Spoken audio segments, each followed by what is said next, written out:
Oh. Oh. Oh, I don't have... Good job, me. I didn't do that last thing. I didn't do this. Hold on. There we go. I didn't do that. Can you guys see how tired I am?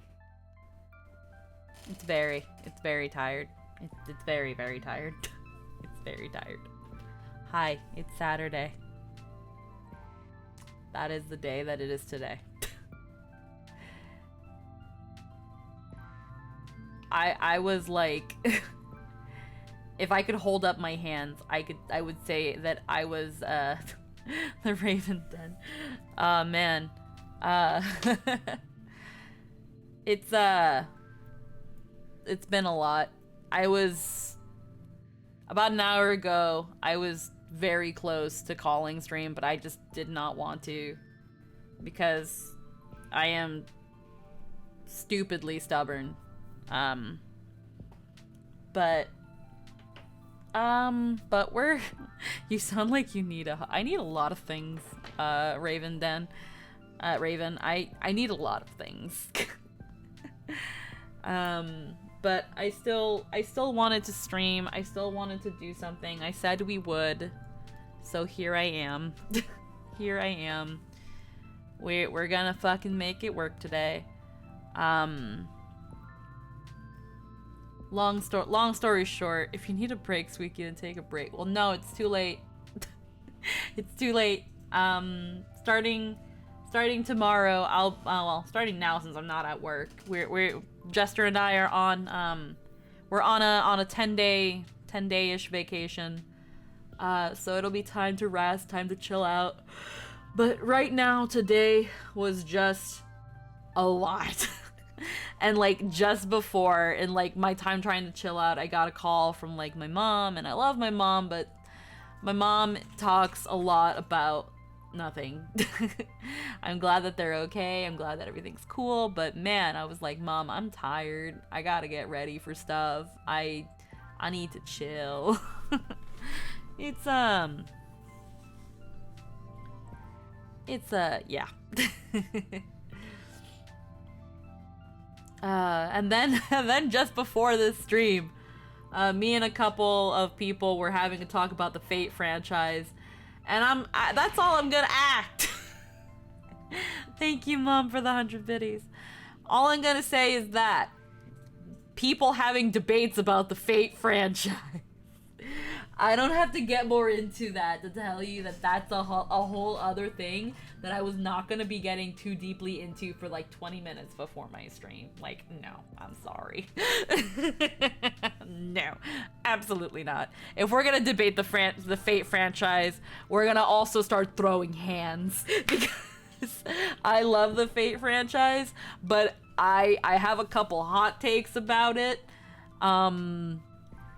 We're not gonna get into we're not gonna get into it. Maybe one day, if I ever play anything Fate related that isn't the OG visual novel because there's porn in it.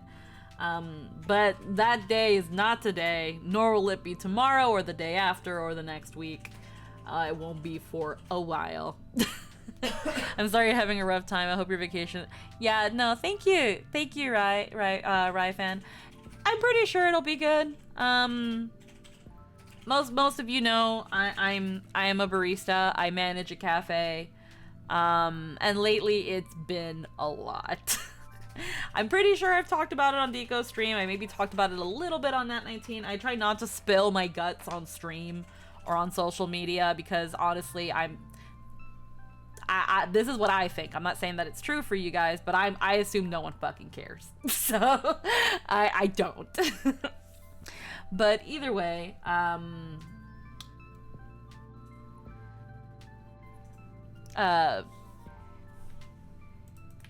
one sec.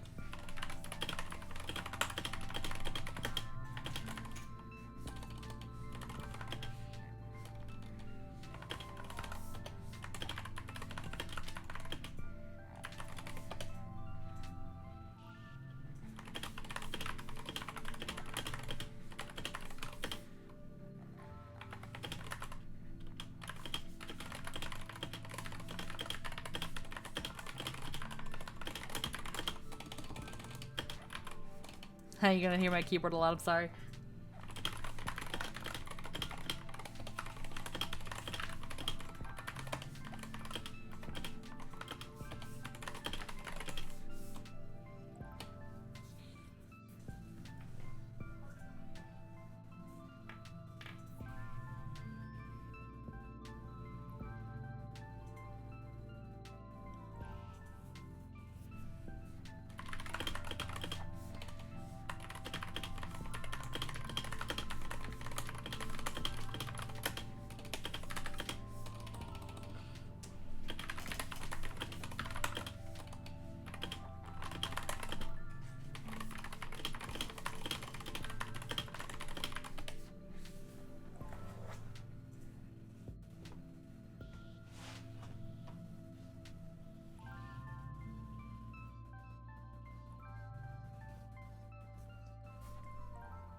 Alrighty. Whew. Okay. You know, it's fun getting the same Disney Plus ad 3 times in a row. Oof. Also, a lot of people struggle with my name, so just Rye is fine if it's easier. Also, yo, it's okay to talk about your work, yo. Well, okay. if we're gonna open that can of worms really quick before, excuse me, before we get into yes. Oh, hell yeah. Jester was just showing me something cool. It's an emote he's going to be dropping in the future, and I'm not going to say what it is, but it's fire. If we're going to open this can of worms just briefly and let like 2 or 3 worms out, yeah, that cafe I manage, everyone's fucking quitting. I have to train a bunch of people, and there's a potential that my own vacation might be cut short because these trainees that I've been training 2 a day and working 9 to 10 hour shifts to get them trained up, and they're still quite not there yet because it's trainees. But my boss has some unrealistic expectations. I'm gonna be real, and I don't get paid enough. With all the things that I'm holding on my back, I certainly do not get paid enough. One of our trainees left a place that was getting paid more than I am. like when one of the trainees told me like what he left, and knowing that he left a job that was paying more than I'm getting paid as a manager, it's just like, okay, cool. So, yeah, I have entertained the idea of quitting, but I'm going to actually try to levy something with my boss at some point because, 18 an hour for what I do, even if I make tips, is not it. If a boss, life lesson, guys. If a potential employer talks about payment and stuff and says, but you also make tips, red flag, because tips should not make up for the wage that tips should not make up for the wages that you owe for the work you're doing. Yes, I'm only making 18 an hour. Now, I make a good bit of tip. I end up making like maybe an extra 500 to 600 every 2 weeks. But that's not something that's constant and steady. That also goes up or down depending on how business goes. Businesses fluctuate. I'm gonna talk to him about some sort of raise, because with everything going on and what I do, which again, not going too into it, because that is not today's stream. I definitely should get paid a nut. That's BS. Yikes, yo, that's not a good time. I'm sorry, yo. I hope you can find a job that's paying you. Again, I'm going to try to talk to my boss and see if I can at least bump that to 20 an hour. And if not, then for a time I'll be streaming more because I'll have to take some time in between looking for another place. So yeah. So I like to hope that we can make something work. This is where I'm gonna be maybe stupidly optimistic. I'm hoping to maybe make something work. Because I, you know, for as much as it does make me tired and I am overworked, I do enjoy my job. I do enjoy, like, you know, service, and I do enjoy making people happy. I enjoy the schedule I have, but lately there's been a lot of pressure. There's been a lot of expectations that are not realistic. Obviously, because inflation is a thing and everything's going up, that means the costs for us to be stocked in things have also gone up, but my boss is cheap, so he wants us to stay below a budget and also be stocked, and it's like, boss man, this isn't realistic, I'm sorry. But we'll see what happens. Worst case scenario, jobless arc approaching. Get hype, I guess. Except please don't, because I would like to have a job that gives me constant income until other things like streaming and stuff become sustainable, which obviously it isn't right now. But either way, enough of that. I would really like to not talk too much about that because it's been very, very stressful lately. It's been very stressful. It's been very stressful. Okay, we're gonna get to our computer game. I haven't set up Final Fantasies on the thing because last week we were playing freaking needy streamer, but we're gonna it's gonna show the little thing because let's head into Shadowbringers. Been on a jobless arc for a while myself, so no judgment from me. I'm the kind of person that not that I like work, because let's be real, no one likes working, but I'm the kind of person that, like, I like feeling like I make my cut. I would not enjoy it if I was the one, like, if I was, like, slacking off, I guess in a way to put it. I don't know how to word it. Not something I would be down to clown with. Yeah. Not too into that.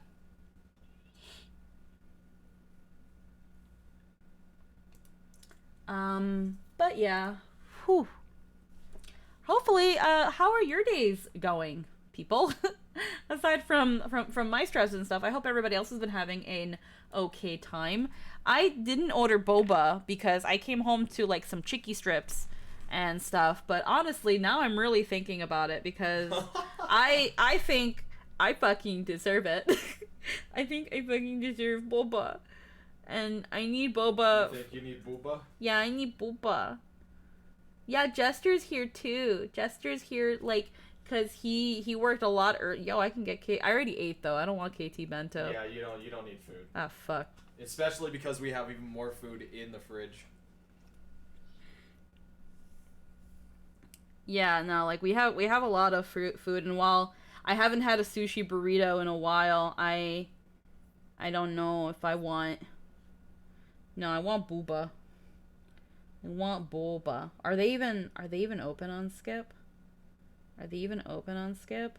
It's Saturday. Are they? Yeah, they're here. They always have free. Here's the funny thing. A while back, I ordered from this boba place, and they gave me a punch card along with the thing. But it's like, if I'm gonna keep constantly ordering from them from Skip, I never get you your punch card. Also, audio is being captured. Yeah. No, I have it muted.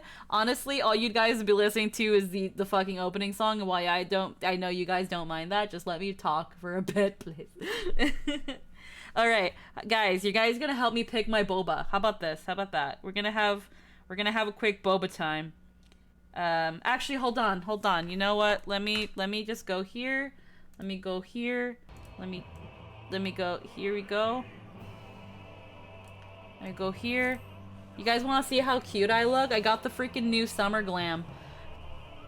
We can look at how cute I am. Look how fucking cute I am. Anywho, but yeah, so yuzu citrus tea cheese. They have cheesecake on their menu now? Black sesame cheesecake. Oh. Yo, I could use some cheesecake I could use some. I want to eat cheesecake and cry. The Moonfire outfit. Honestly, it's been giving me some like lingerie vibes. And I say lingerie like because it's lingerie. It gives me lingerie vibes. I'm kind of living for it. I fucking love the summer drip. It's so freaking cute. The feet, these heels. Look at these heels. They confuse me, but they're cute. They confuse me, but they're cute. But I like it. I like the Moonfire outfit. And I've looked at other colors for it. I'm not feeling other colors, but yeah. Okay, so mango cheesecake, black sesame cheesecake, green tea cheesecake. Bro, I love the male feet. They're probably the best sandals. Man, I kind of want to grab a cheesecake. Jester, do you want a bubble waffle? Fuck is that? It's exactly what it sounds like. It looks like bubble wrap, but you can eat it. But it's waffle. If you don't have the Ben and Jerry's ice cream in the freezer, then I'll have. Nah, dude. I'm gonna blow that out of my ass. It's gonna come out of my no, I can't have that ice cream. I'm going to die. The female outfit. I mean, the cheesecake is gonna kill me too, but it probably won't kill me as bad as. Cheese board of various cheesecake slices. The female outfit is a lot better than the male. We just have shorts and an open shirt. Wish we could put the hood up on the shirt. Yeah, no, it's cute. It's cute. Okay, we're gonna skip on the bubble waffle because Jester doesn't want one. And there's chat. Mango cheesecake, black sesame cheesecake, or green tea cheesecake. Yo, I need to be able to do a poll in my goddamn chat. Fuck. Hold on. What are my fucking docs? Stats. Man, Twitch stats, Twitch activity. Actually, no, I can do it here. I can do / poll. Can I? Yeah, there we go. Which cheesecake? That's sesame. I can't spell. Green tea. Freaking 3 minutes. Vote now on your phones. Pick my cheesecake. Green tea. I'm gonna blow that out of my ass. Most of my filter is gone today. Okay, so while we wait on that, while we wait on you guys to vote for my cheesecake, but I'm so tempted to get all of them. Let's see. So most of my milk alternatives: soy, almond, coconut, and oat. That might do better for me than like if I get something with milk in it, because most of the time the boba affects my stomach because it's lactose. Our 4 topping cups are available. Just choose. Oreo? Is it said? Yeah, it said Oreo. Yeah. Oreo. Oh wow. Right. My brain is not here. It's big milky brain today. Yeah, holy crap. House milk tea with pearls. House milk tea. Triple milk tea. I've had that one. That's okay. Jasmine milk tea is gross. Matcha milk tea with pearls. If I'm gonna get a green tea cheesecake, then I have to get a matcha. I always order 4. 1 for today, 1 for tomorrow, 1 for the day after, and another one. Secret 4th option. Get them all. I still need to conquer the tower. It won't best me today. It probably will. Freaking yo, y'all ordering. We want green tea? All right. There's roasted milk. Roasted milk was not that great. I don't know. I wasn't. Roasted milk. No. Earl Grey. Roasted brown rice milk tea. Roasted brown rice. I haven't tried that one yet. Let's throw that in. Let's go in the regular sweetness. Light on the ice. And they're out of pearls? Are they out of pearls? Oh no. They're sold out. Wait, what about their boba then? Oh no. I mean, I'm fine getting it like just a thing, but I like the pearls. That's the whole point. Oh no. I mean, I'll probably still. Okay, roasted brown rice milk tea. Well, we'll try that. Regular, no, light on the ice. Well, we've got other things. We got lychee jelly, mango jelly, coconut jelly, lychee popping boba, mango, passion fruit, pudding, agar, brown sugar, agar pearls. I mean, that's not that far off. Oh my god. Add macchiato, taro, red bean. I'm only a free trial player, so this part of the game is beyond for me now. Yeah, we'll log in. Okay, so cheesecake poll. It looks like green tea is the cheesecake we're taking today, guys. Alrighty. Well, we're gonna do that, and then let's add coconut jelly. Coconut jelly is good. I like coconut jelly. Oh, big cup. No, regular cup. We don't have to go crazy. Caramel milk tea. I've already had that. Matcha milk tea. Matcha milk tea with pearls. I'm gonna grab this one. Less ice. Add toppings, but it's still, cup size. Grass jelly, golden jelly. Let's add coconut jelly. I like coconut jellies. Mentioning red bean makes me want ampang. Ampang.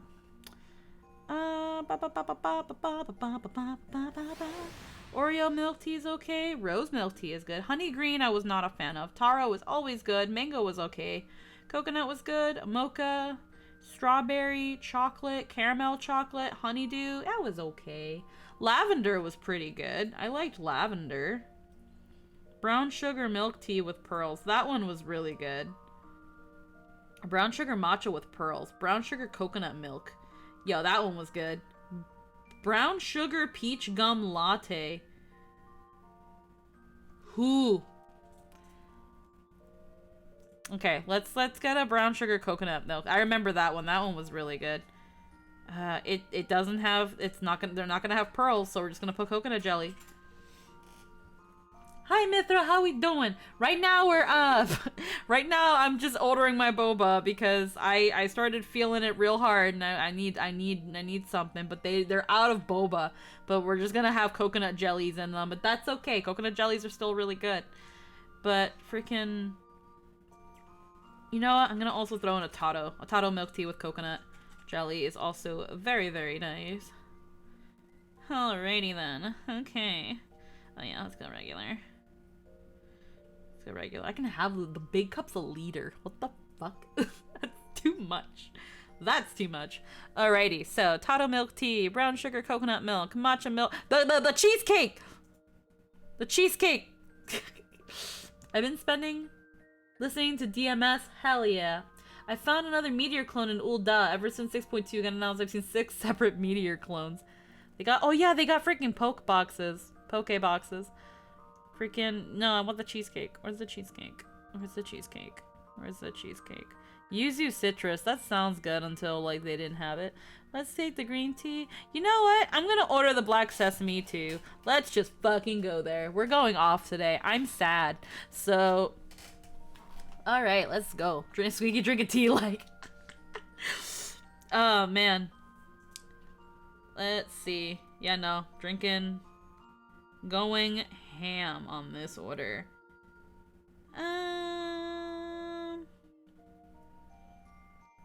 Let's see.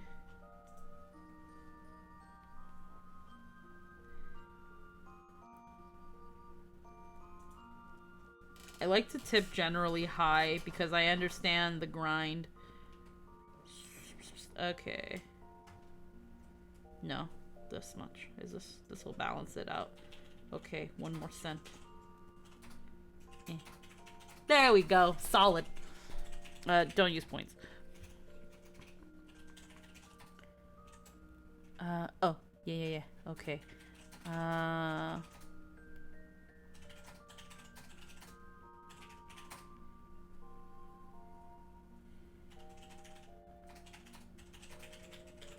Alrighty. So there we go. There we go. Alrighty. They must have been busy today for them to run out of the boba. Either that or I just took too long and this is around that time, but whatever. Yes, the different sizes of food, small, medium, large, and going ham. No, we're just going ham on this order. Again, I just ordered freaking 4 milk teas and 2 cheesecakes. So, We'll see if they'll confirm my order, if they'll even want to do it. So I just went into my apartment and forgot what I set my orchestrion to play, so I got blasted by Ultima. Good shit. Alrighty, we'll see if they'll want to do set up with my egregious order. Where's my controller? There we go, I've grabbed it. Alrighty. I'm just gonna blip. Blip. Oh hell yeah, they confirmed it, so I'll get it in an hour. Hot shit. Sweet. Probably a little bit less than that, but we'll see what happens. Alrighty, so I need to first change my outfit because even though I love this glam and it's really fun and cute, we can't be in this all day. We're doing Shadowbringers, so we're gonna we'll be a bard for now, just for like any like cute little battle scenes. Here's the book. So last we checked, we just got Y'shtola back, more or less. We haven't beaten the Light Warden of Raktika, but we're about to head into that. So the Burden of Knowledge was where we're at. There's a temple that we're gonna be heading into. The Amorans have been routed, and while let me first off, let's there we go. The Amorans have been routed, and while they scramble to regroup, Almed urges you to make for the Kitana Ravel. Together with your fellow scions, you travel east, following the trail of flowers leading to its entrance. You touch the door to the Kitana Ravel and feel aether emanating from within. The way is indeed beyond. And beyond awaits Raktika Falls, and you hope the Light Warden. How do you still have more to go? This is a long expansion, but honestly, if we really tackle through this, we can probably make it to the last bit. We'll see, because we're just a little bit past the halfway point. I don't think we'll be able to deal all this. Especially because at some point we need to like turn away to do at least one of the role quest routes. But we'll see. I gotta head off because it's like 2 a.m. Yeah, no problem. Thank you. Have a nice day. I hope you have a good night. Thanks for stopping by. The role quests. I know, I think it's just before level 80. We gotta get past, we gotta consider the role quests. There's a decent bit left. But let's get into things. We're hoping to fight that Light Warden. Bit, not boy. It's okay. Alrighty, I think this was the Light Warden and we just fucking killed it. We're gonna fight that Light Warden. Or, we fought it already.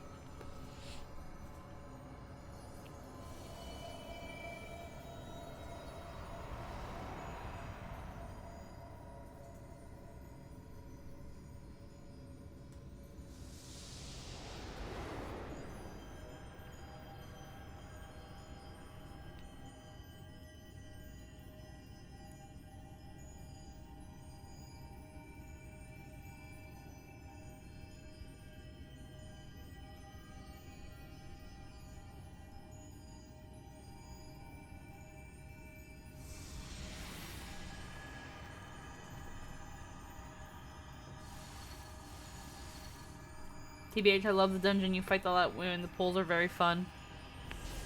I don't remember much of the dungeons. I suck at remembering dungeons. That's also why I don't think I'll make a very good tank.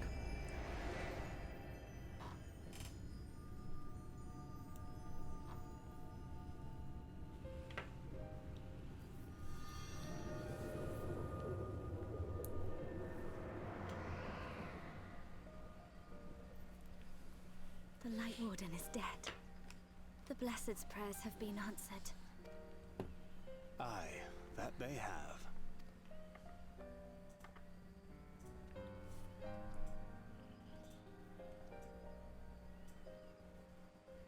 Her condition yet troubleth thee?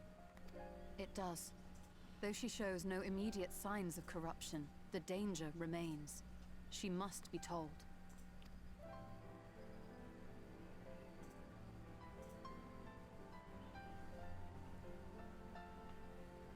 Would you describe it to me, Marie-Angé? Paint for me a picture with your words. A sea of shimmering stars. Diamonds strewn across a raven gown. Boundless and beautiful. Yeah. It is an exquisite sight, not unlike that of the source. Calm and gentle and forgiving. I can see it. For however deep the void or wide the expanse, there is no shore so distant as to be beyond the reach of light. Ominous though that may sound, given our present travails.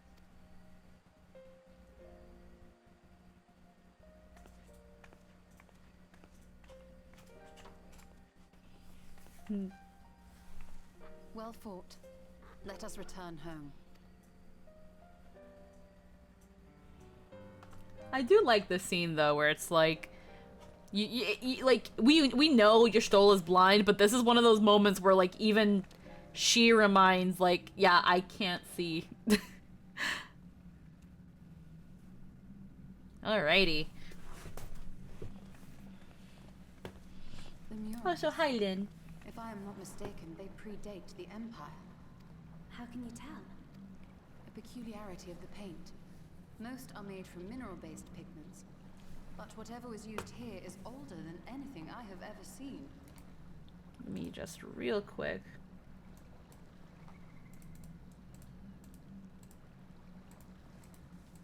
Make sure that I'm just all the way up. It's such an incredible quiet moment. It didn't need to exist for the plot, but it adds so much to both Y'shtola and Urianger. Yeah. According to Almet, this sanctuary was built to preserve the wisdom of the ancients. What events do these murals commemorate, I wonder?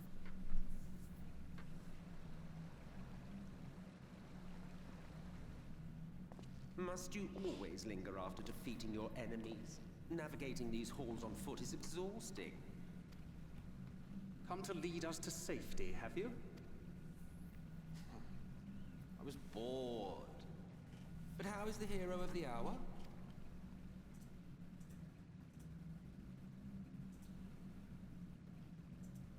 Hips for days.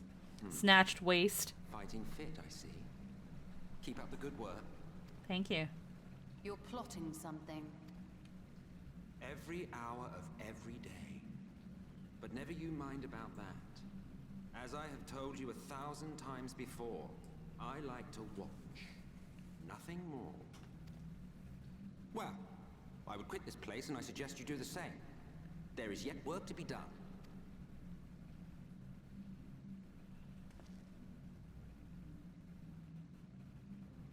Ah, there is a sight to bring a tear to the eye. You recognize these scenes?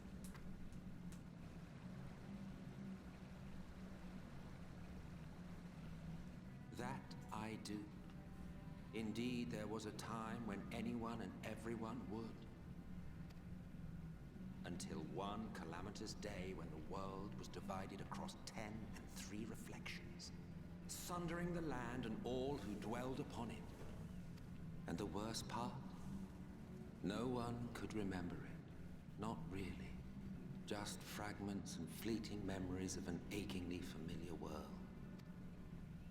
A vision shared of a paradise lost, preserved only in song and scripture and paint.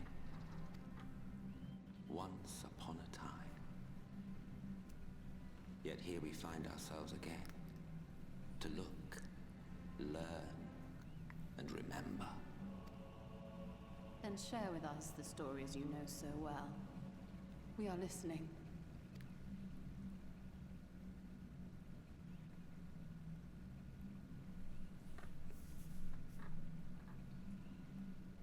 Before the Great Sundering, there was one world. A world that knew naught but peace and prosperity. Until it was Expo faced dump. with a crisis. Unprecedented, terrifying. Civilization found itself perched upon a precipice, staring into oblivion. But through prayer and sacrifice, the will of the star was made manifest. Zodiac was his name, and by his grace was the calamity averted. Zodiac.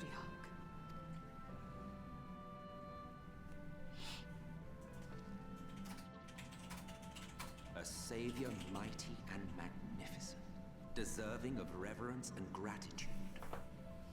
One would have thought, yet some thought otherwise. From the fears of these naysayers would rise Hydaelyn, she who was to serve as his shackles, to bind him and hold him in check. And so they fought, and they fought, and they fought, and in the end, Hydaelyn was victorious. With all her strength, she smote him, dealing a blow so devastating that it split the very fabric of reality. And thus was Zodiac banished and his being divided. That concludes today's lesson on long-forgotten history. Though I imagine your mother would offer a rather contradictory account, as is her wont.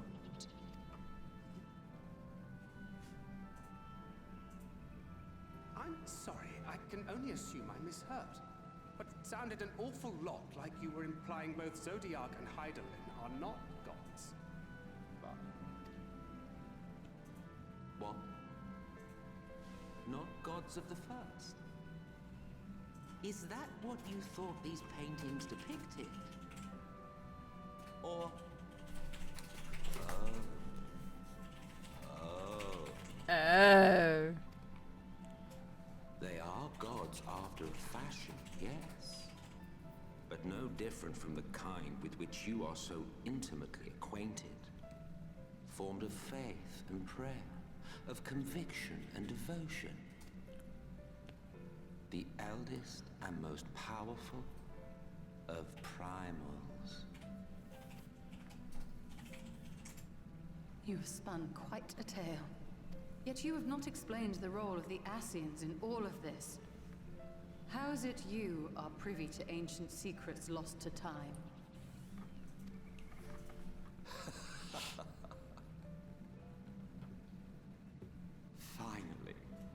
Finally you ask the right question. And shrewd questions warrant honest answers.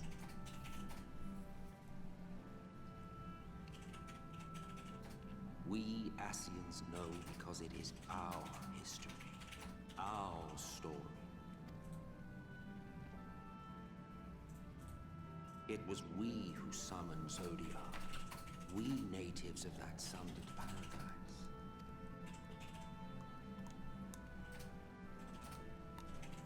What? Do you see why we yearn for the great rejoining? For our world, for our people, for all creation to be made whole again. Wouldn't you wish for the same?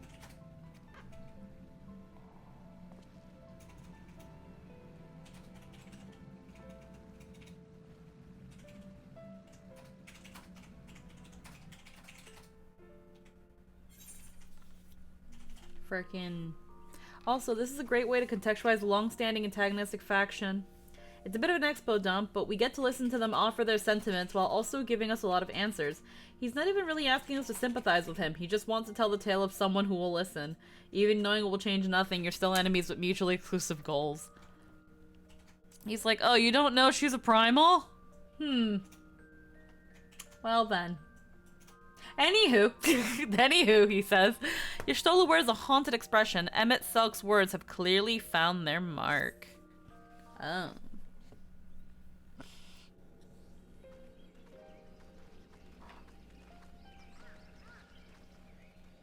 Ah, you are returned, and none the worse for wear, I see. Best cat You man. needn't worry about us. What became of the Umoran soldiers, more importantly? They turned tail and fled at the sight of the night sky. The children of the everlasting dark have also retreated back to Woven Oath. Try as they might, They could not deny the truth of their own eyes. It's light as fuck. The sunless sea of heaven, full of love and grace, where none need know pain or suffering. In that moment, when the sky's light began to wane, I knew our prayers had been answered. That we were doomed to face oblivion at life's end no longer. I love how it's like, I cleared this a long time ago. It's daytime. Like, ah yes, the When night, first we the met, blue sky. I harbored certain suspicions about you. Now I see that I was right.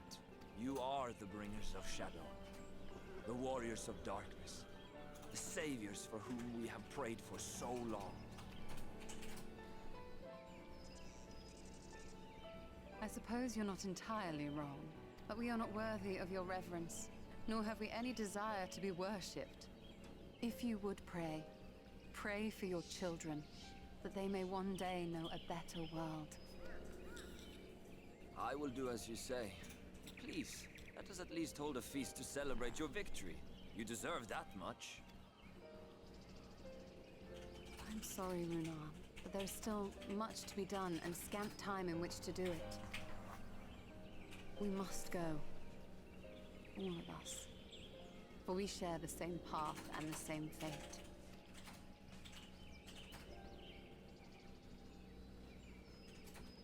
Runar, it's a lot bluer than I expected. Runar, it's daytime. Funnily enough, they haven't seen the sky in so long that they probably look at daylight blue skies and go, yeah, it's not radiant gold and white. Behold, night. As we would hold you in ours. Now and ever after. By the boundless dark. This I swear.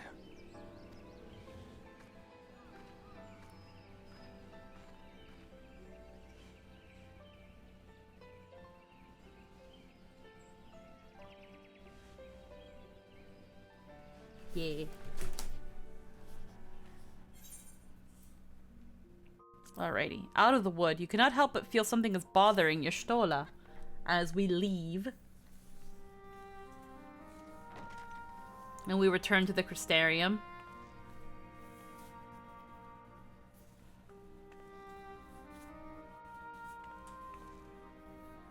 So Oh, hey. there's a light sealed inside you, is there? You wouldn't know it from the outside. You look the same as you ever did to me. I still look cute though, right, Ardbert? I must stay the course for the others, but what if that changes? What if it overwhelms me? Then I suppose there's naught to do but rest.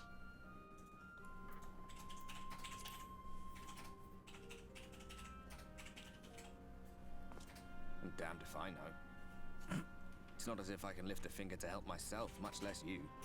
Thanks. You can at least be like, Have faith in no. your friends, look out for them, and hope that they look out for you. What more can you do? You're right. I can't do shit.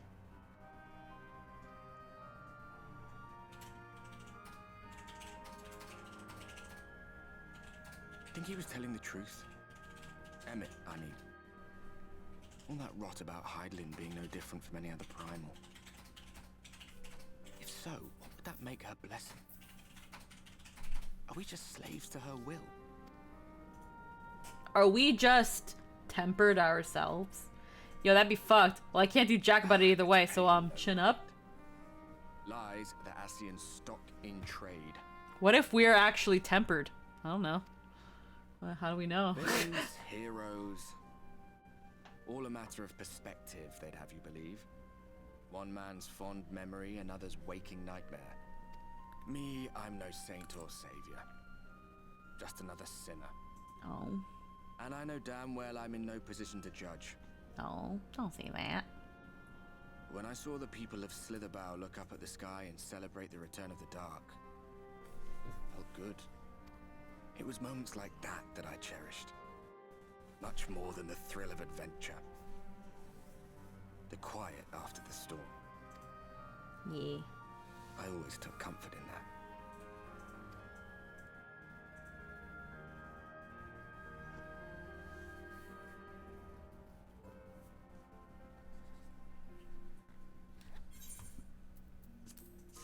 Alrighty.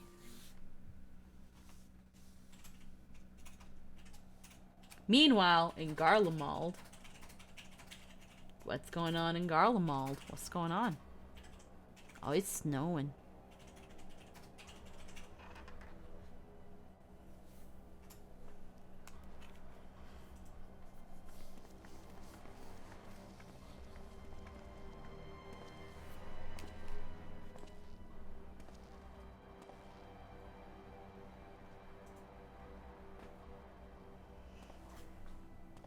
What did the scouts have to report? Justinian. Several skirmishes, but nothing of consequence. The fighting seems to have taken its toll on both sides. A stalemate, then. The Alliance has done well to hold the line for so long. I like how I find it funny how Justinian is wearing clothes over his armor from what it looks like. But at the same time, it pisses me off. Should be the other way around. They did have Ishgardian reinforcements.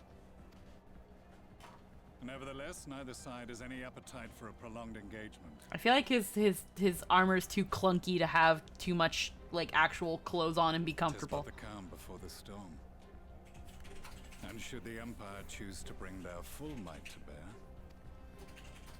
To say nothing of Black Rose. All the more reason to hasten our search. How close are your people to identifying our next target? Close enough, though I have received some troubling intelligence. One of our generals posted to the Alamegan front recently disappeared without trace from the battlefield at Gimlet Dark. Odd. Dead seems unlikely. Fled less so. I wonder where he'll turn up. Were I a betting man, I would say here, in the capital. Not that any deserter who valued his life would contemplate returning, but a corpse might, given the right encouragement. In the manner of his royal remains, you mean? Elidibus plainly has no need of a new host, so the question becomes who? It may be that another player has joined the game.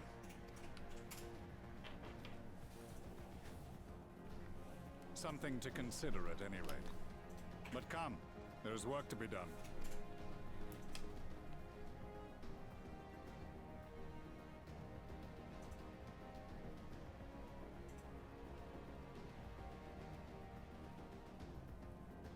These bloodless games make for poor sport. Mayhap if father... Nay. I am a stranger to him in this body. This is the most stressful I've been in a raid. Oh. Besides, there is but one hand that can make me whole again. My enemy. My friend. I know not what entertainment occupies you, but if you will not clear the way for me, then I shall seize the reins of fate once more. Oh.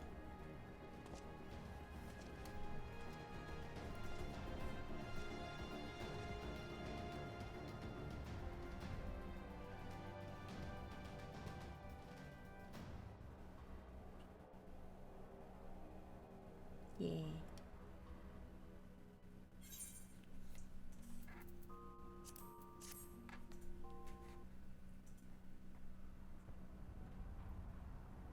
Meanwhile, as I sleep like a fucking brick again.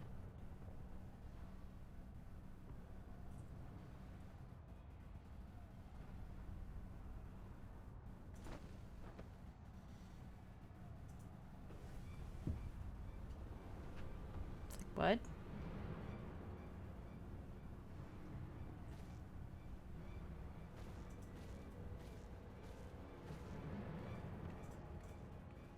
Guess I just immediately get up and leave. Huh. Okay, well, when it rains. You learn from the manager of the suites that Lakeland is under attack by a host of sin eaters. Though he assures you that the Stern will remain secure, nevertheless eager to help, you agree to check on citizens gathered at the XIV in case any are in need of aid. Oh.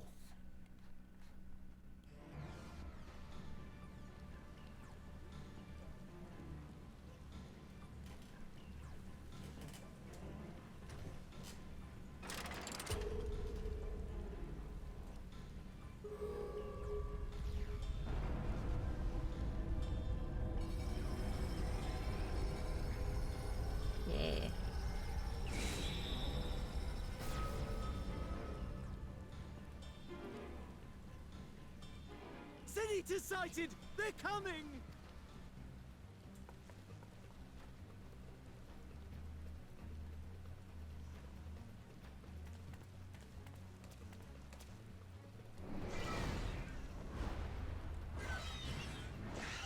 It's okay, we have the force field.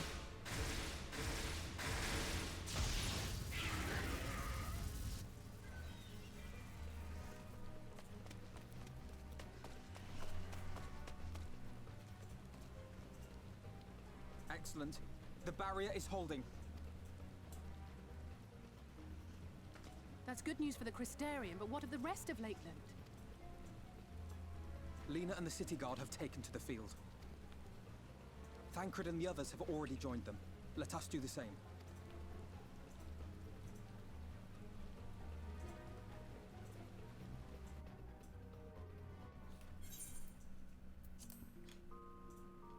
Alrighty. Pretty sure they had you like activate stuff. But I can't remember.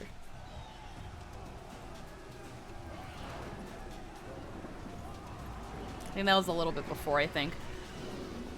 And then yeah, you just had to freaking traverse all of this.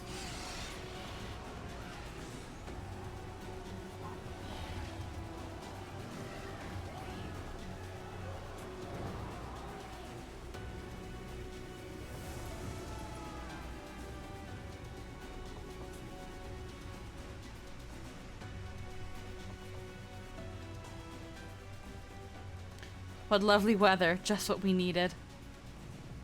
It seems the battle has already begun in earnest. Make haste. Crystarian forces are engaging the Sin Eaters at various locations across Lakeland. Assist them in defeating the Eaters before they are decimated. Yeah, I think that whole thing was a duty. Yeah. And I probably died like once or twice. I'm never good at like solo duties. I suck hard with them. Eventually we win.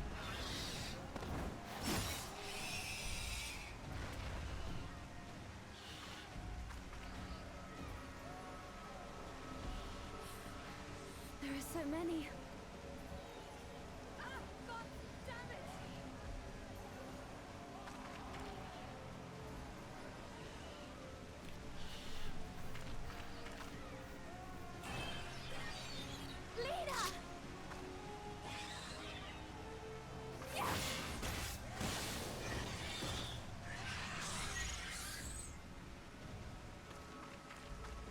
Lena, hold on.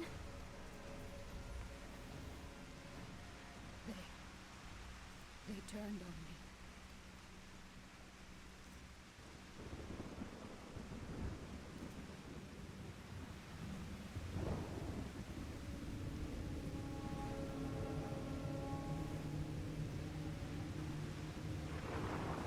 Oh. We've seen what those can do.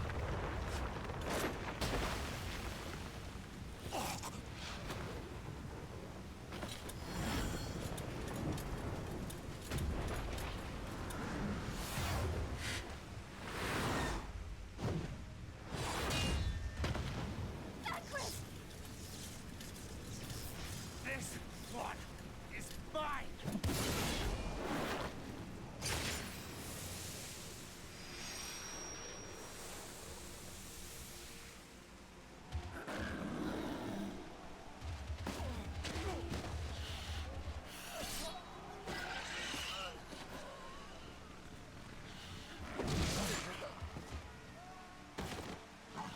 What fitting weather for this extremely depressing moment. I think I remember this scene too. Hold out a little while longer. Reinforcements are coming, remember? The captain said so. We're going to be all right.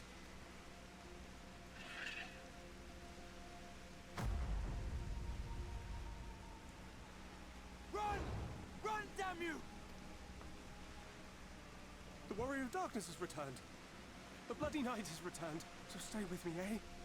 You can't go dying now. God damn it! Please let this work. Please let this work.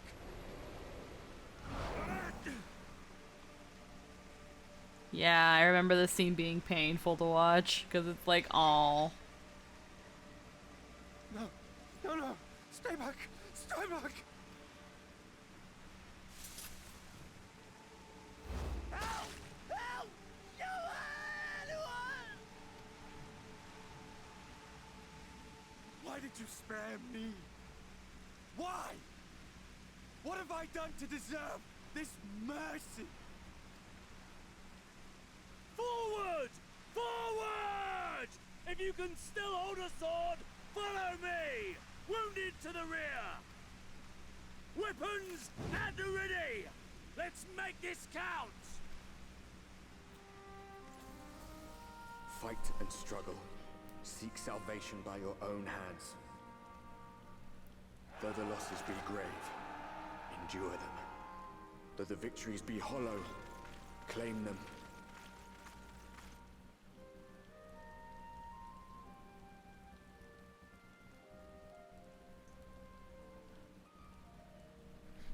It's a very sad scene for Ardbert, because it's like he knows he probably can't do anything, but just once he wants to help someone and he fucking can't. You can see how it fucking kills him, like, in his voice and his delivery. Ah, fuck.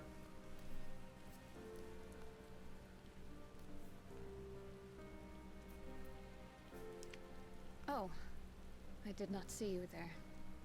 Is there something you need? Also a big fan of all these scenes our characters don't actually know about. They don't take up too much time, never too much more than they need to, but fuck if it doesn't enhance the story so much. This scene made me take a break. I had to walk away from my desk.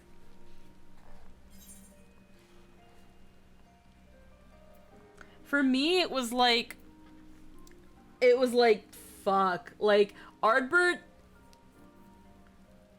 whenever Ardbert has very good moments in Shadowbringers, and is definitely, like, one of the star characters in Shadowbringers.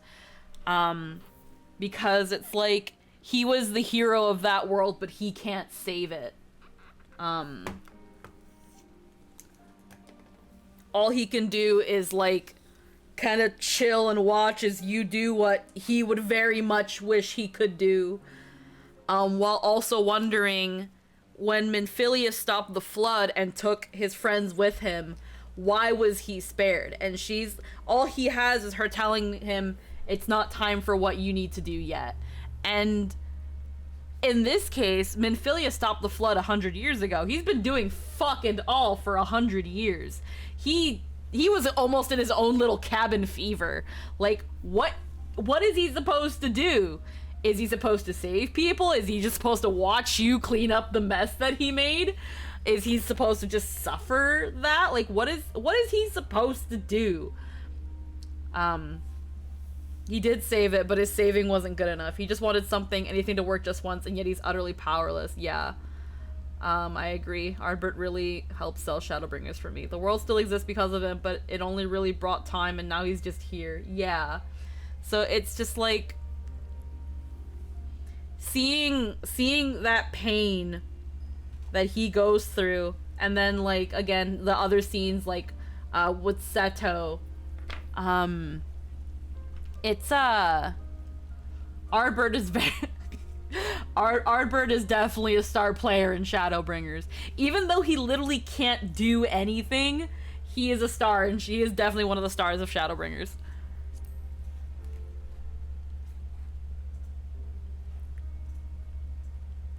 Injuries are part and parcel of battle. While there's breath in my lungs, I shall see my duties done. As well, it's because, like, you're a complete stranger to this world, and yeah, you'll have the Exarch and the other Scions kind of tell you what's going on, but the one that's really gonna fill you in on what happened is Ardbert. Because he lived here, he adventured here, he saved people, he touched lives here, this is his world. So he's the best window to knowing and understanding it. You need him for that. You really do. A hero that can't do anything but watches tragedies unfold. What a particularly cruel hell. Yeah. Ooh, my boba will be here. Well, not boba, but coconut jelly. But my milk tea is gonna be here in 10 minutes. Yay. Don't pretend you're not of the same I ranks. need an opinion. You fought well Yeah. today. Saved a I've great got many one, lives. Thank you. And then I've got another. You need the table. Mm-hmm. Yeah, you need the table. It's better with the table. You know what it reminds me of? Reminds me of Bongo Cat. That was the idea. People I've like been those. using these as like reference. Yeah. So that's why I got one with and without, so I could see which one. Yeah. Was better. I like the other one. I like the bongo-y one. This one. Yeah. Because that was the idea. Yeah. Happy Juice incoming. I will always love the delivery on the Mercy because he's just, yes, again, it's very, the way he delivers that line, like, why me? Why do I get this mercy?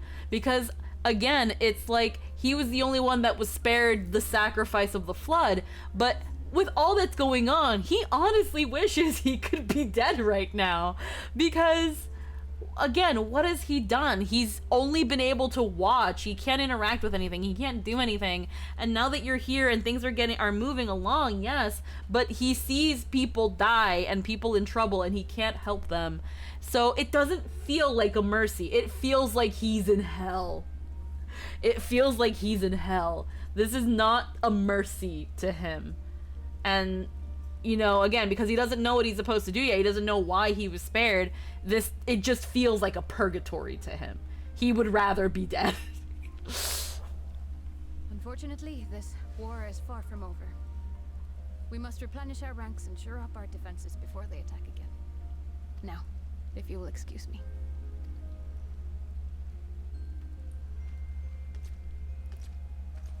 Okay, Lina. Bye-bye. Bye-bye. Oh no. Bunny. Bonne nuit.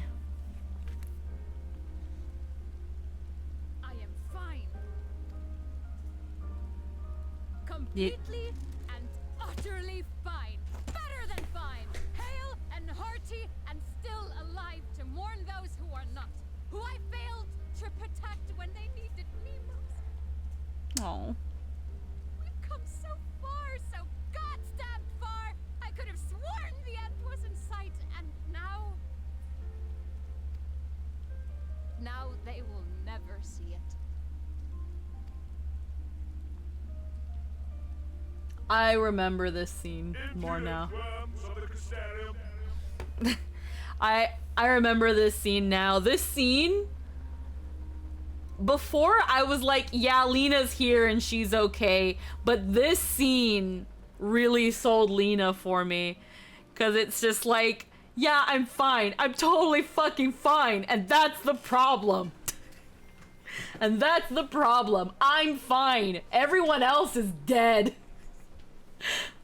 I really want a Trin scene like this. I really do. The scene with Lena is by far the most impactful. The scene was the only thing that made me need to step away. Having to watch someone from another world save the world you tried so desperately to save, losing your friends and then everyone you knew, only to find that it's been a century since that happened, just crushes my heart.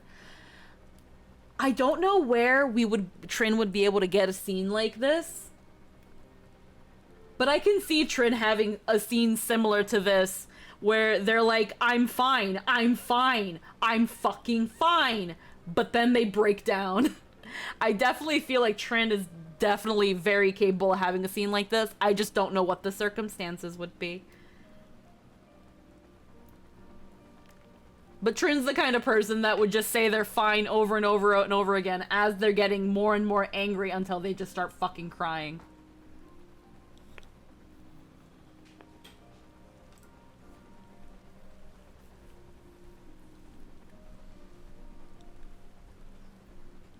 The tragedy that has befallen you is of your own making. Divine retribution for your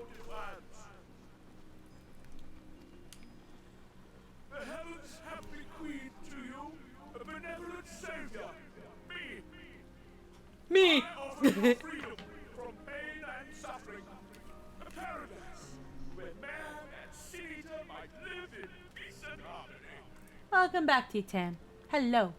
Why, already, our winged brothers and sisters regard me and mine as kin, alike to them in beauty and purity. But you not only reject my prophet hand, but raise your own against my senators. But it's only right that they respond in kind. Oh yeah, I recently started the Void Arc. Let this be a lesson to all those who would walk the path of sin. The wicked shall not inherit this world!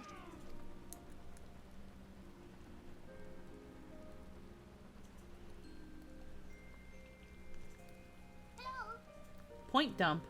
Ah! Han with the point dump. You have dumped your points. Hello. The best way out. Thancred bids you make your way to the Ocular while he and Minfilia gather the remaining scions for the coming meeting. As you turn to depart, he reminds you to deliver the soldiers' messages of support to the Exarch, something that is probably better done in private before the others arrive.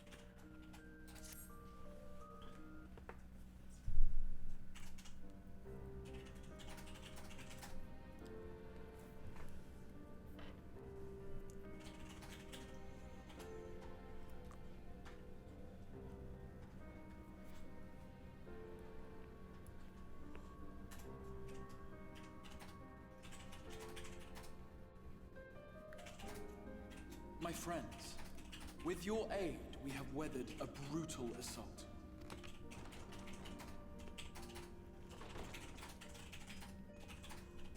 What's up?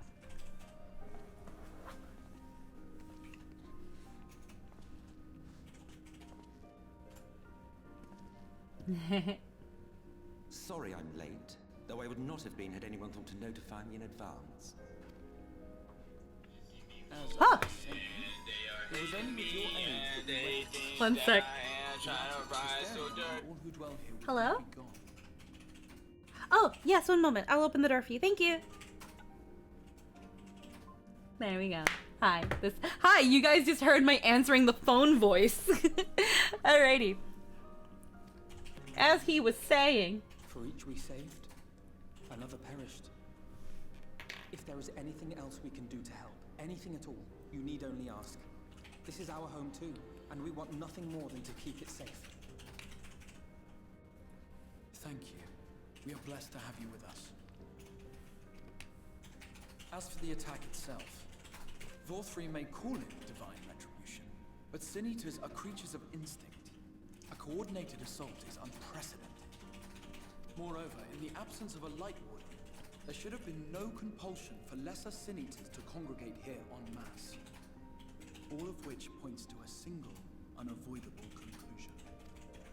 That these minions of light answer to a higher power. He who did claim kinship with them, who did boast of control, not in idleness, 'twould seem, but in earnest. Lord Vorthri. Yeah. Indeed. What I mistook for bluster was in fact the truth. The Sin Eaters are his to command. But if he imagines this show of force will convince us to bend the knee, he is sorely mistaken. I take it your meeting in Yulmore did not end well. You could say that, yes. But I am wiser for the experience nevertheless. It appears he has mastered a technique which allows him to enslave the minds of others. A fact I discovered when he attempted to use it on me. That would go some way towards explaining the peculiar reverence afforded him by his subjects. There may feasibly be a handful of true believers among them, I suppose, but it would not surprise me if the vast majority were in his thrall. Had I not anticipated his treachery, I might well have joined them. But seeing his invitation for what it was, I sent a glamour in my stead. I rather doubt such tricks will avail me a second time, however. Did you have any luck tracking down the Light Warden in Pelusia? Sadly, I have nothing to report on that front. What of Arm Arang? After a fruitless few days scouring ruins, I resorted to asking the locals. While no one I spoke to had seen any sign of the Warden, I did uncover a possible lead. An abandoned mine in western Amareng. From what the Maud told me, it would be a perfect place to stay out of sight. Of course, I could never hope to explore such a labyrinth quickly or safely on my own, so I returned here. For us to do it. Even should we all join in the endeavor, an exhaustive search could take weeks, and with no guarantee of finding anything. It might not even be there. We might all just be wasting our time.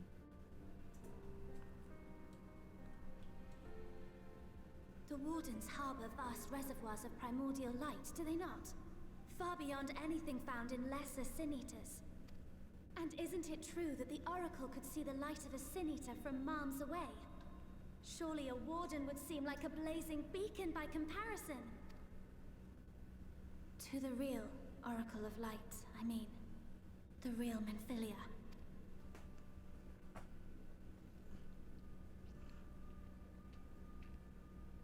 If we travel to Amareng, to the south where she halted the flood, I could summon her back.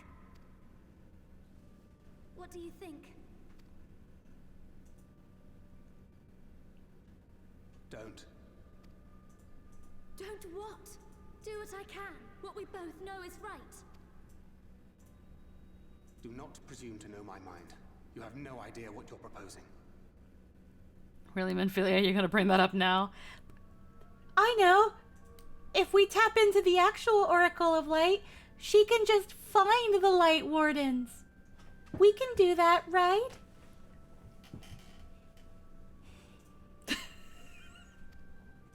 But I do. I know why you never said anything. Because you thought you could keep me safe by keeping me in the dark. And maybe I thought so too. But I knew, Thancred. I always knew.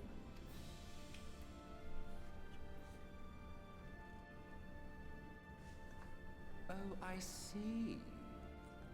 I thought you were a rather underwhelming reincarnation, but it all makes sense now. The Oracle lies dormant within you, doesn't she? But to draw on her true power, you must become one, both body and soul. To wit, one being must consume the other. Who shall be the lucky winner? It's like in Inuyasha when Kikyo finally died, and then, because Kagome kind of got the rest of her soul back, even though she was just the reincarnation of Kikyo, now Kagome was a lot stronger. Your drink. They're probably out there, yes. I just wanted to say that before I go check and see if my milk tea was left in front of the door. I'm gonna go do that. I'll be right back. I'm not gonna go on BRB screen, though, so that if Jester wants to say hi to the chat, he can. Ow, my feet!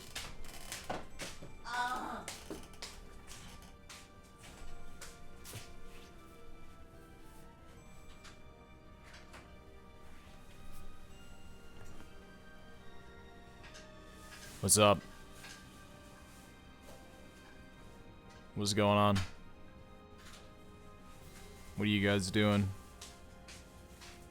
That guy's got a pimple on his forehead. It's not a pimple! It's a whole other eye. That looks a lot like a pimple. If that guy was in front of me right now, all I'd have to do is flick it, and it would immediately erupt.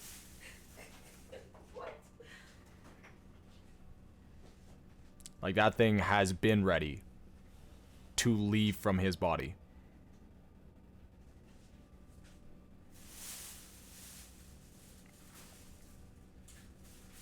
Alrighty. Making knobs? Nice. How's it going? I'm living. Are you living?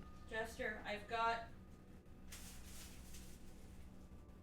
roasted brown rice, matcha, brown sugar coconut, and taro. Which one should I choose? I guess because I got the green tea cake, I should have. Oh, it does have pearls in it. Hold on. Here's what I'm gonna do. I'm gonna have you close your eyes. I'm gonna move them like cup and balls. I'm just gonna move them all over the table, and whichever one you touch first, that's the one you're gonna have. I'm gonna move them around when you keep your eyes closed. You're gonna outstretch your hand, and whichever one you touch, that's the one you're having. Okay. Goodbye, chat. You gotta like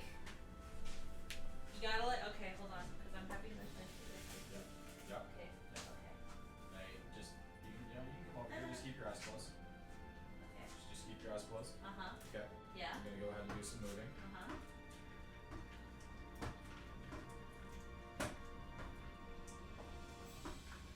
Your eyes closed. Uh-huh. No peeking.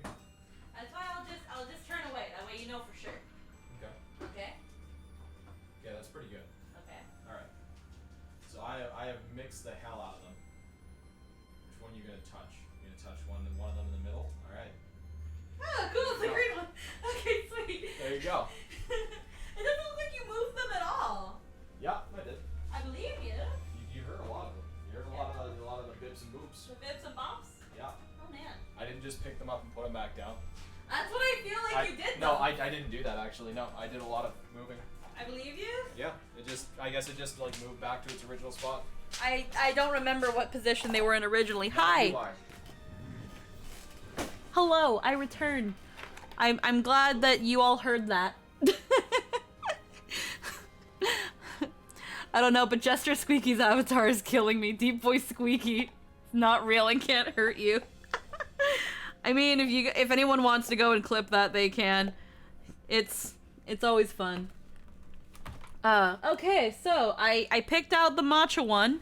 And funny enough, the ones that said they came with pearls have pearls. So some of my boba have boba, and now they have boba and freaking coconut jelly. Awesome. Awesome. Awesome sauce. Cool. And then I've got the little cheesecake. It's a pretty small slice. Holy fuck for the price, but I knew what I was getting myself into. And I guess I'm gonna have it with frickin' matcha boba. And holy crap. It's very matcha-y. Okay. Let's continue. This doesn't concern you, Asian. Yeah, I can smell that. But it plainly Yeah? concerns you. You wanna try it? No, I'll Which is why You wanna try the cheesecake? No, I'm probably actually gonna have some macaroni in a bit. Yeah. I might have some too. Even after eating this cheesecake, because I'm pretty hungry. 4 strips and a handful of potato wedges does not make a dinner. That's like a lunch. A light lunch. Despite the raging tempest in your Depends on bosom, the size of the strips. you have never once opened up to your young charge. Now, why would that be? You're asking loaded questions.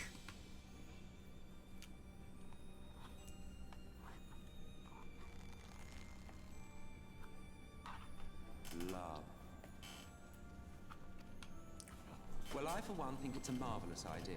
Certainly more promising than any of your other suggestions. Oh, your other ideas were fucking stupid. So, it's off to Armorang we go. I'll go with you. I'm ready. Let's go. I'll meet you at the gates. Emmett playing family counselor. Thancred was just about ready to be like, okay, I get it. Minfilia's not coming back. And then she's like, I can just summon her.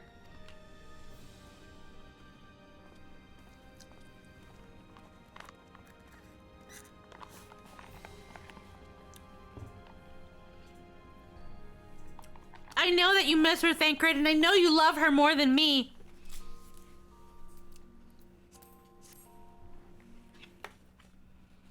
So it's off to Amarang we go. This is a really nice cheesecake. Also, I love the song again. In the bonds you share. Accept the pain when the time comes to part. Press on. For joy and sorrow walk hand in hand. Beyond Mount Garik lie the hills of Amber. Little 5 beats to kill too. Run hidden veins of mineral wealth. Or ran, at least. Mayhap they are spent. Or mayhap the ringing of hammers can yet be heard below.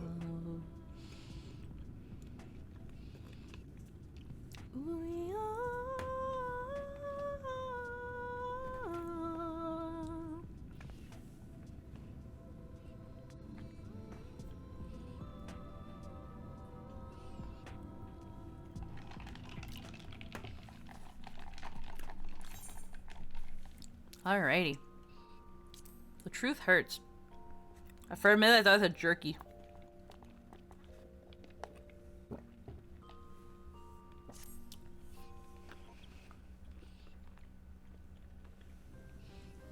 We meet I'm pretty sure we meet a group of people. We always meet a group of people whenever we go anywhere. Amarane, chapter 2. Magnus's wife was a miner, you know. Greatest prospector there ever was. Yeah, we meet another Catman. And this Catman, because we need to get to the mines, and we need a cart to get into the mines. And he's like, I ain't letting you in no mines. And we're like, Catman, please. We need to get in there. And he's like, nah. Last person that went in the mines was my wife, and she's dead. I won't do it. Nobody goes in the mines. Last one was my wife. When the golem heart started failing, she was the first to head out in search of more. Those stony golems, they're important for that. We need one of those to work, to push the cart. And that's where Catman comes into play, but Catman doesn't want to help us. Took his wife, them golems. Problem was, most of the veins ran dry ages ago. And finding fresh ones, the tap's only gone harder. Can you believe it? They were just about to throw all this away. What a waste. Hi, Crazy Fox. Giving Lynn a tier 1 sub. But she wasn't one to be deterred. She just kept digging deeper and deeper. And then the mine collapsed. It was such a pleasant surprise that some of these had, the ones I ordered to have that already had boba included in the description have boba. That makes me really happy. I thought I was just gonna have all coconut jelly milk teas. This was a pleasant surprise. I needed something to work out today. Wait, 6 months? It says here he's gifted 6 months of tier 1 to Mimi Mamina. You're almost at 100 gifted subs, Crazy Fox. Holy crap. Wow. Yeah, freaking Crazy Fox has been paying for your sub for... been paying for your sub for 6 months, Lynn. I know his name is Crazy Fox. We labored day and night to clear away the rubble. But it took us 2 months to find her. To find her body.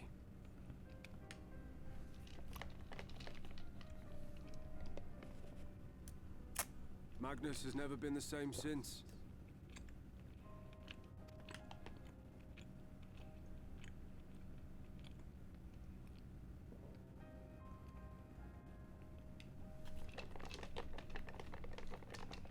Took his wife, them mines. That's why we don't got no Hrothgar cat Where's- ladies. If you don't mind my asking.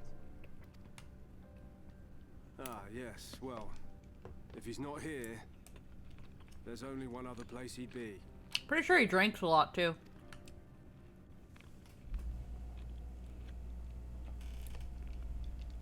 I feel like this matcha is not very sweet. It's just matcha and milk. I don't mind that. That's fine. I feel like a little bit of sweetness could have gone a long way though. You could always sprinkle a bit of sugar in there and stir it. Nah, I'm good. I'm good. It's good. So many good Catboys in the first. What? Oh, you again. How many times must I tell you? The trolley won't run! Be better off dismantling the damn thing and selling parts for scrap. Now, piss off back to wherever you came from. Don't let me catch you around here again.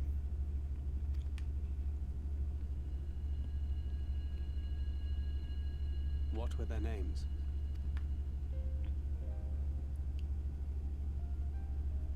He had a kid though. Yeah. Yeah, there you go. My wife, Agna. I was gonna say, it was like he had a son though, because like, it wasn't just his wife.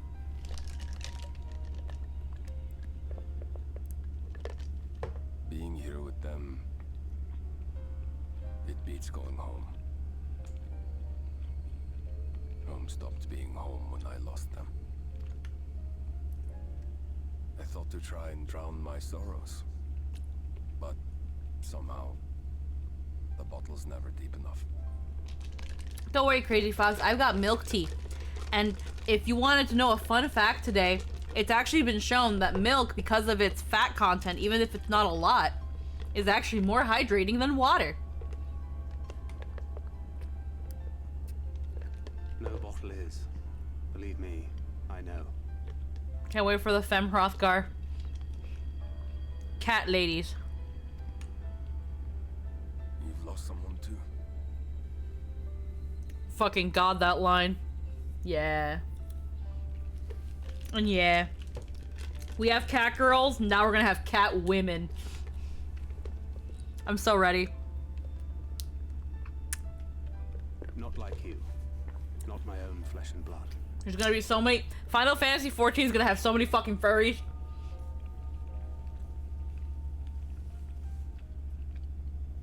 Even more fucking furries. There's gonna be so many fucking cat moms. So many cat mommies. I grew up an orphan, so I never really knew what family meant. Not until I met a man who offered. Damn, that's a good fact. His pupil. Mm-hmm. He was a kindly soul, always looking out for me, like a father. Not that I appreciated that at the time, or anything else for that matter.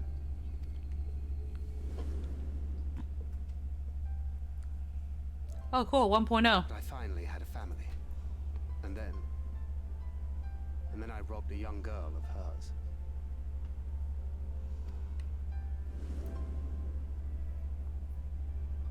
I did my best to make amends, to offer her comfort.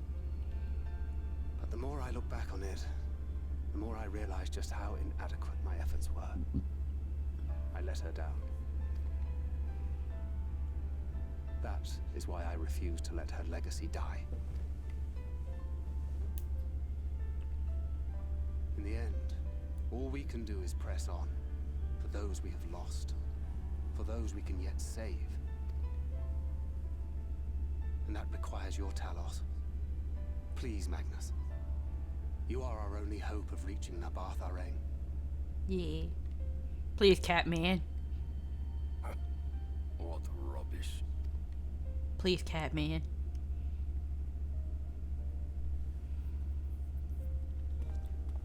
Catman. Please, Catman. She's not gone.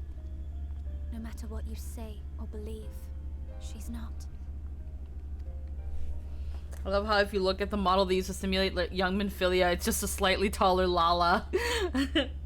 I actually didn't notice. We can still bring her back. I actually didn't notice that. But, I wonder. Because I know, like, I don't know to what extent. I know that there's some hairstyles that, like, all the races have access to. And then there are some that are, like, only, like, race-only hairs. I'm curious if they'll ever, like, open some of those up. Because some of the Hrothgar hairstyles are very nice. And I want to see them on, like, some of the other classes. Like, on the Cat Boys and the Bunny Boys. I think they have in the past.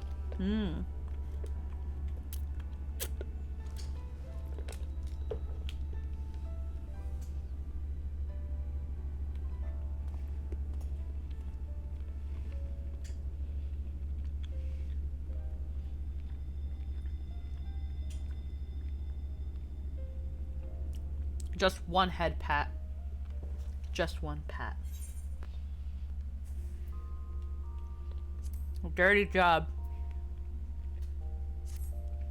Alrighty. So, in order to get the Talos to run, we need to get a thing. And it's kind of like a core for them. We need it. Another Catman helps us out with this. We find stuff. You may Gotta not get in remember them. this about our Minfilia. Yeah? But prior to founding the Path of the 12, long before the Scions, she was something of a minor. Yeah, I heard about that. She got a rock. And she gave it to her mom. Well, After her cat mom. father died, Flamine took her in and taught her the trade. Yeah, I remember ARR now, I think Thancred. they were both seeking to fill the void left by a loved one. Maybe that's why she took to it so readily. Back Back in those days, I spent most of my time in the quicksand or some other tavern, loosening tongues and gathering secrets. You can just say ERPing, Thancred. I'd catch a glimpse of her in the street on her way home after another hard day's work. You can just say you were ERPing, Thancred. I always felt a wave of relief when I saw she'd come back safe, along with a pang of guilt at the fact I wasn't there to support her as I should have been. I want more braids and dreadlock style cuts from a girl. If I ever go into tanking, I want to look badass. Simply speaking, with her more than once in a blue moon would have been a good start. I could never bring myself to do it. Instead, I threw myself into my work and became every drunkard's best friend.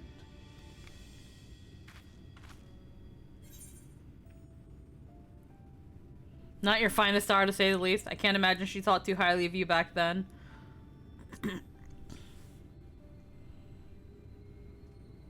Not too highly, no.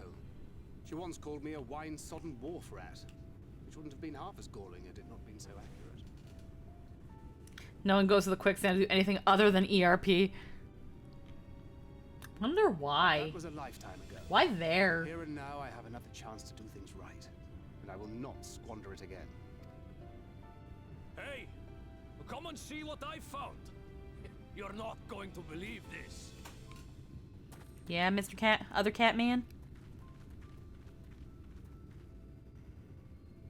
Tell me it's Leonine. It is at that. You lot were born lucky. It's mostly broken pieces. But look at this.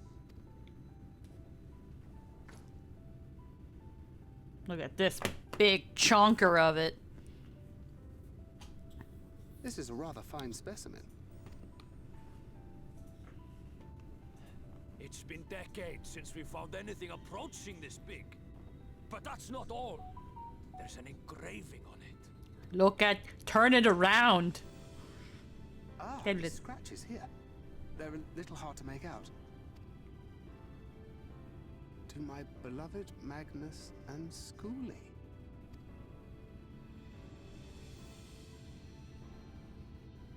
Yes! Do you see? It was a gift to Magnus from his wife. I think they told us about his son, and I can't remember what happened to his son, but I think his son, like, the wife died mining looking for Leonine, and then I think the son tried to go after? I can't remember, because they'll explain what happened to the son in the cutscene. But his son died doing something. She found it. She really found it. She must have spent her final hours carving this message into the stone, in the hope that he might see it one day. Those rock-backed bastards must have made off with it before we could clear a path to her. I think the son died to sickness. Yeah. It's fate that brought you here to find this stone. Because I think the son was young, wasn't he? Was young. It makes me wonder what else might still be buried in these parts.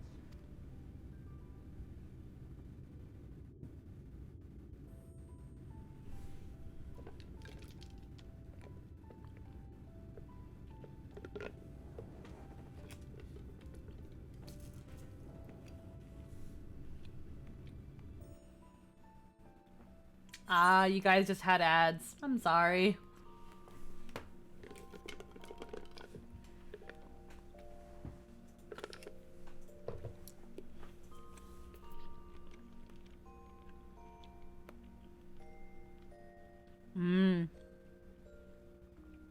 They do support the stream, thank you.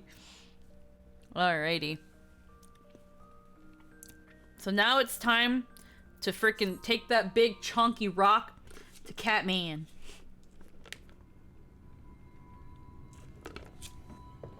And he's like, oh fuck, that was my wife. And Rianjay helps her put it in the thing. Complete. When the heart hath been suffused with a sufficient quantity of ether, the golem should be restored to life.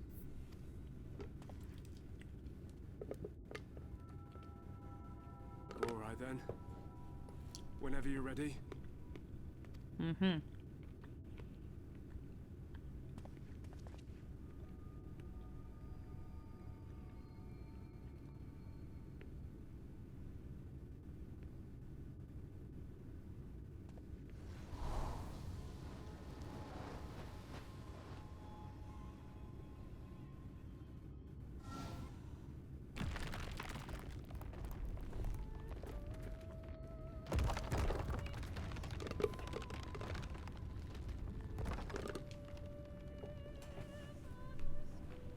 It's working.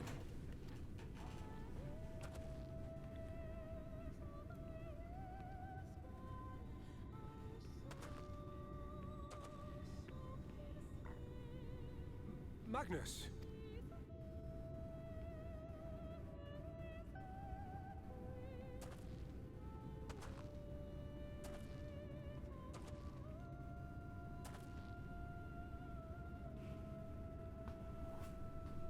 You left me for this? This wretched heap of stone and rubble? Oh. Catman.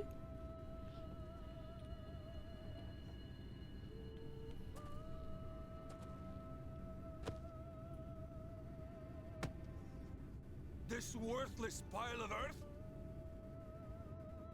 And yet... No. I can't.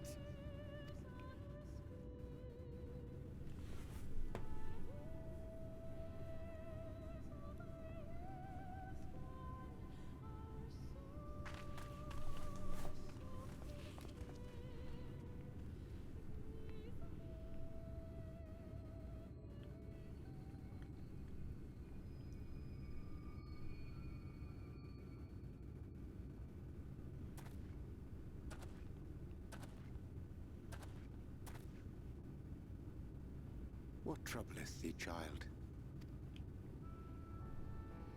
I shouldn't be here.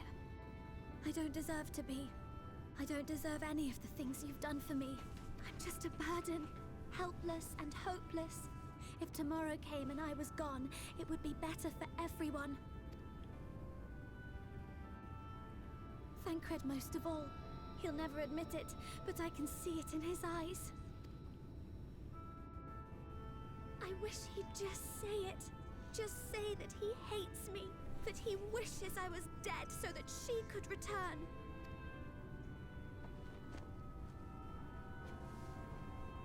None of this is thy doing, child.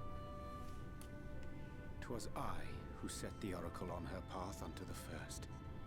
I who condemned you all to suffer these torments. 'Tis my sin alone, and one that will haunt me unto my dying day. No. Yet I dare not dwell over long on my many regrets, for the world is a tapestry of fates, interwoven and inseparable. And we who strive to better it cannot choose but make difficult decisions. I'd sure rather dead. For naught of worth was ever achieved without sacrifice. Yeah, when you think about it, it's like way back in like post Heaven's Ward, where it was like, Oriange, what were you doing all this for? And it was like, it was to lead Minfilia to come in so I can send this bitch to the first.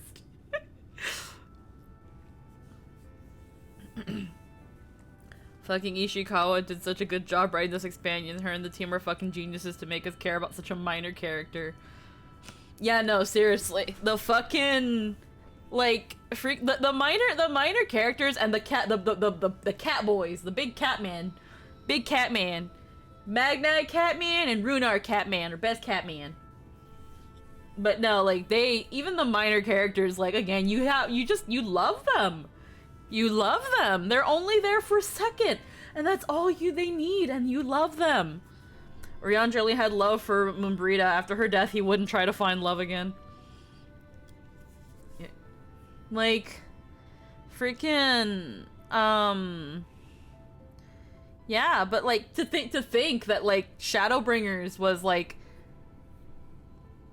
freaking that ahead. That like prepared for with like telling Minfilia, go to the first, you're needed there, go help them. Only you can help them. And thus must man ever struggle to weigh life against loss.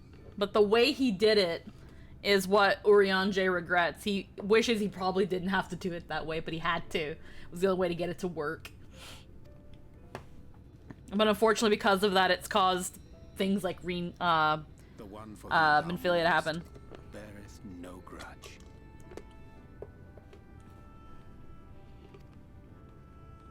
Were she here, She would not suffer thee to languish in sorrow. She would tell thee to seek thine own path, thine own purpose. It is a truth which I myself was slow to learn. Yet a truth it remaineth.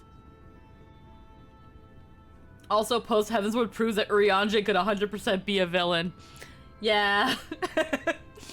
Urianger, if he cared enough to, could be a very good villain. And Moonbrita dying could have easily been just the thing. Cause Moonbrita dying fucked him up. Like even have faith, and all will be well. Like, there are moments, even before Shadowbringers, where, like, we have those very small moments, mostly post Heavensward, where we have, like, Urianger, like, lamenting Moonbrita being gone, and it's like, fuck, I'm sorry, blame Benfilia.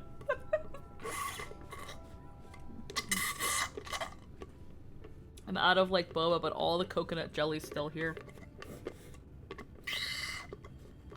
But the way they made the coconut jelly won't go up the straw. Damn it.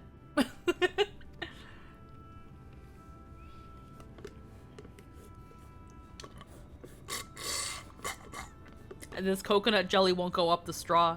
It's not thick enough. It's like in little strippies. Go to her. Have you no words for her?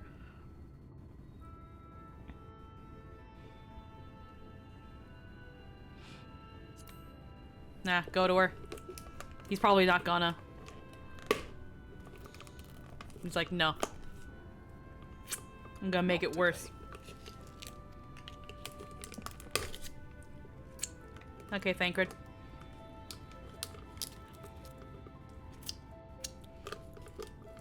This, I already loved, like, Urianger just because of how, like, the silly man talks, but, like, scenes like this, too, also really make the Scions, like, make you really love the Scions. Like, I love, I love Daddy-Anger, but that scene is one of my favorite Daddy-Anger scenes.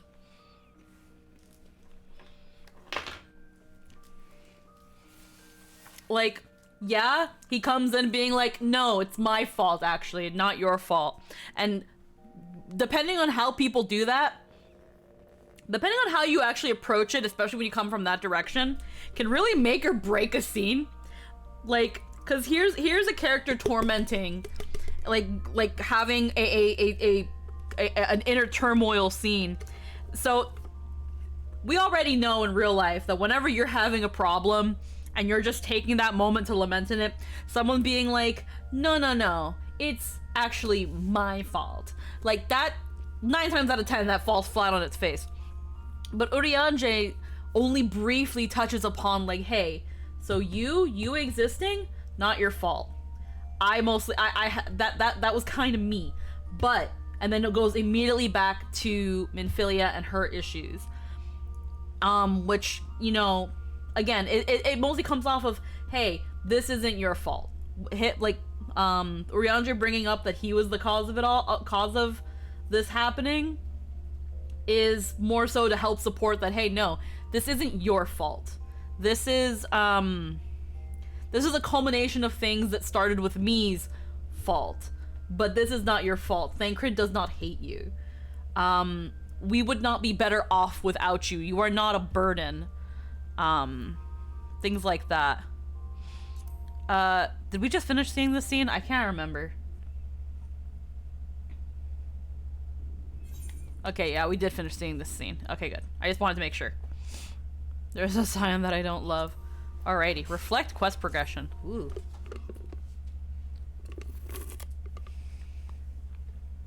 It's gonna acknowledge things I did. Meanwhile, in the Crystarium,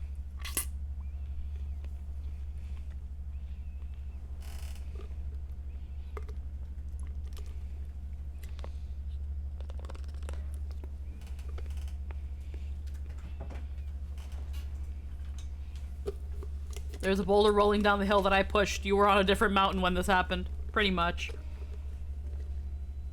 To what do I owe the pleasure that is your extended stay? Oh, to the tediousness of our hero's present endeavors. Oh. That and the insufferable abundance of light in Armorang. I should be glad to keep my distance. There's like 2 pieces of coconut jelly and it won't get in my mouth. I'm rather fond of sleep, you know. It's a wonderful way to pass the time. That's called depression. That's called being old or depression, or being old with depression. Just saying, Emmett. Just saying. Not that my compeers would agree, mind you. Always on the move, the lot of them. Like La Hebrea, constantly jumping from vessel to vessel. Such fire, such determination. So much passion, fleeting and forgotten.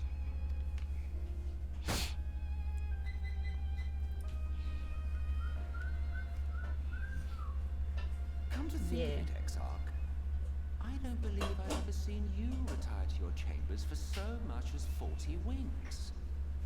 However do you keep your eyes from closing? The cold shoulder. You wound me, sir. Why can't Emmett be a scion? He's sassy, powerful, cranky as hell. He'd be a perfect addition. He can't be a scion, over the whole thing that he's a... Jester, your thing is tracking me instead of... I can't... I need it. I need it to track me for the joke. The joke. Fuck. I am the joke. Fuck. It's ruined. God. Okay. Okay, restart. Do it again. No, it's not. Do it again. No. No, you can do it. Are you ready?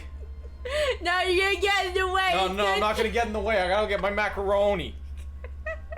I was gonna say, why can't Emmett be a scion? Maybe it's over the small fact that he just might be a fucking assy. Okay. That's it. It's not funny anymore. The joke is bad. It made it even funnier to you. 10 out of 10. Good, John. Joke. Good, John. Yeah, thank you. Good job to you too, Anthony. Ah, fuck. Always so guarded in our every interaction. We did good. Interactions you curiously refrain from sharing with the scions and their champion. So I can take best take. Hey, Ducky May, how you doing? Did you change your name? And risk souring your budding relationship? Maybe not. Much as I dislike you, there are more useful targets for her energies. And I'm not in the habit of pointing her at my enemies like a weapon. Ah, look at him! Being so considerate of my time and efforts. I like him. Is that right?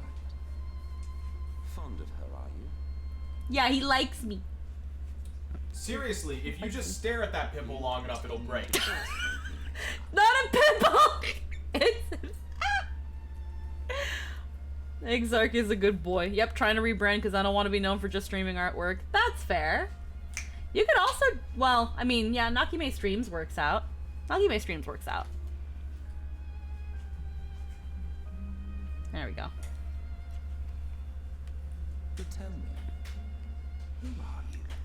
If only a couple city-state leaders could get the memo.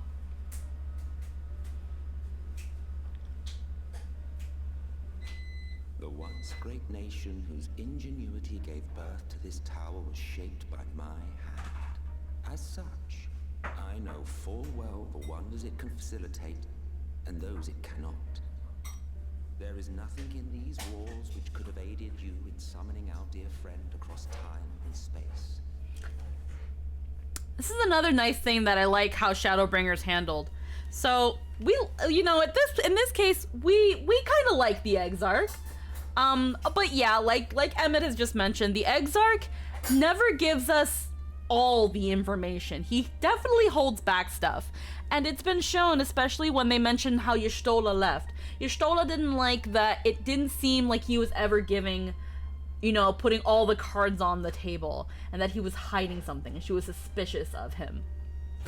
And then Ardbert comes in where he was like, 100 years ago, there was no Crystal Exarch. I don't know who the fuck this is. He seems like a pretty big deal, but he wasn't in my time. I don't know where he came from or who he is. I don't know. And then you have this scene, and then you also just have little breadcrumbs in general, like, from the story of how long he's been here, how long, the tower, you know, there are people who had a very good idea of who the Exarch was, simply just for the fact of the Crystal Tower being here, like this, yeah, the Crystarium being here, but like, it was, breadcrumb-wise, I like that they left the little breadcrumbs, and then you have Emmett being like, who are you? This place that's here. This thing that's going on here. I know what this is. I know what I'm in right now. And I know how this works and what it can and can't do. And what you did, this cannot do. So what did you do and who are you? Much less in possession of her mortal flesh. Not even I could have performed such a feat. So yeah, it's that thing of like, what's going on here? I can't even do what you just did. And it's those little things where it makes it seem like, yeah, what is this? What's the Exarch doing? Like you want to trust him. You want to trust him, but then even Y'shtola with Raktika, she's like, something's up here. You're filling up with light and this doesn't look good. What is going on? Why won't the Exarch tell us anything? We have theories on who the Exarch is, please. Yes, that too, guys. Don't spoil who the Exarch is. We know now. Most of us know, but don't spoil. But yeah. I see. You had a hand in Alak as well. Oh.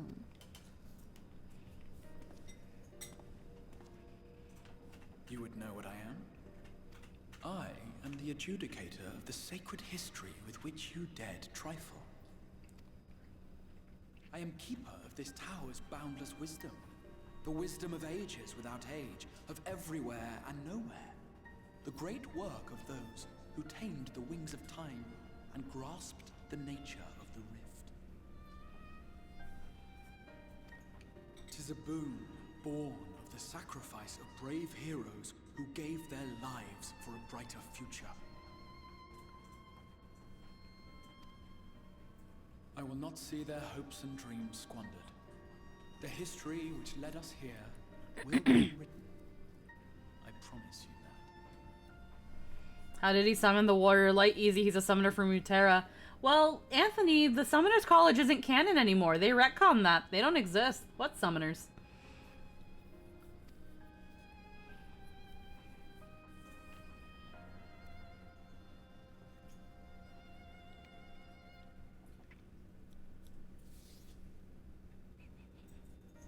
Well, it seems we're both eager to fulfill our duties then. On that much, we are in agreement.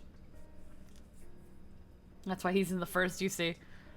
It's League pre-retcon.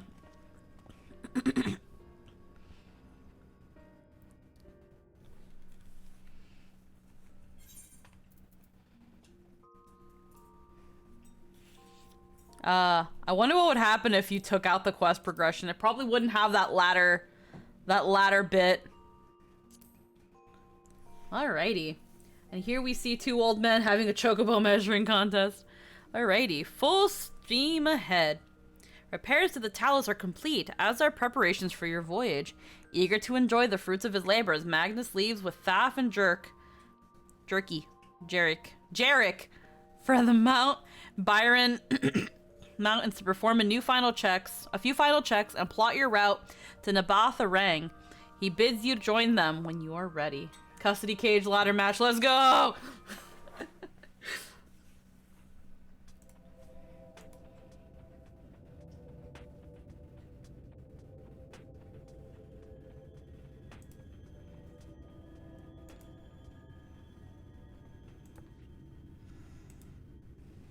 There we go. Urianger?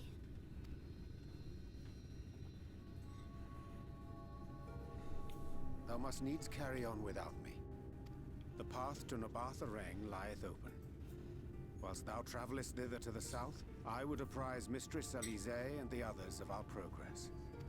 As circumstances permit, I will thereafter rejoin the hunt for the remaining Light Wardens.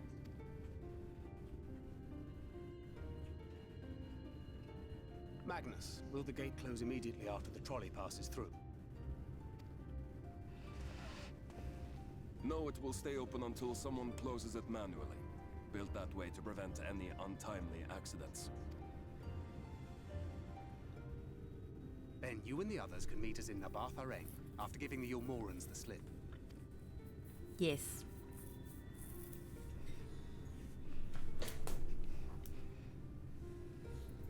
Urianger.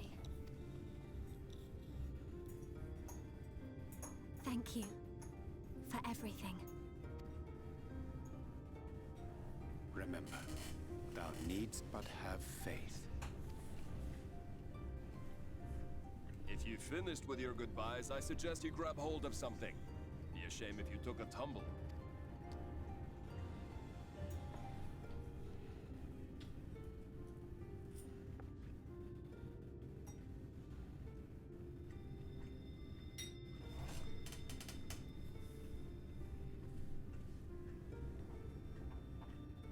The tracks beyond the gate aren't in the best of shape, so the trolley can only go as far as Malik.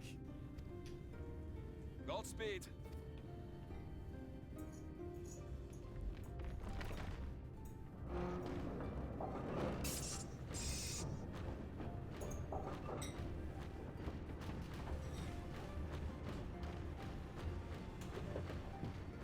It's like pushing a little shopping cart.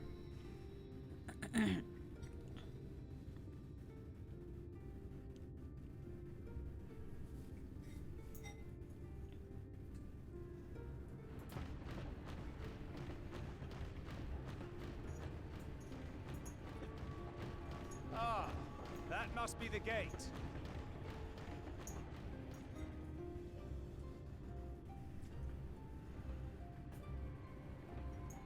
I press the button.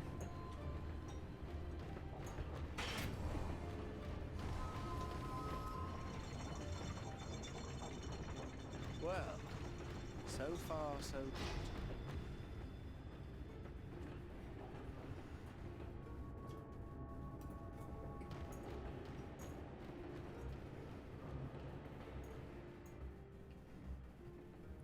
Oh. Wait, is that Ranjit? Yeah, it is. Of course he fucks everything up.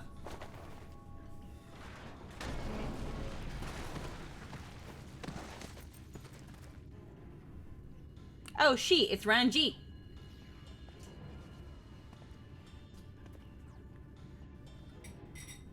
You're a stubborn old swine, aren't you?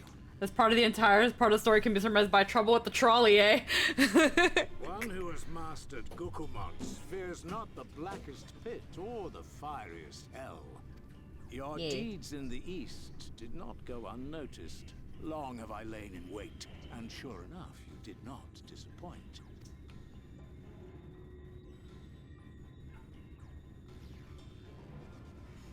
Had you only sworn fealty to Lord Vorthry, you'd have no cause to skulk about like frightened. It's Tiger Dad. It's Crouching Tiger, Hidden Dragon Dad. While I dispatch these villains. No, I won't. I won't let you. You forget to whom you speak. Who armed you? Trained you? fought and killed 1,000 Sin Eaters with you. You didn't do it with this one. And when you were inevitably cut down and lay lifeless in my arms, who sought out your successor to carry on the futile struggle again and again? Yeah, now we know what he means.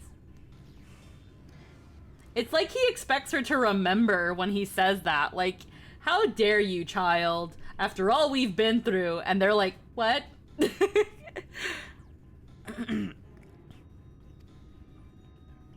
We seek to bring peace to what is left of this shattered land. While Manjeet these is also, mad yeah, he is fools very, will only very bring old. further chaos down upon us. Yeah, he's older than Vothri. That's why, like, again, he's dealt with every Minfilia, which, again, like, I want to believe was, like, maybe 5 or 6. If they died as quickly as he just said they did. Do not be deceived, child. Only by Lord Vorthri's hand will this dying world know a sliver of salvation.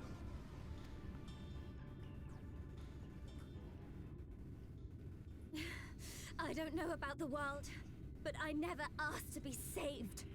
However much it hurts, and however hard it gets. It's my life, and I want to live it on my own terms. The dude literally existed before the flood. And those mad fools you want me to abandon, the ones I've traveled with, fought with, and may one day die with, they feel the same. So no, I will not be deceived. No matter what you say, I refuse to believe it's all for nothing. They're everything to me. All I have, and all I need. And I would gladly do anything for them. Let us pass, or kill me. I'm not leaving here without them. How dare you? Very well. If you would cast your lot with villains, then you shall share their fate.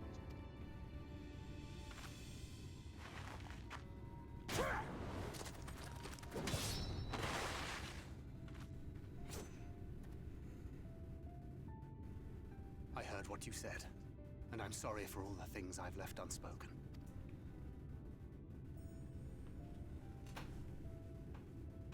You have to go, now! Thancred, no!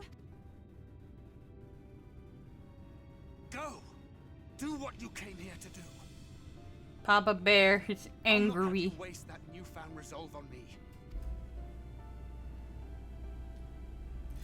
I leave her in your hands. Hurry! Oh my god, should we dress up as twinsies? We can do twinsies. Philia, do you want to use twinsies?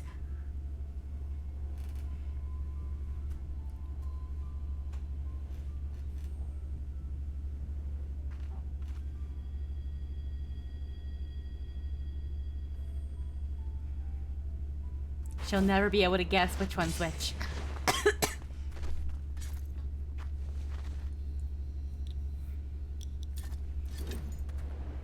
Fist against gun. Your fight is with me.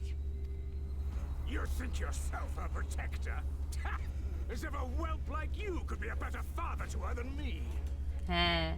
Dad fight! And then you had, in my opinion, is a first fight as Thancred against Ranjit. Yeah, fuck that duty. I hated it. I fucking suck as Gunbreaker with 3 abilities. And he summons Mushu. I want to use my minion in a fight, but I don't want to be a summoner. Who will be the ultimate dad and who will pay child support? Find out now. Now here's the thing, like, I'm tempted to go and put on the fucking Oracle gown because I want to be like, who wore it better? Is a rogue Gunbreaker multi-class. But I think that's not till the next one. I don't know. Full steam ahead. Do it. Yeah, man, hold on. Hold on. We're gonna ask Minfilia who wore it better, Minfilia. Who wore it better? Hold on. There we go. I also have like the 2B leggings under, so it's like my ass looks better. I don't know, man. I think I wore it pretty sweet. Anywho, let's go back. This was actually, funny enough, this outfit was like the first one I bought. The first like online outfit I bought.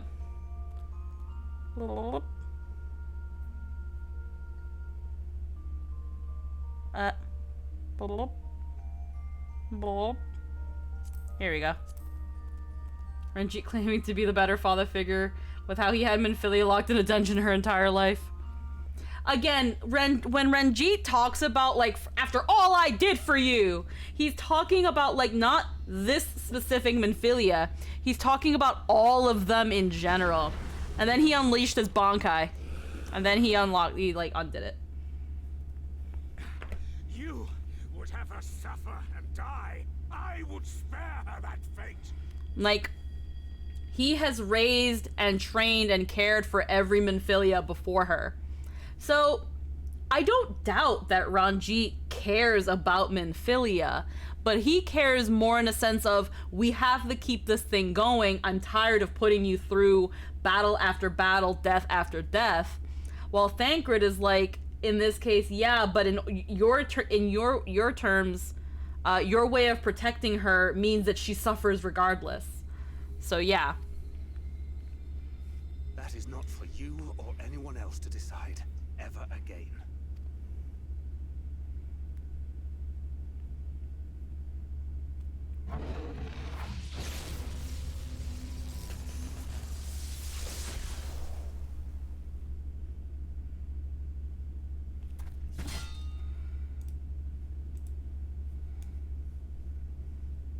Oh yeah, but Thancred did a big thing that is like big owies.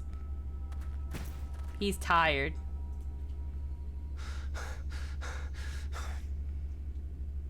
Big life-draining things.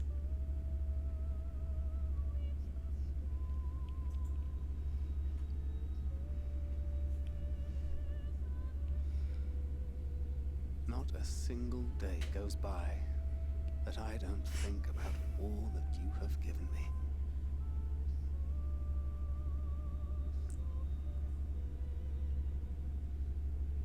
Countless memories and moments I took for granted. Gods, you grew up so fast.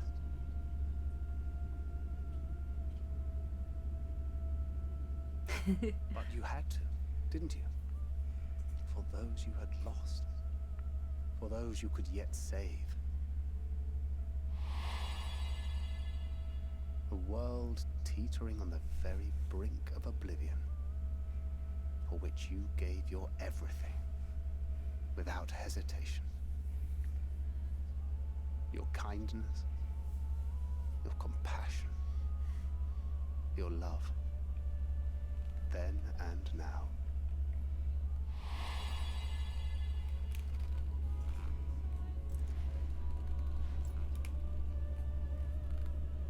One last time, with a little help. I'm so proud to have been a part of your life.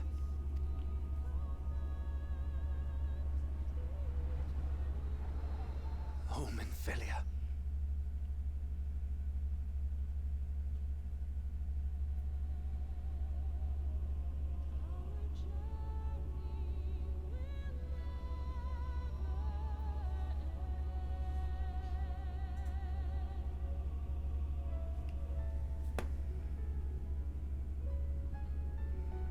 Look, we're twinsies.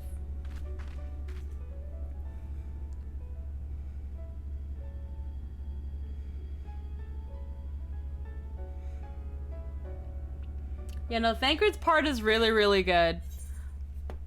It's that thing, too, where it's like, I kind of already knew he wasn't gonna actually die.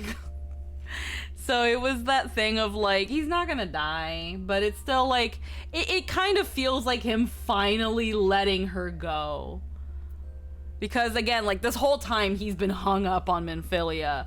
And it's just like, man, I wish we could meet the Minfilia that Thancred loves so much. Because we didn't meet it in ARR. Minfilia was a lot better after ARR, which sucks. Alrighty.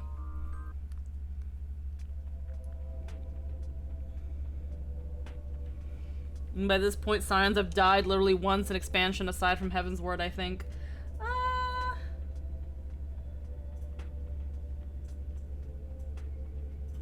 We only lost Papalimo.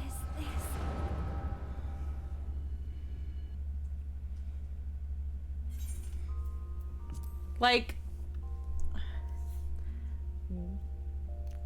yeah, no, quote unquote died, I get, but like, obligatory Scions dying again. Yeah, because like,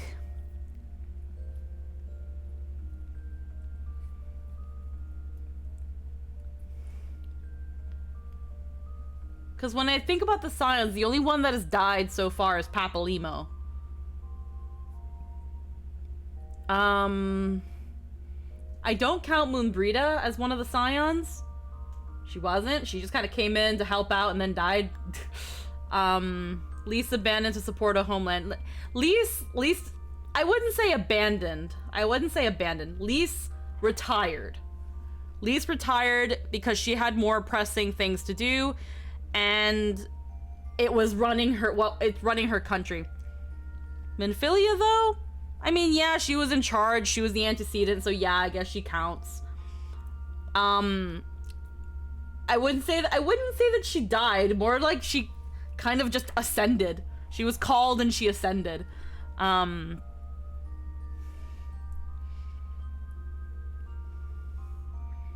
yeah. I wouldn't say it was a fake out. Like, the fake out, I feel like we had, honestly, I feel like we had more of a fake out with Y'shtola than Thancred. I can't say Thancred's was more convincing than Y'shtola. With Y'shtola, when she fell down that hall, I was like, oh, fuck. Oh, shit. I was like, I don't think they'd really kill off Y'shtola, but fuck. Like, if you didn't know how popular Y'shtola is, you'd believe it. But then, you know, then they mentioned the thing of flow, and you're like, oh, shit. That's how she didn't die the last time. You know, like, yeah. I hope that makes sense.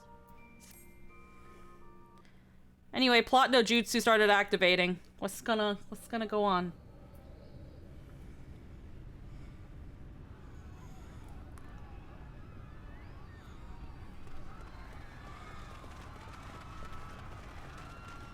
Run for your lives!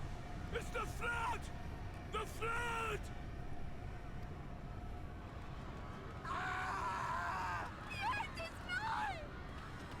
Look!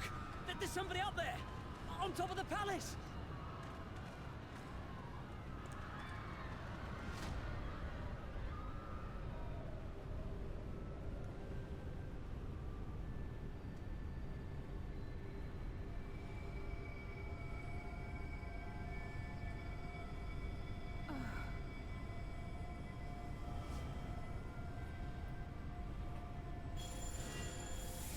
Flood of light is a little flood of water.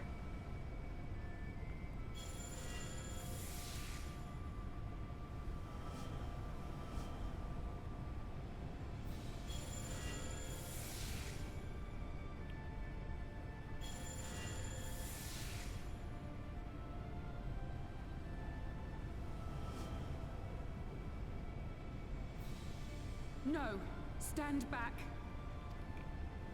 We shall stay the flood. But this is what I want. It's my sacrifice to make.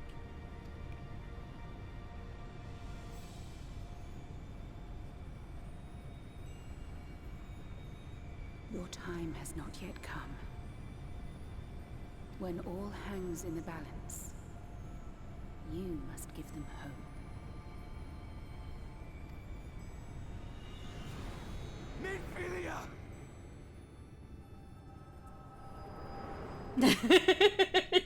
You and your cryptic BS.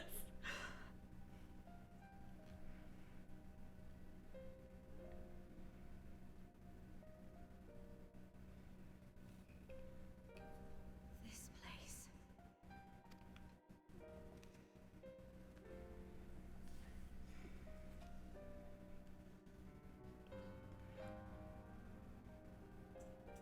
Oh, I'm wearing gloves still. Fuck! We're not total twinsies.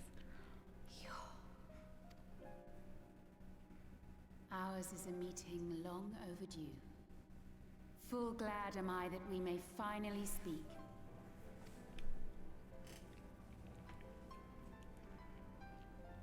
Hi. I came at Thancred's behest. Thancred told me to come here. But I guess it's good to see you again.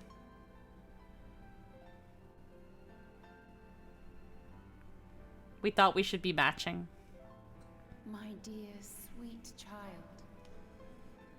Yours is a burden none should ever be forced to bear. Such pain and suffering you have endured. Yet still you came. For this and more, I thank you.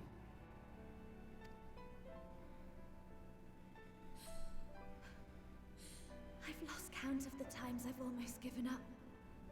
If people hadn't helped me every step of the way, I never would have made it. Yet here you stand, resolved. Now, tell me your heart's desire.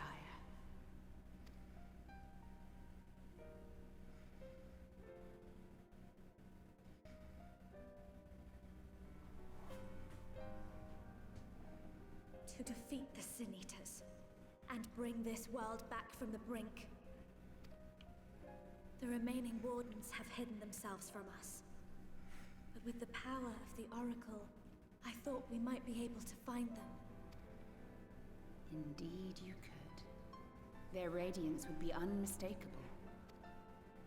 But know, my child, that the power you seek will come at a price. We stand now at the crossroads. A decision must be made.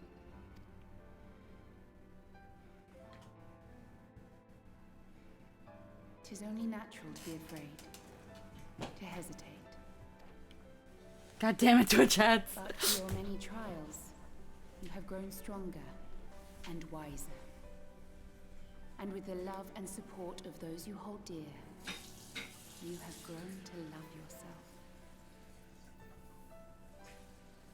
T-Tam is on an advertisement.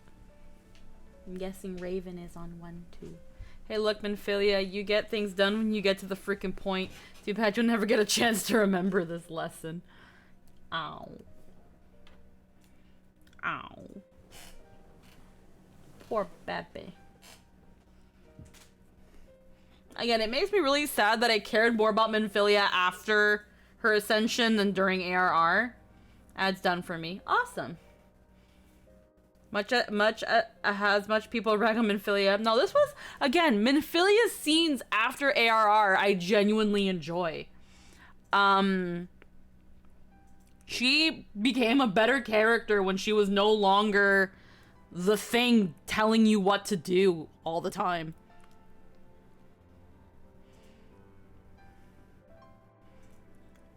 Like, unfortunately, yeah, like, ARR, maybe I'd have to, like, actually New Game Plus it, but, like, even just the cutscenes of ARR doesn't really do much to make you care about Minfilia. You hear about how great she is and how much everyone loves her and how she gives hope to everybody, but you don't see much of it in ARR. She's just the thing that tells you what to do and is like, yes, go do it, yeah. Like, she's kind of like the cheerleader. But I feel like it could be because most of that is in ARR. Not ARR, in 1.0, but I don't know.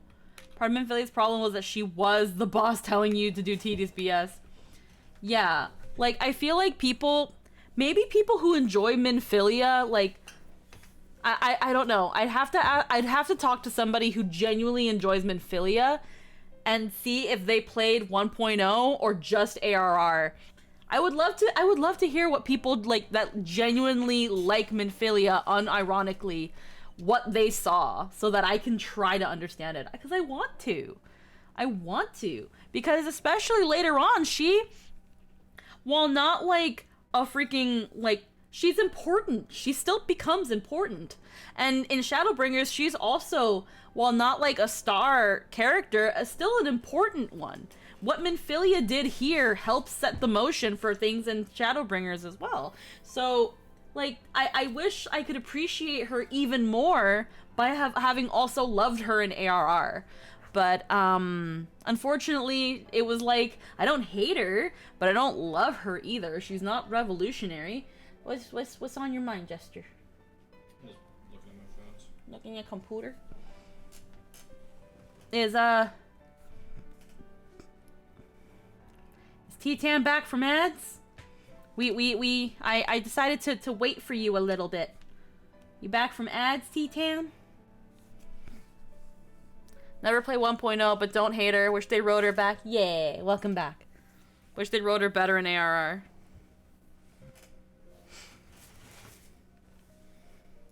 I wanted to wait for you.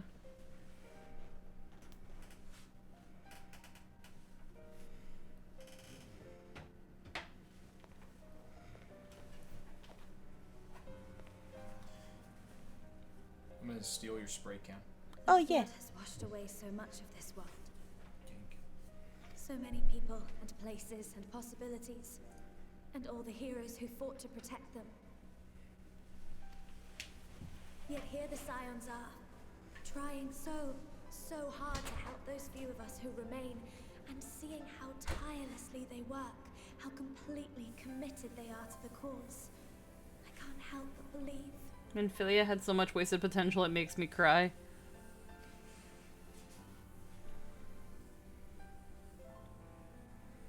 But I want to do more than just watch and cheer. I want to make a difference. I want to help them like they helped me, and maybe even inspire others to do the same. Thank you. Coming together, providing for one another. That's the only way forward I can see. Since all of our heroes are gone, we'll just have to make heroes of ourselves. Oh! Patrick raiding with a party of 3! Hello! Welcome! Hello! Patrick Hurt VA, welcome! Hello! Hello, designer Gaze. Hello! Hi! Hello, welcome to the stream. Hello, guys. I am Squeaky Chiona. You can just call me Squeaky.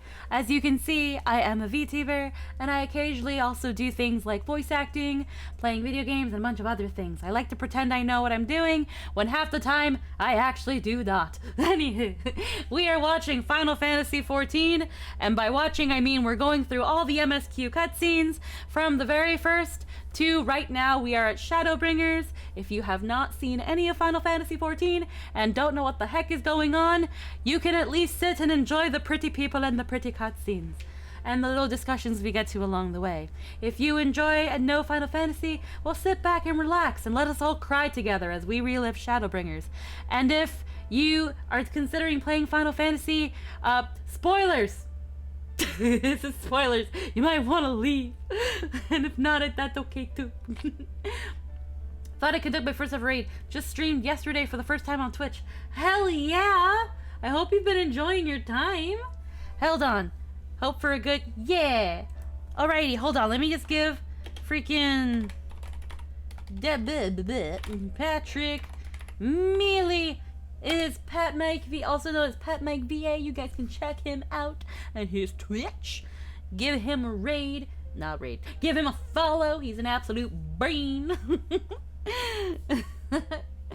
Listen to Pat and check out Pat. Hell yeah. Oh, hell yeah. Freaking one sec. Now that you are streaming, Patty Pat, I'm gonna give you a follow so that I can know when you, if during times I'm streaming and you're up, I will pass you a raid. Yeah. You got it, Squeaky Suchi. Yeah. I'm sorry. I've been kind of goofy today. It's been pretty stressful lately, but I'm having a lot of fun just kind of letting loose and, you know, being able to just like chill out and hang out with you guys. It's really helping me make me really happy. Thank you. Okay. Minfilia, what were you saying? Keep going with your keep going with your resolutions.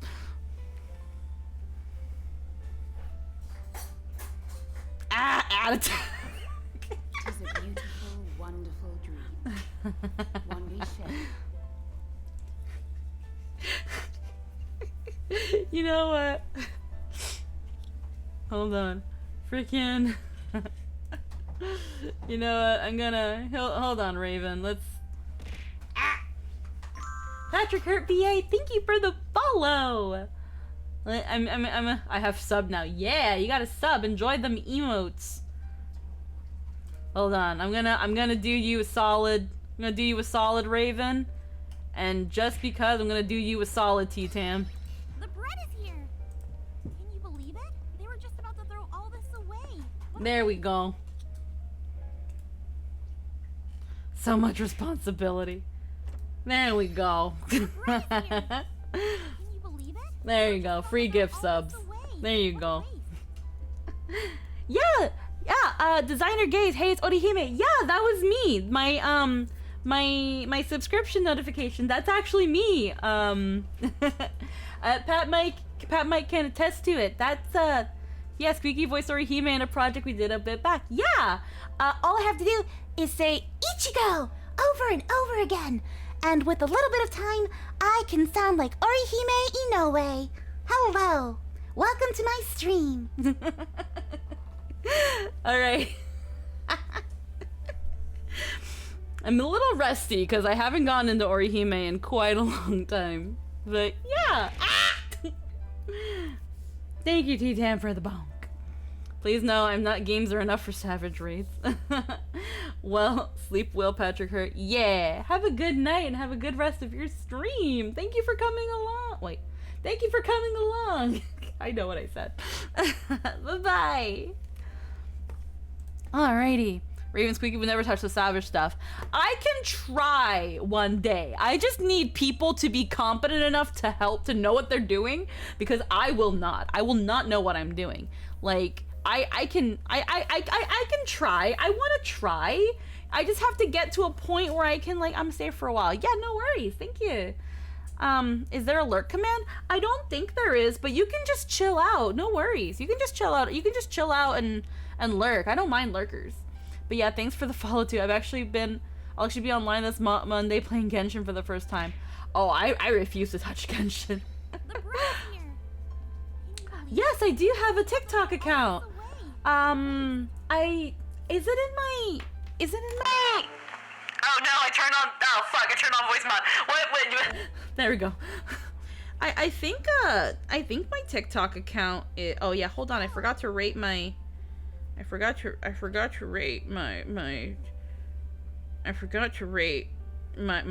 skip the dishes. I gotta give them good rating. There we go. Okay. Does my does my thing have my TikTok? Yes, it does. Yes. My Twitter, my TikTok, my main channel, which it's kind of fucking dead, and my VOD channel. That is where you can find my thingy-mabobs. Yeah, I know, phone. Thank you. Thank you for letting me know people are looking at my TikTok now. Hey. No mod is safe from crazy. No, they're not. Whoa, what was that? Yeah, no, that was my phone. Don't, that Navi. Hello. That was, that's my phone. That's my phone notification. It's become a little bit of a meme now. It's been like this for a while. Ever since I got a smartphone, that has always been my notification tone whenever I get like a text message or something. And then the beep boop, beep boop, I don't know, just for some reason TikTok specifically has that. I can't explain. What's with all the bonking? It's fun. Give Squeaky a second. Squeaky also has a Patreon as well, but I don't do anything on the Patreon. The Patreon is just a way for people to have additional support, and if they want to donate to a point that they want me to say something stupid to them, whether it be safe for work or not safe for work, they can also do that, because I also, that is, yeah, the Twitch integrated throwing system, that is tits. That is the thing that throws things at me like this. Anywho, but yes, it is the official name. But yeah, I do try saying poggers. I just said it. Why is it spelled like that though? Because it's funny. But yeah, I do also have a Patreon. I don't really go around linking it because, again, I don't have a lot to offer on my Patreon aside from like vocal things at the moment. Wah!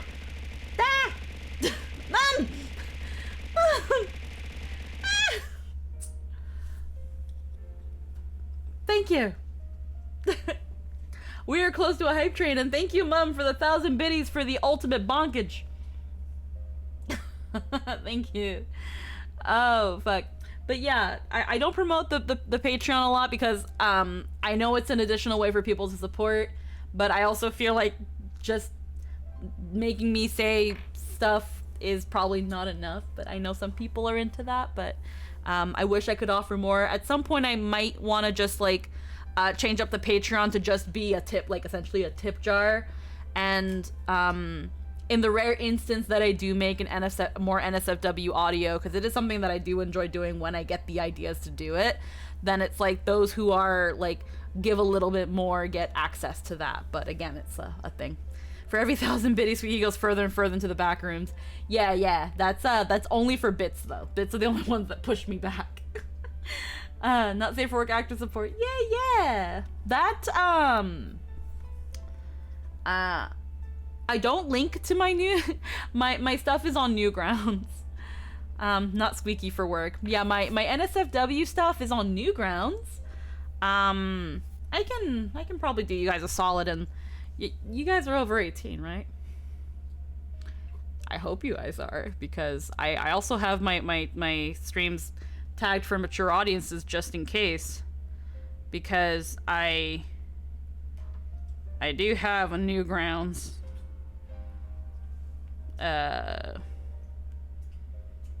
If I could fucking spell my own name. I can vouch for Mum. Oh yeah, although according to you, baby, because I didn't know how to say. Yeah, you didn't know how to say lingerie. Yeah, man. You probably said friggin' something like lingerie or something. Man. Alrighty, hold on. I'm gonna link it here. Good. This isn't. There you go. There's Switch. Bro, heckin' share. No, I'm not over 18. Swings vodka. You guys are over 18, right? 18 to 13 plus with parents' permission. Yes, walks away in shame. Bro, heckin' share.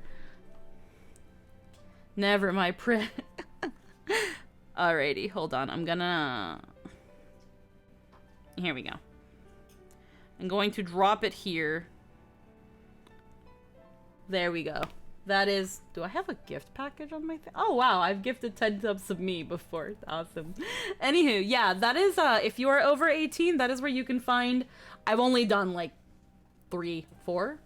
I technically don't count one because it was, like, only 2 minutes in my very, very first one. But that's where my NSFW audio is. For you horny fucks who want to hear a girl moan in different voices. Did someone say horny? Horny. I did. I said horny. I said horny.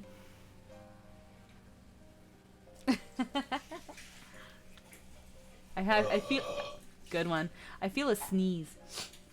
But it won't happen. Anyhow. The first thing that pops up on Newgrounds search results was your moan sound. Yeah, it was. That because I also did like a little moan reel for Lamau. It's from Walmart. It ain't good. I'ma check myself in a horny jail. Bye. Yeah! Tell me what you think, though. Like, genuinely. Like, did I do good or not? Because I am a bit self-conscious when I do, like, audio things like that. Because I always wonder if people are like, yeah, you totally sound like you're fake moaning. Or if it's, like, people have said things, but I also feel like people are just being nice. Like, Jester's never listened to them. I don't expect him to, though. I don't expect him to. I'd be really embarrassed if he did. Oh, I'd be so fucking embarrassed. Never listen to my audio. I'm gonna make a stream. No, you're gonna just listen to the. You're gonna get banned. No, I won't get banned. You're gonna get banned. No, Twitch. only I'm gonna listen to it, and they're gonna get my reaction. They're not gonna be able to hear it. No. They're gonna get my reaction. I'll be like, yeah, I vote that as a 7. No. And then I'll hear the next one. I'll be like, well, that's a 9.5. No. Background gesture is inferior to the more powerful foreground gesture. So I've never done this stream host thing before. This is great. Yeah. I listened to your demo. Long story short, yeah, the moan demo was very experimental. Just to get a general idea. I feel like I can definitely do better if I wanted to give it another shot. But yeah. The Twitch stuff is very scary. It's very scary. Why are you looking at me like that? Oh. Oh. Ow. Meow. Meow. I'm sorry. I wanted macaroni. It's on the counter still? Yeah. Okay. Go heat it up. You're so cool. You got yourself. Thank you. Thank you for the follow, Designer Gaze. I hope to see you more often. Oh, I hope to see you more often. I hope you'll come visit me. I stream mostly Saturdays, Sundays, and Mondays. Sundays and Mondays mostly on the earlier side of the day. That's not my best, but I improv. Squeakeroni. Yeah. But I wanted macaroni. Okay, so given what has happened to all your characters lately on your Newgrounds, I look forward to the Trin one. I was gonna say, Squeaky, it's funny we chatted about Orihime last time. When I was younger, I legit wrote a fan fiction that takes place behind the scenes of anime shows, and I completely rewrote the character. I'd have to show you sometime. It's very high school cringe, though. I think we've all had that phase when fanfiction.net was a thing where we all wrote cringy fanfiction. Nope. Except for Jester, apparently. He's perfect. I didn't say I was perfect. I just said I'm not cringe. Have you ever noticed how, like, basically I made her swear a bunch because I thought it was funny. Lamau? I remember... Did you also make her say lol and G2G and Raffle? I remember a long time ago, like very early high school, I wrote a Bleach fan fiction where it was just the Bleach characters discovering the internet and going and reading fan fiction about them, and it just mostly culminated with them throwing up, and for some reason that was my most read and commented and favorited and everything. And I'm like, even when I wrote it back then, I was like, this is garbage. This is dumb, stupid garbage, but they're gonna eat it up, and they did. You want to talk about some cringe shit? Yeah. My most viewed video when I started doing voice acting was when I did a cover of a Bleach opening. Yeah. And the Bleach cover was fucking trash. Yeah. But it had so many views. Yeah. It had so many views. How many views? It had like... I can't remember because the account was lost. Yeah. But it had so many. I think it was definitely 5 digits. It might have been like 30 or 40,000. Yeah. I remember, I think one of my, like, oh god, I used to do a lot of covers when I was younger. But like, I think my most popular, quote unquote popular cover was a song from D. Gray Man. I did like an English version of it. And it's pretty shit quality, but like, I still get like, at once in a blue moon a comment about it, which is always kind of heartwarming. I wish if I did, I think if I ever tried singing it again, I could probably do better because my voice has gotten more experienced, even though I've never been formally vocally trained, but at least I'm better than I was back when I was like in freaking high school. We would all hope that we're better than But it was also because I hated Orihime as a character in the series. If you like her though, that's fine. It took me a while to grow into Orihime. Back then I didn't care for Orihime either, but she sort of grew on me after a while. Singing is a lot of fun though. I mostly do classic rock covers, but goddamn I want to get more vocal training. I want to get vocal training, period. I've not done any of it. It kind of, these kind of conversations about singing always remind me that I did a karaoke stream a while back, and I have never put it public. I'm pretty sure it's on one of my YouTube channels, but it's on private, and it's with my old rig, because it's the same model but with a more with an older rig. This is a more improved one. But like, a little part of me wants to put that public one day because it was a pre-debut one. But like, I'm also a little bit self-conscious because it was like a lot of singing. Choir was a lot of fun though. Ooh. Before we started the RP streams, I was fucking terrified of putting myself on the internet in any way. Yeah, I really had a lot of fun with the karaoke stream. I kind of want to do another one, just I don't know when it would be a good time. Or like what songs to sing. I'm always like, that's the only thing I'm like self-conscious about is like, so I can't believe Bleach is on Disney Plus now. Well, that's still actually, Protect the Mickey Mouse Clubhouse. It's been spreading because it's such a weird thing, but there's actually nothing to back it up right now. So as far as we know, this is completely unconfirmed. We actually don't know if this is true. I think it might be a joke. And just a redeeming bonkage. Yeah, no, it's still up in the air right now whether or not it's true. Yeah, it's most likely. Yeah, you're having fun with that bonkage? Yeah. Yeah? All my points are gone. Yeah? Hey, check your fucking posture. I think my posture's pretty good right now. Great posture. Yeah. If it is, I'm hoping there's a bunch of memes made of it. Just a Bleach Kingdom. Oh yeah, there's already been tons of memes. Even if it's whether it's true or not, the memes are there. My name is Ichigo, and you're watching Disney Plus. I did see that picture. I've seen the picture, and then Logan did a recording of it with his Ichigo. But either way, we are digressing. We're having a very touching moment here between these two ladies, and we're just ignoring it. Though my power was all but spent in staying the flood, I prayed this final act would give hope to those who survived. And then after this cutscene, I want to get some macaroni.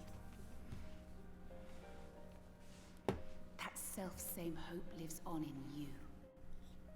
It gives me comfort to know that the future is in capable hands. Oh, yeah, or he would definitely do the wand thing. I need to wait for the cutscene to end. Remember this. No one, however powerful, is immune to the whisperings of doubt and despair. Do not give in to them. But do not deny them either. Oh, fuck. Something about being a beacon to others. For believing in us. For believing in me.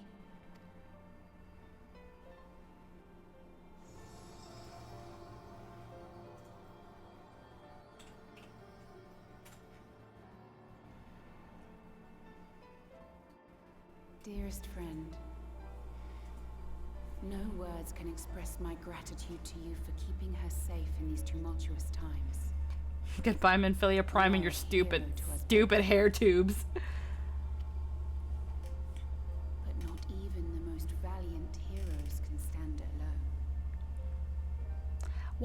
What kind of kills me with Minfilia and these like hair tubes is that they're braided and then they're wrapped. And I feel like it would have been so much better to have the ribbon interwoven in the braids. One, because I fucking love when like character designs have that. I fucking live for it. I love like shit interwoven into braids. But two, it just makes it look more like a tube. Only together may you change the fate of two worlds. What I also don't like about this hairstyle is that I would have been fine with the hair tubes. It's the side braids that end in that little ponytail that's the fragments of Minfilia's old hairstyle. That's the ones that I don't understand why you had to keep that detail. Like, it just looks like Minfilia got bad extensions. Those are hard to make work. Respect the hair tubes. Alrighty. Well, I was gonna say, now that I think about it, freaking, hold on. Yeah, hold on. Freaking, her hair is so confusing, it angers me. Hold on, I want to say that line. Ichigo! My name is Orihime Inoue, and you're watching Disney Plus. There we go. I wanted to say that. I wanted to say that. I feel like it wasn't like Stephanie Shea enough, though. That was beautiful. Oh my god. It's like... Ichigo!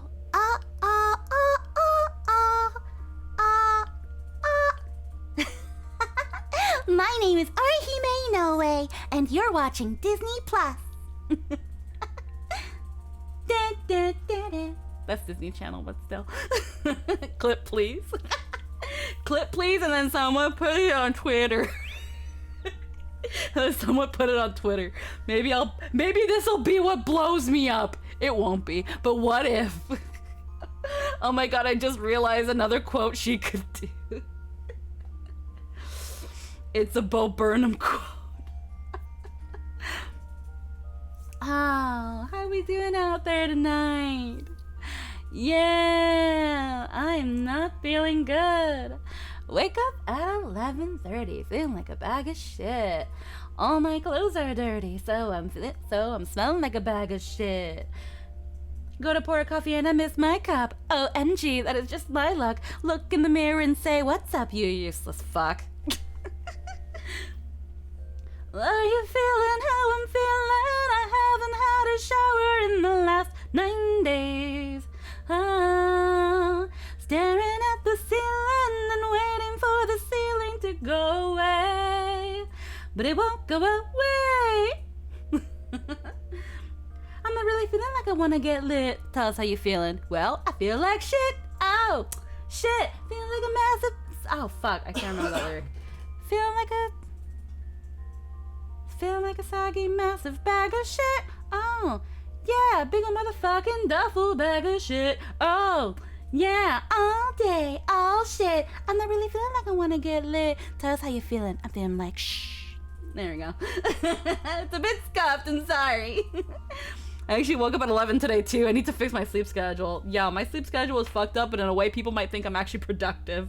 I wake up at 5 even when I don't have to, and it sucks. I have to like lay in bed and then like scroll my phone until I start feeling sleepy again. Oh, I'm feeling good.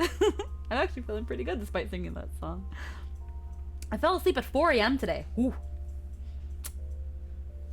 Ooh. Let me put this on the thing before I forget that we watched the cutscene. Ironically, because I was watching Sandman. Oh, this quote. Oh, Ichigo, Ichigo, Ichigo! Yo, man, my life's about 3 things. Getting money, getting pussy, and the Dewey Decimal System.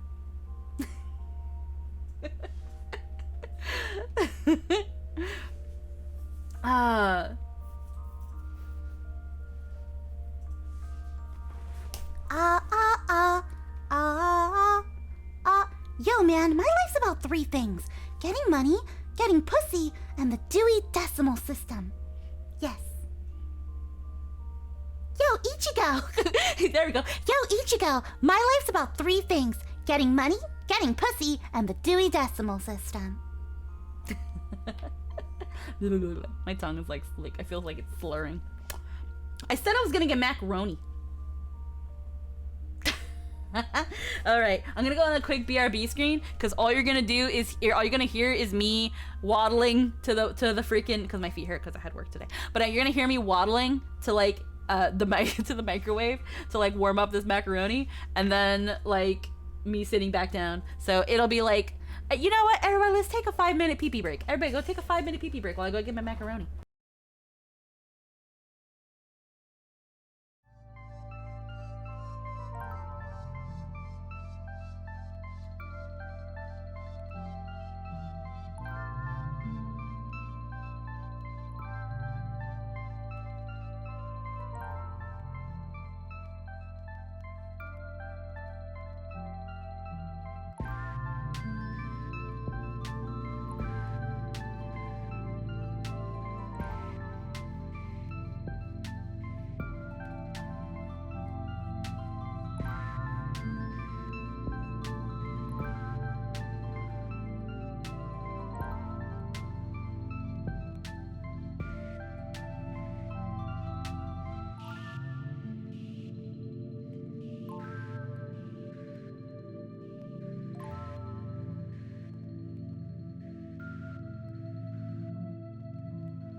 All right, we are back, and I've got some macaronis. Yesterday, was it yesterday? Yes, yesterday. I made a big pot of macaroni and cheese, and I probably talked about it before. Already gonna head off for the night, gonna hang out with some buds. Yeah, hope to see you around.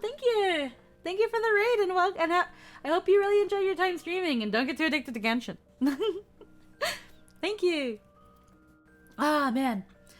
But yeah, yesterday I made a big pot of macaroni and cheese.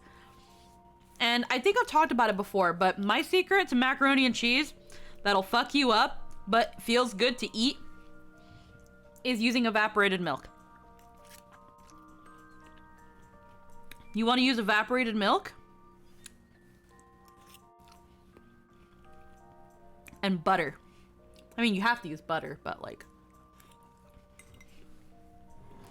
And if you want some protein, get some smoked ham, whether it be a ham steak or like a good little thing of smoked ham. And just dice that up into nice little tiny cubes and throw that in there. That shit's good. Alrighty, back to this though. Yeah, I made a big pot of macaroni and cheese. I got flowers on it. Oh shit. Ah, there you are. We were worried. Yeah, we're twinsies. Really? She wasn't the one that nearly got herself killed. It's a good thing Urianger called on us when he did. You were at death's door when we found you. But thanks to your timely ministrations, I was not obliged to walk through it.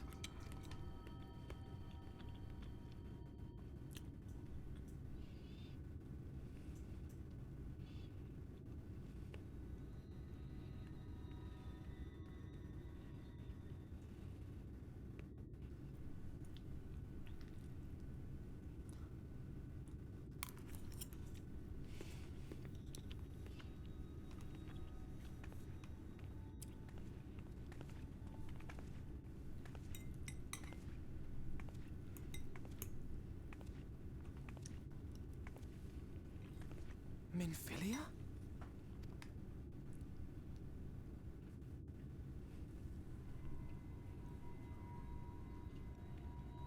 You saw her.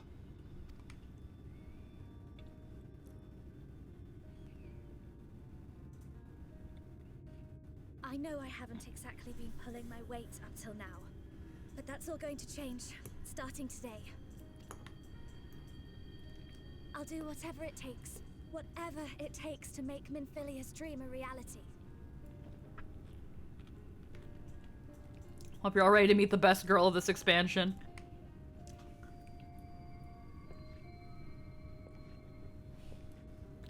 I'm sorry, I made macaroni. Track the Light Wardens now. Maybe even help you fight them. Pat. I'm glad you're back. You don't have to say that, you know. But I want to. Your family. How else would I feel?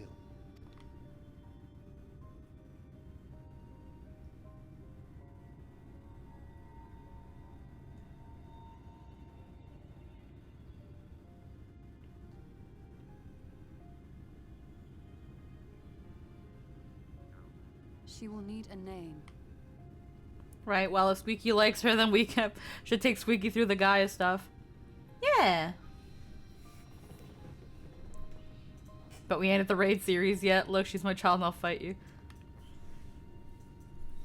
A name? Yeah, I haven't done the eating quest yet. I want to do those. A name of her own. I would not have her walk in the shadow of another any longer. And I think it a fitting tribute to our departed friend, too. At the mention of Minfilia, I would remember the woman who preserved our fellowship when all seemed lost.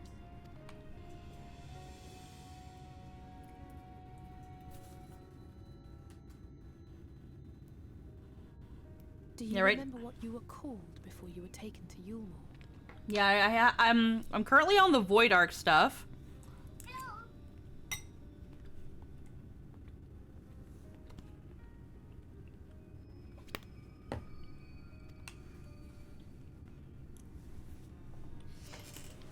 I'm sorry, I don't. I couldn't have been very old when it happened. Then we must think of a new name. Suggestions? Wonder what the reaction to E12 will be. E8's my fave. I don't know what those mean. Maybe that's a good thing. If the lady herself has no preference, I think the honor should rightly fall to Thancred. After all they have been through together, he's practically a father to her. Well spotted. I'm so glad you're here to explain these things. And what exactly is that Oh. supposed to mean? Oh, nothing. How many raids are in Eden? What the fuck? 12? What about Reem?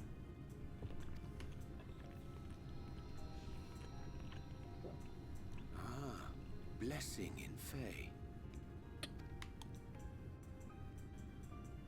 Wait, doth this mean thou wert listening when I delivered my lectures on the Pixies? Wait, you listened to me? Not exactly, but that one word made an impression.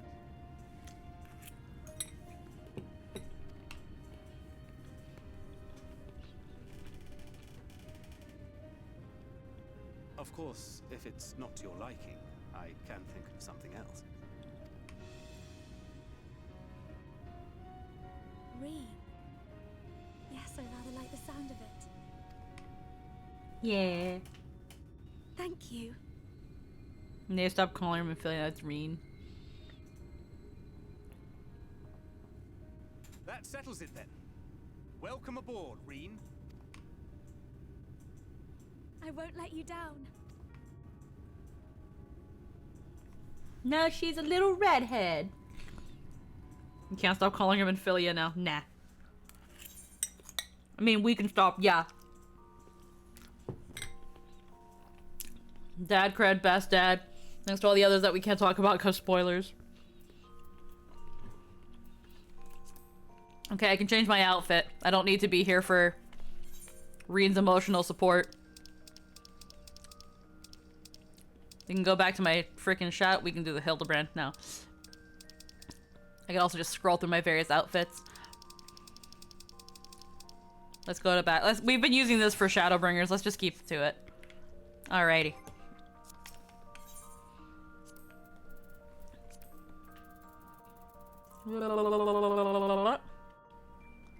There we go. A fresh start. You left for Nabatharang with a girl named Minfilia and returned with one named Reen, whom your fellow Scions welcome with open arms. Still more heartily, she's eager to put her newfound abilities to good use, revealing that she senses the presence of a light warden to the west. This coincides with Y'shtola's own suspicions after surveying a site known as Malachi's Well. After... I'm eating so fast I'm burping, I'm sorry. I traded Minfilia for a better daughter. Seemingly the extensive underground waterway represents a suitable place to hide, and so that is where you begin your search. After a short trek westward, you arrive at the edge of the cavernous maw, the entrance to Malachi's Well.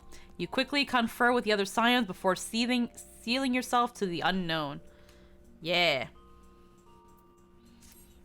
We go to fight this light warden.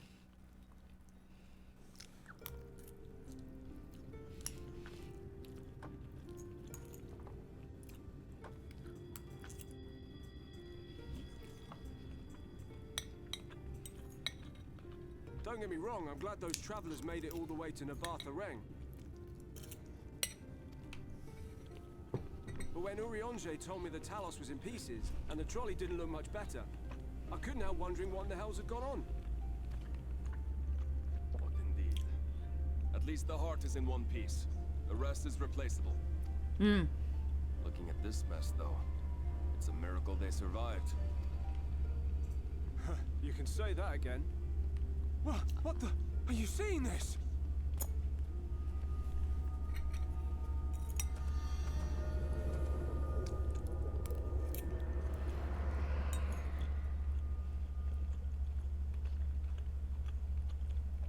sky. It's...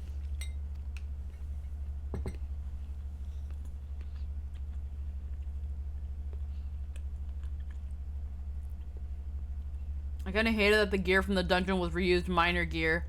It makes sense though. It's you're in a mining section. Not my least favorite dungeon of Shadowbringers. Yeah, this one wasn't fun. I don't remember it. Again, I suck at remembering dungeons. I remember some of the bosses. I remember this one boss being like a sun with like thingies spinning around it, but I think it's the next one. Or it was this one. It's daytime. It's not night. At last, night has returned to Amarang. It's like the middle of the day, Alize. No, that's the well boss. Okay, that was the previous one. We'll save this broken world yet, Tesleen. You see if we don't.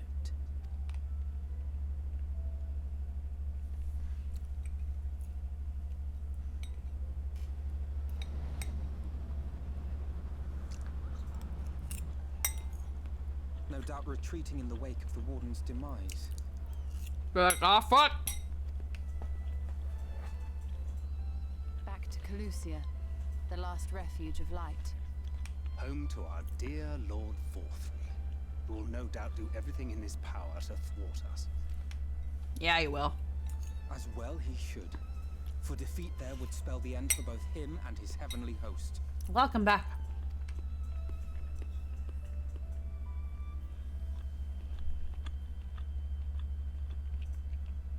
There the fate of this star shall be decided.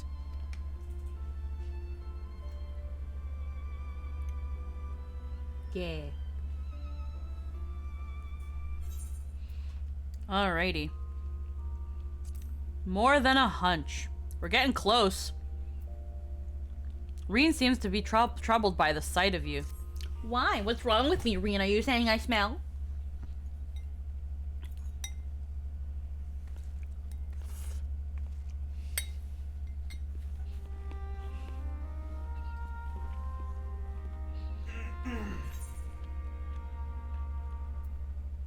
Why did you stay behind? Oh, like maybe to meet Minfilia.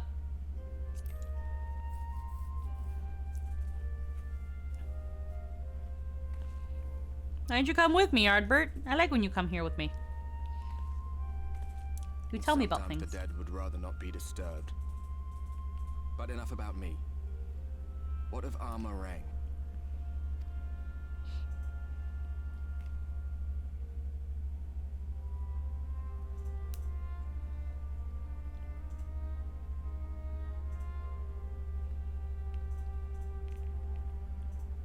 I see. Minfilia's gone then. Yeah. Which means the reason I must suffer this purgatory shall forever remain a mystery. I'm sorry, Ardbert. I'm sorry. You've been done real dirty. I'm sorry. Ah, fuck.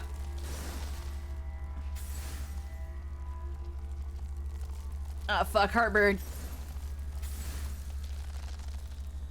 What's the matter? Are you all right?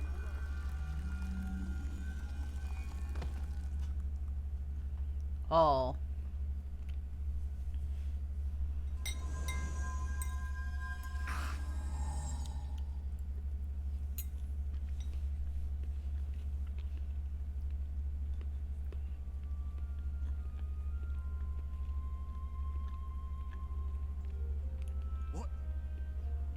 What just happened?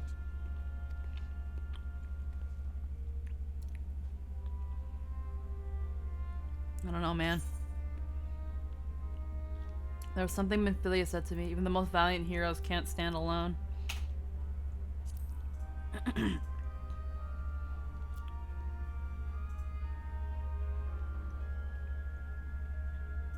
Minfilia said my time had not yet come. That I still had a role to play. Not even the most valiant heroes can stand alone. No, it couldn't be. There's only one hero in this room, and it is not me. I'm just a shadow, cursed to wander. I just had a Lala come up to me and trade some apple juice. Don't buy it, it's pee.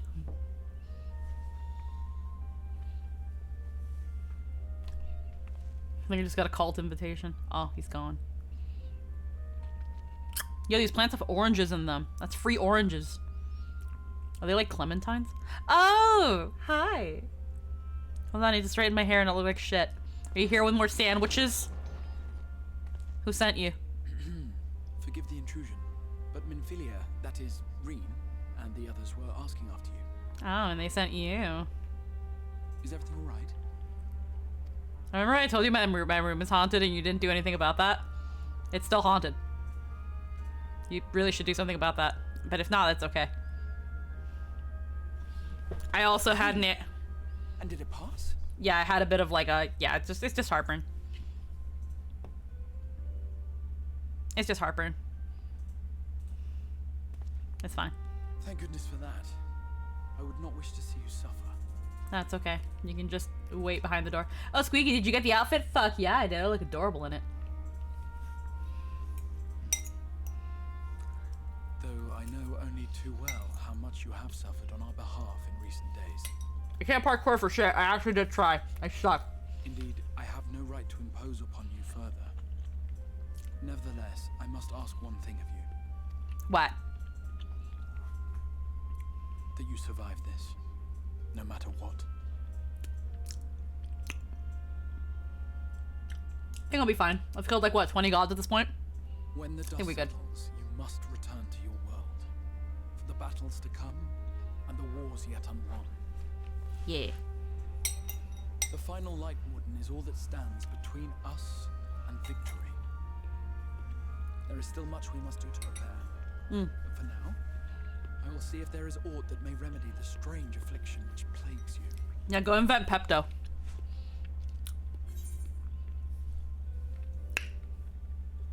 Or Alka-Seltzer. I heard that works. Alka-Seltzer actually works really well when you have a tummy ache.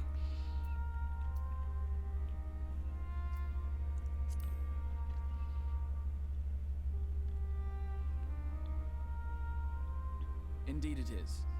But for now, put all such concerns from your mind. I'll not keep you from your rest any longer. Take as much time as you like.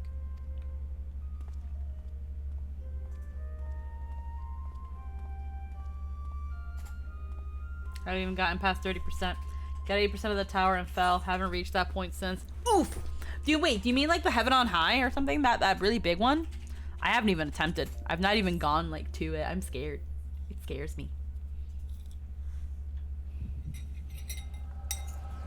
Oh shit, Echo no Jutsu.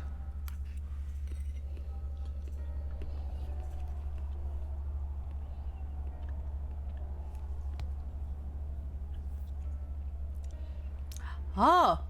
No, this isn't right. It's Heaven's Ward. It would need to be later. After the liberation of Alamigo, perhaps.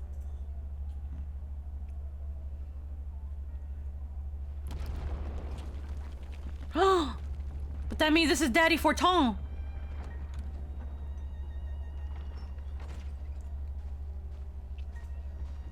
Please tell me you've finished.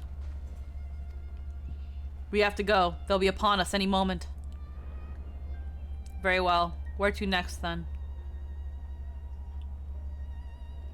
Let's just worry about getting out of the city and pray the airship is still in one piece. Anywhere we go from here will just be more of the same. Yeah, did you drink a Fantasia? God, by the sound of that last one, I reckon the Knight's 12 might be the Knight's rubble now. Is there nothing else we can do? Look around you. This isn't war. It's a sickness, and it's spread to every corner of Eorzea. The city-states are in disarray, and by all accounts, the Far East faring no better. There'll be nothing left of us when this is over.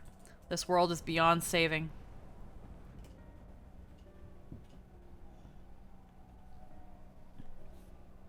I never tire of that story.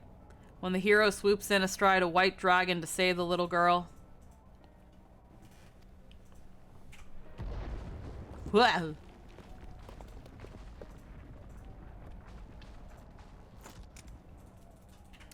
I could die happy knowing something like that was still around.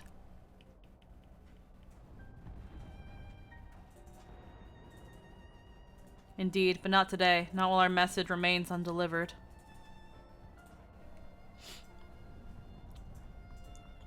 Are we not Daddy Forton? Who are we? I don't think that was Daddy Forton. Have faith, my friend. We will find her.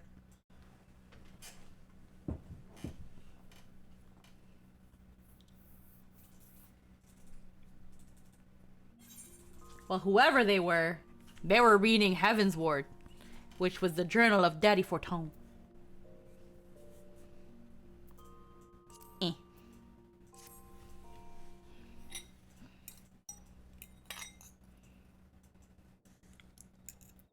For now, I sleep.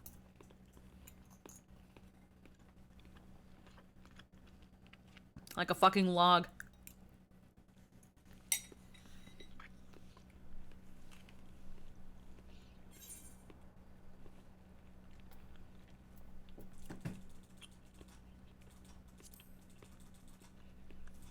Was that the past?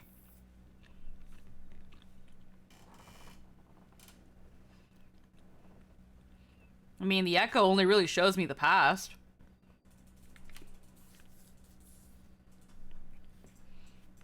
Or at least someone's past.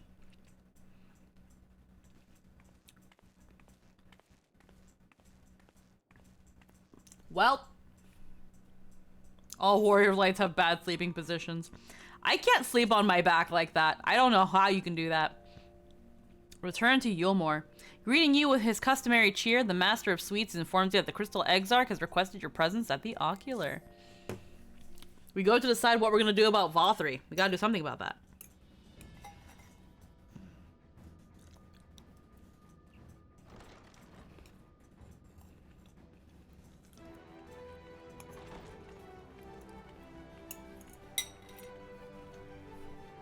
Sup, I'm here. There you are. May I assume you've had your fill of rest? Yeah. That is well. Now that we are all present, let us speak of our plan. I'm ready. Thus far, we have vanquished 4 lightnings, restoring night to much of Northrend. Yes. Only one remains, that of Calusia. And with Reen to guide us, I am certain we will find it.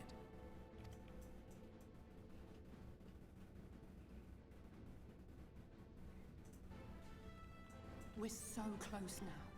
If we can just take care of this one last warden, we'll rob the Sin Eaters of their final foothold and drive them out of Northrend once and for all. It will be a new beginning for the First, a chance for the people to rebuild their world.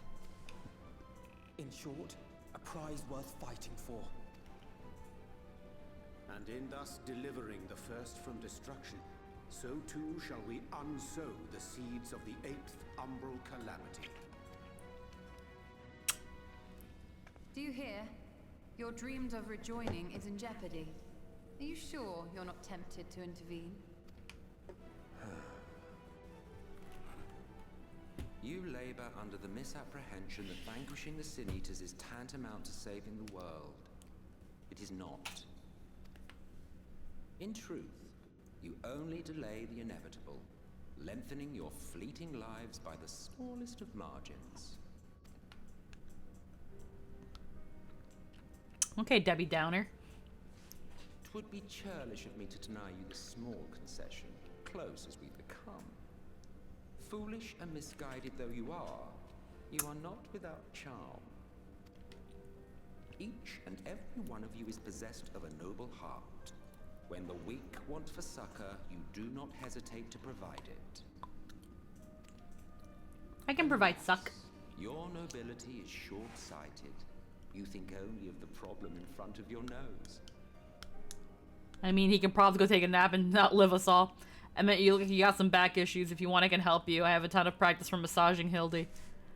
A limitation of your ephemeral existence. Our lives may seem short and insignificant to the likes of you, but one does not need to be an eternal being to achieve lasting change. If I may stop you there, I do not claim that we Ascians are special. That is another misconception. In the beginning, everyone lived nigh for eternity. Such was the natural order of things. But like so much else, this was taken from you. There used to be one true Alphino, one true Alize, and one true Riange, and one true Thancred, and one true Stola. You won't object if I borrow your plaything? Oh, the tower. I was like, wait, me? You mean me? I'm his plaything now? In the distant past, when the world was one and whole, a great calamity threatened all life. It began without warning. The very laws of the star were warped and chaos swiftly spread throughout the Horny land. bonk, thank you for the biddies. Faced with annihilation, we sought to imbue the star with its own will. Thus was Zodiac born, and by his power was order restored.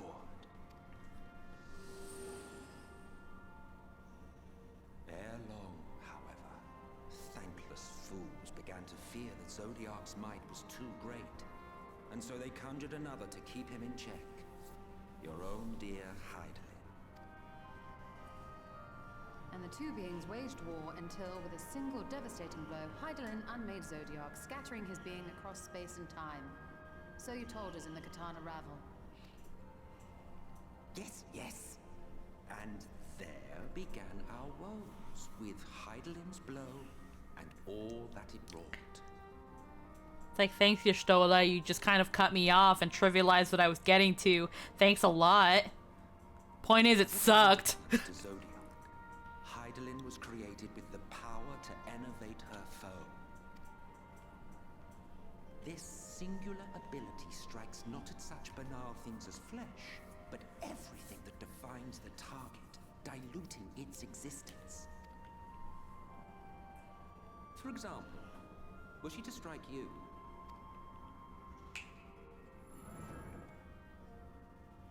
two individuals, identical in appearance yet reduced in all respects. Strength, intelligence, the soul itself, all is halved.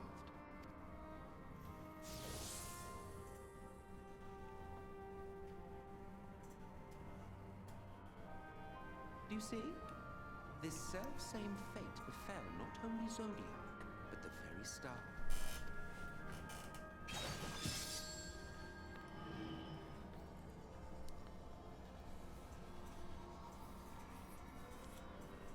Yeah.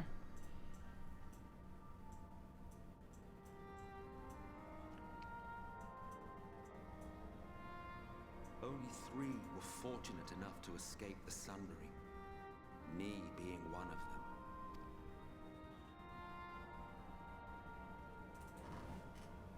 When I beheld the shattered remnants of our home, I knew deepest despair.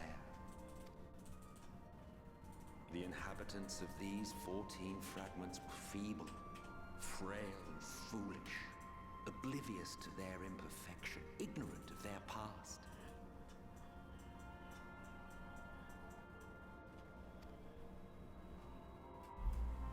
Malformed creatures thrashing blindly about. Pitiful, disturbing, depressing. So, we took it upon ourselves to rejoin the worlds. But in our eagerness and, I confess, our ignorance, we erred and made a useless void of the 13th. We tried to undo all of that shit that Hydaelyn did, and we kind of fucked up and we lost a piece. But you know what? We're working on that. We didn't mean to fuck up that bad. It just kind of happened. Afterwards, that we discovered a connection twixt source and shard, a flow of energy that maintains elemental balance. And thus did we arrive at our time-honored modus operandi. Snap. From a purely Asian standpoint, it could be said that what you seek to do is only logical. Because it is Y'shtola. That would be to ignore the immeasurable destruction wrought with each rejoining. You have murdered millions, and this we cannot condone. But Y'shtola, it's for the greater good. We have to kill millions of people so that they can be rejoined and we can have our paradise again, Y'shtola. By your fragmented existence, you continue to give rise to tragedies far crueler than any calamity. But yes, moral relativism and all that. Case in point, I do not consider you to be truly alive, ergo, I will not be guilty of murder if I kill you. Oof. I love that. He's like, now wait a minute.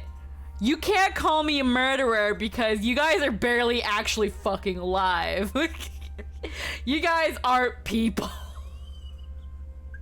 My boy Emmett literally was like, now, you can't say I murdered because that would mean that I've killed people.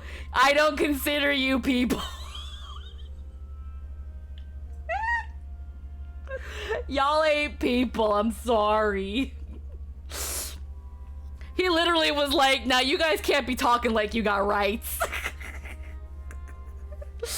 I do not consider you to be truly alive.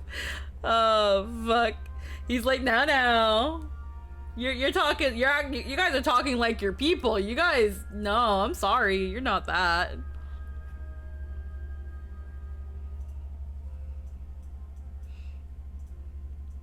So of course we're not cool, dude. Oh, don't look at me like that. You for whom I have only the highest expectations. And yet that reaches like what, your knee? A vaunted hero of the source, 7 times rejoined.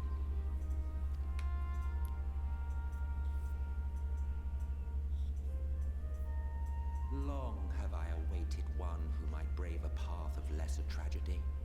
A resilient soul able to endure the necessary pain. I dare to hope that my wait is over. So, finish your task and slay the Light Warden. Make proof of your usefulness, and then we may speak again. Okay.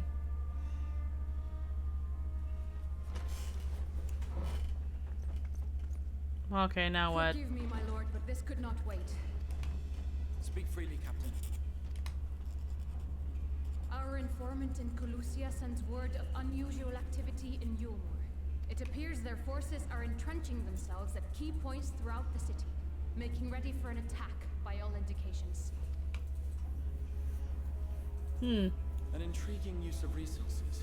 I rather doubt Lord Vorthri is concerned for the safety of his citizens. I mean, in his defense, he's kind of right. But if a being can think and say no to you, it's a person, man. He doesn't think so. Again, he's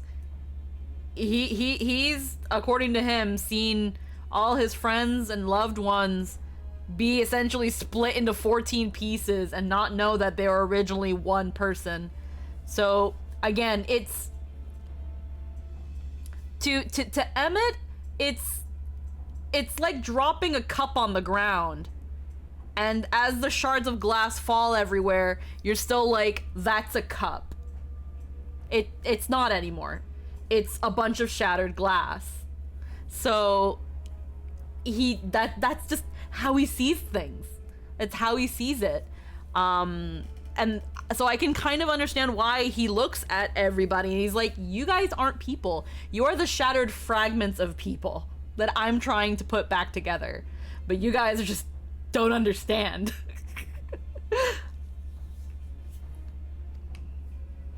His motive is still very definition cool motive, still murder. Yeah. Inside the city walls. Even if he does have some means of controlling the Sin Eaters, wouldn't that be a little risky?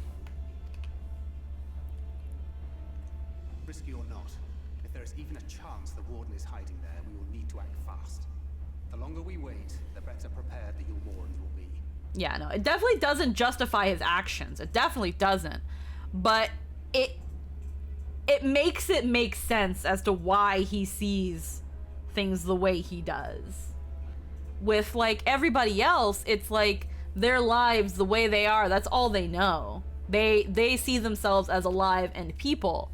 For whatever they're worth, they're still people. That's what makes the Ascians really interesting villains, because once you meet Emmett, you're just kind of like, okay, so it's not that you guys are like doing this to like for like an evil, nefarious purpose. You guys think you're doing something good. It's just, you know, bad for us.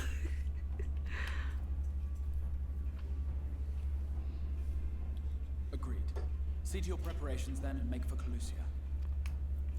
God's willing, this hunt will be the last. Let us see it through to the end. And at the same time, it's like there's no absolute guarantee that their idea will work.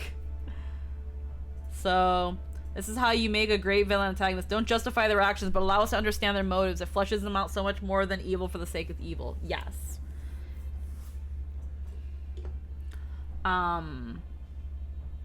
Yeah, pretty much. There you go. Let's go.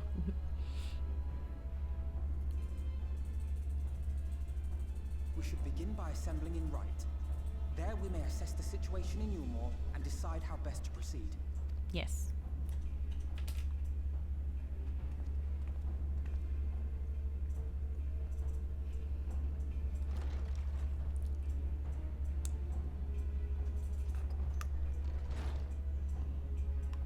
The best villains are heroes as well. It's literally kind of a, well, not to the exact point, but it does feel like a bit of like you either die a hero or live long enough to become a villain. Alrighty, so we have decided a feast of lies. It turns out the theme of bad guys are doing bad things to the bad guys want to go back to the old status quo. Yeah. Again, it also just seems like this is also where I get the idea of like Emmett's just like this grumpy old man telling these kids to get off his lawn. Talking about the good old days.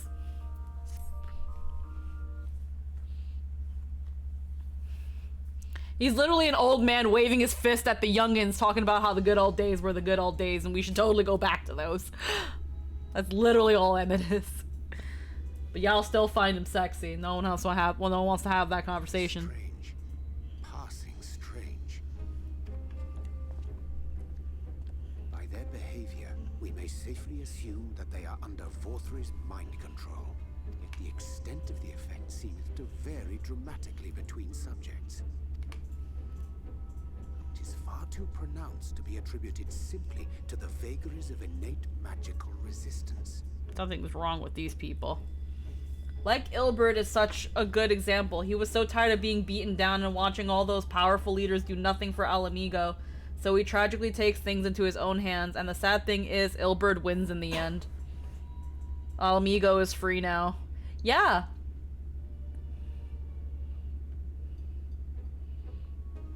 It's that thing of like, the way Ilberd went about things was shitty. But at the end of the day, it was something that we, even though we didn't know much about Al Amigo, it was something we kind of wanted too once we really learned about it. We're like, damn, what the fuck's going on in Al Amigo? I want to help Al Amigo. Why can't I go help Al Amigo? And then it's time to do it, and you want to do it. It sucks that like I never cared for Ilberd, but what made Ilberd a good villain to hate was that at the same time it's like what got him to resort to this was just the fact that he was like, no one else cares about us. No one cares about us. No one wants to help us.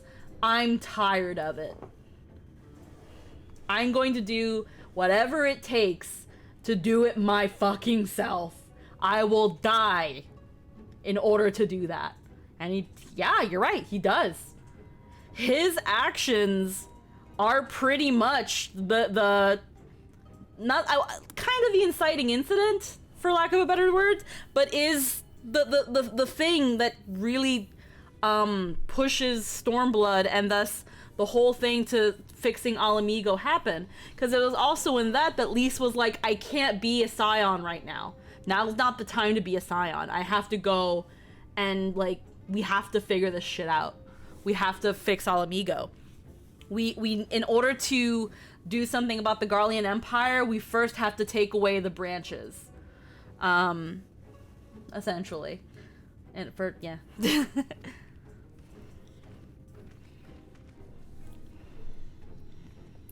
I enjoyed Stormblood.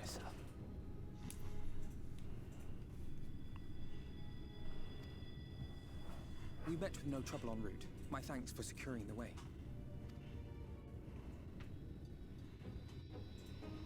But given the state of the townsfolk, I see we were never in any danger of being recognized. What can you tell us from here?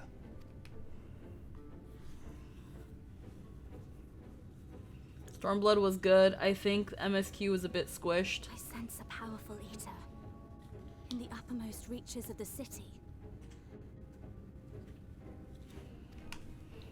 But there's something different about it. Its light is impure. We need to get closer. Alright, this is... Oh boy, this scene is gonna be fun. Well, unless you're triplets. Yeah. Kaishia, what are you doing here? It's the other cat boy. While I was scouting the area, I noticed a suspicious figure skulking about. So I accosted him, only to have him call me Alphino. I thought it best to bring him along. You see, that informant who's been feeding secrets to the Crystarium, it's me. I've been helping you this whole time. You saved my life in Yulmore. I thought about going somewhere far away, but I couldn't just leave, not without paying you back. So I decided to stay here, keep an eye on things, and whenever I spotted something strange, I shared it with your friends. That took no small amount of courage. Well done. I assume you saw what happened here. Yeah, man, what happened? You explain? Right, so an airship flew in a bit ago, and not long after, Vorfrey starts ranting and raving. Grab tissues now, because we might get the sad shit tonight. Oh. Geezer was doing his nut, shouting and screaming like someone had nicked his pie. Heh, pie. Tis like the airship bore the soldiers sent to thwart our efforts in Armorang. So eventually the yelling dies down, and then this hot, sticky wind comes blowing through. Ew. Now that's when everyone went funny. No, everyone but me. Well, me and a couple of newcomers, though even they started mumbling about Vorfrey after a while. Not as bad as the rest, mind you. I still have a piece of cheesecake. That cheesecake was like really small, and so is the other one. I might, after this cutscene, I might grab that, and that's how I'm gonna just end my night in terms of like food. Newcomers.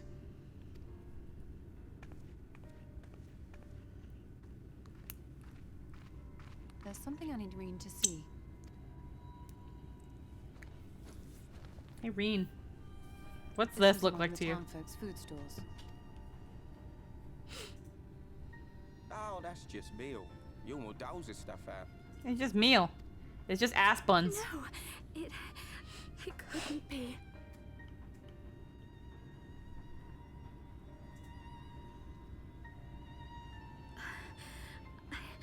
I know what it is. It's Sin Eater. Meal is made out of Sin Eater. Soylent Green is people.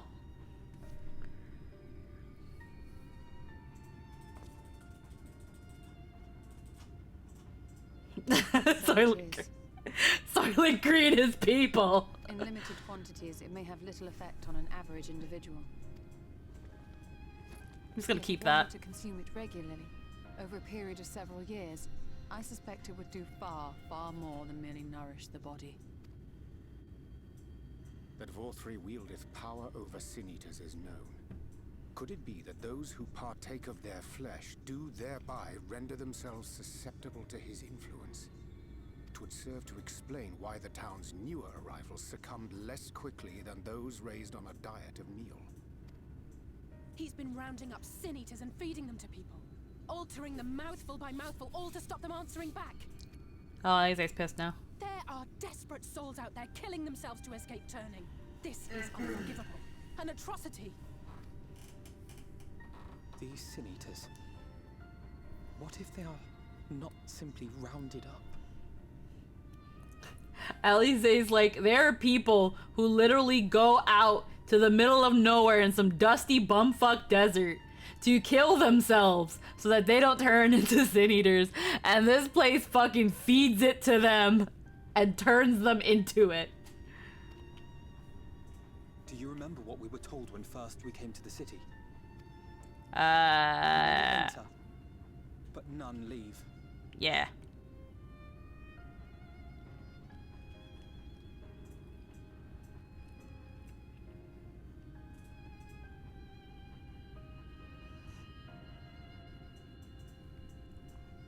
Let us put an end to it. To this paradise built upon the bones of the poor. Vorthri's deeds are beyond justification. Beyond forgiveness. Evil. Evil. It's highly probable that the Light Warden is waiting for us somewhere in there, and I'm all for going after it. But our enemies know our faces. They know that we are coming, and they will not let us through without a fight. Like it or not, the time for stealth is past. Well, it's a good thing I'm not a rogue. Or a ninja. Now, my friend, if you would be so good as to lead the charge. Oh, sorry. That thing I was probably gonna do already. Yeah. And at this point where I wanted to shove my rapier into Vorthri's gullet, I get that.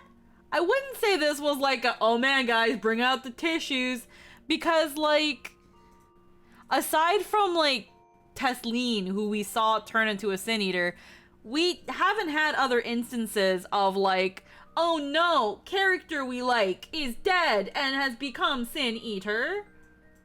Like, we don't, like, the only people we know up there on Yulemoor are the Chais. And as far as we know, the residents themselves of Yulemoor, they are certainly to some extent tempered by Vorthri. And the Chais are probably a part of that, whether they know or not. But, like, they're not the ones eating meal. So, I didn't see this as like a, oh guys, bust out your tissues. Like, no, it's literally just Soylent Green as people. So, oh no, meal is Sin Eater. Well, that explains it. Doesn't really make it tragic. Just means that you're gonna have to kill a bunch of nobodies on the way in.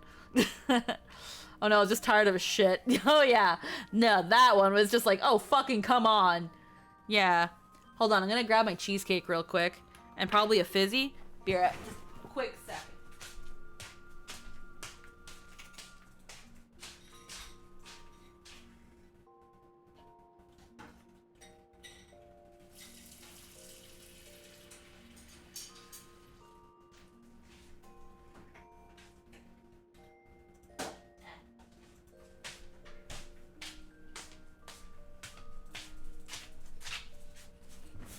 Okay, this cheesecake, I didn't grab the fizzy, but oh well. This cheesecake is, I'm gonna show it to Jester. Look at it. You wanna try it? I'm good right now. Maybe you're good right now. Are you scared? No, okay, to be honest, I don't want it. Oh, okay. I do not wish. You don't wish to try? I am fine right now. I know you're not a big cheesecake person. It's more like I just had ice cream and I don't really want anything else at the moment. Oh, okay, I feel that. I've never had black sesame cheesecake. I hope this is good.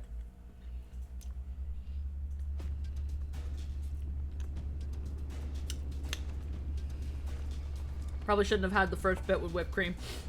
I'm an idiot. I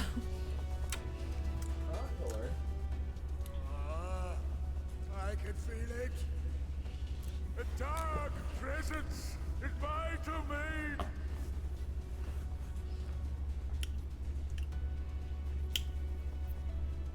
Oh. Oh. Okay, so. The way this tastes. So upon the first bites, it's like, oh, sweet, cream cheesy cake. And then you swallow it. And it's like, if you've ever had like sesame butter, it's just like sesame. Sesame. Just like that. It's just like, you're like, oh, creamy, cheesy, oh, sweet. And then you're like, and then it's like, sesame. Just all you taste as it goes down, as it reaches like the back parts of your tongue and it slides down your throat. It's just like sesame. And black sesame to me kind of has like it's sesame, but it has a flavor to it that to me kind of reminds me of peanut butter. It kind of has like a peanut butter taste, but it's like not, it's like it, but just not quite. There's something just a little bit about, there's something about it that you're like, it's kind of like peanut butter. And that little bit that makes it kind of like, but not exactly, that's the sesame. So yeah, if you ever had a handful of, if you ever ate, I can't talk. Yeah. If you've ever had a handful of sesame seeds, if you've ever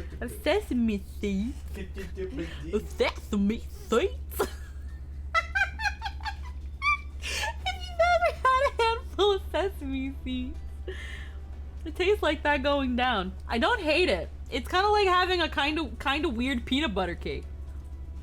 I like peanut butter. Okay, Father, go back to you. It's them!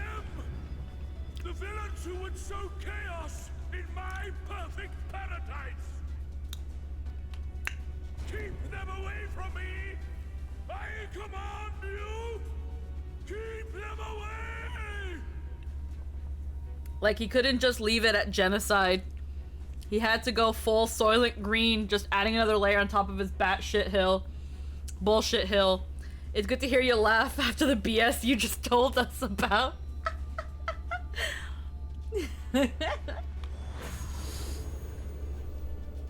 I needed today. I needed today's stream. Long live Lord 4-3.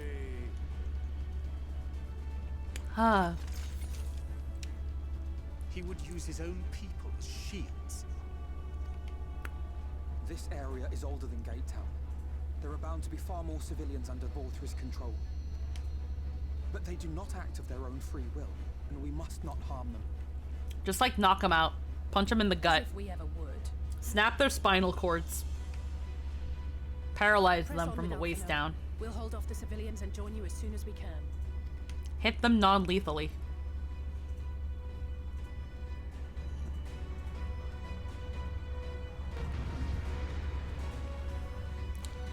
I will say, the undulations and contorting convulsions of the people when they in that animation when they're like zombie-ish, they've used it in some dungeons, but like here too, to kind of show that they're like not acting on their own.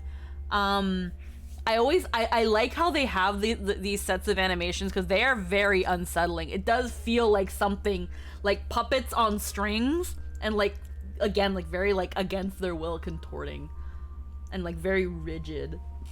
Alvina says this, but it's kind of hard to non-lethally cast Ver Holy and Ver Flare. It's fine. I will say, this sesame cheesecake just looks like I'm eating a block of concrete.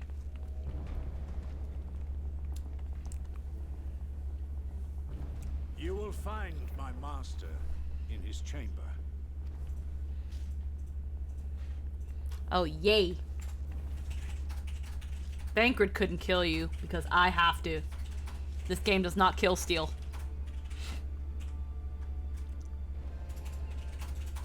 But only should you kill me this day. And you will not. Also, just a question. And I know it's probably a dumb one.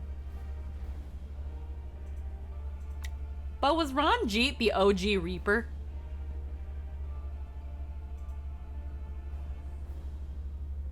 Can one consider Ranjit a Reaper? I feel like I'm not the only one who's thought about that. Cause that's a whole ass scythe. Why do you go so far? You're one of his puppets too. I was just about to. Why do you go so far? You're one of his puppets too. I kinda want his outfit, not gonna lie. I mean, Reapers acquire the Abyssal Companion though. He has Mushu! Spell. But I uphold Lord Vorthry's ideals of my own volition. He cut me off mid-sentence. I'm gonna say, like, if Reapers acquire an Abyssal Companion, I'm just saying, he's got Mushu. I don't think they are. Do they have to adhere to a shape? He got Mushu. Mushu is an actual animal. Man is an inherently flawed creature. In his vain pursuit of righteousness, he but sows the seeds of future conflict. Thus, have I chosen to place my hopes upon he who has transcended men, upon he who is unbound by the vagaries of conscience. That dragon is actually the first versions of dragons. And you are my enemy. Come, let us settle this once and for all. I have a bow. I have a bow. We get it, you're old and set in your ways. And then we kick his ass. We take that booty. And we smack it. Meanwhile, what's Vothry doing?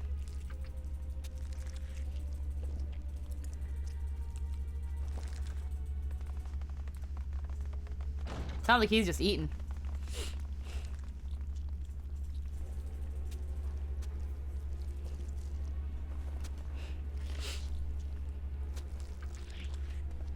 Lord Vorthry, your reign of tyranny is at an end. For too long you have preyed upon the desperation of the poor. Now you will answer for the suffering you have caused. He's got meal everywhere. And if you harbor even a shred of remorse, I beseech you to use your powers to redress the balance for the future of all in Norvrant. I love how Alphino thinks he can still talk to him, but he can try. No, it can't be. This is wrong. It's wrong.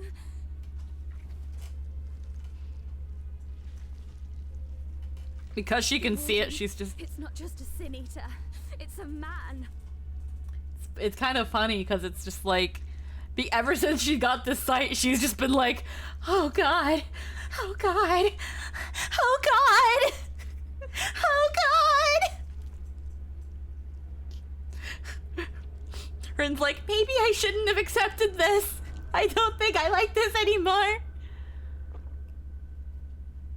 Yum, yum, yum.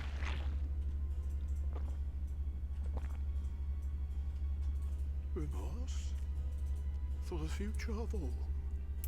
What nonsense is this? The greatest monster has always been man. There is no justice but mine. No future but mine. No will but mine. It is preordained. I was born to deliver this wretched world.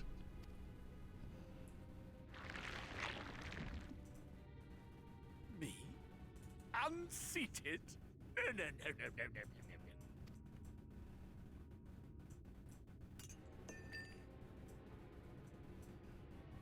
He ate a bunch of ass before this.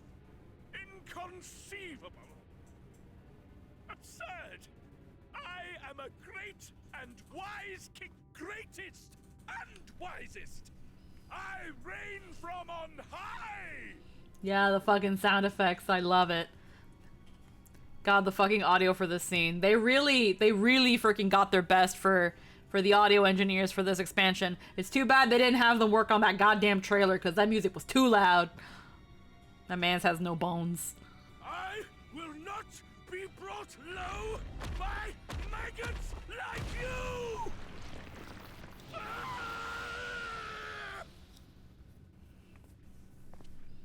Copium in fat human form. It's just so squishy.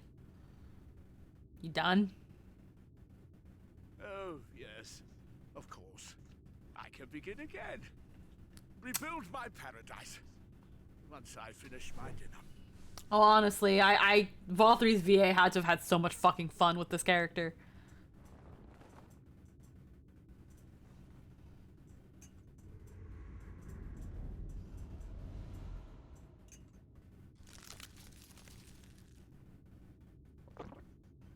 Fork and all. No, stop him! Thancred, stop him! Why'd you send Thancred?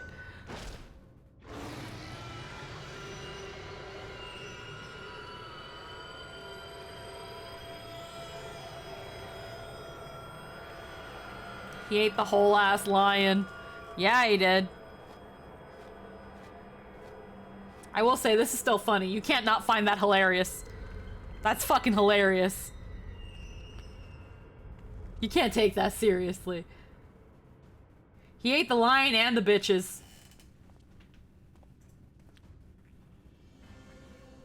Where did he go? You can't see? He's fucking right out the window. But hey, look, it's daytime now. He left. Well, not daytime, but like, you know what I mean. It's cause I fixed it. He ate the lion and the witches. He ate the lions and the witch. He ate the lion and the witch. The audacity of that bitch. But where's the wardrobe?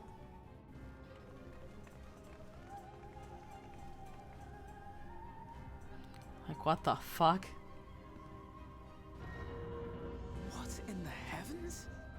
Yeah, I know, right? Did Vor3 do that? I know, in like 2 seconds.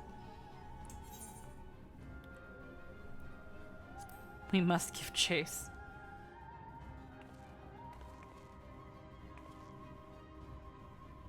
Wait. I can fly up there. I have all the aether currents. That is Mount Golg, the highest peak in Calusia. It lies on the other side of a sheer cliff, and much as I wish it were otherwise, it is beyond our reach for now. I have But all the even if aether it weren't, currents. there are people here who need our help. Okay, fine. Oh, Alpha, no.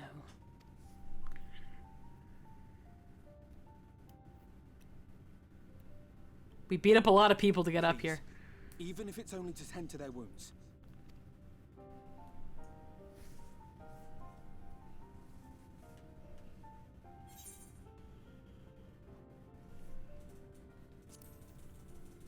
You don't need my permission. Yeah, I'll help. You're right. Thank Like, genuinely, there was a wardrobe in the first time you see the room. I don't know if it will work, but if Vor3's hold over the people is rooted in light, I might be able to reverse its effects. Will you let me try? Of course. We'd be grateful for any help you can provide. Alfie, we dick around for 2 hours after the scene, you're fine. Well then, if it's decided, let's all get to work. Yes.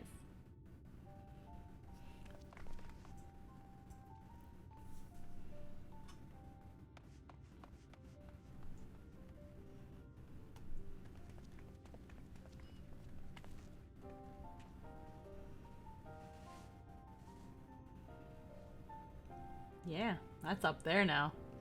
You just like tore off the top of a mountain and said, "Reach me now, bitches." Alrighty. So, I'm just thinking here. Because at some point we've got to fit in the role quest too, and none of those are voiced. Right now we're at 20 after 9.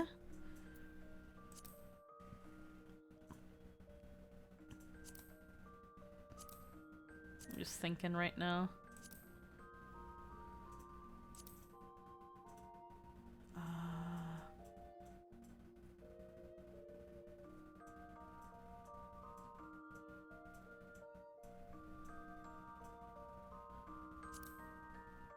Oopsies. Paradise Fallen. This is where we're at, but I'm trying to find the role quests. Okay, 72, 76, 78.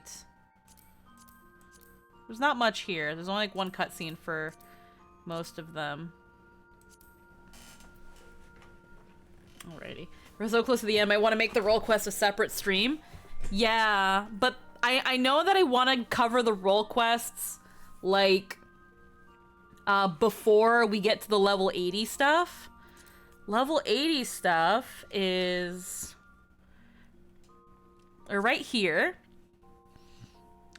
Level 80 is where the role quests stop.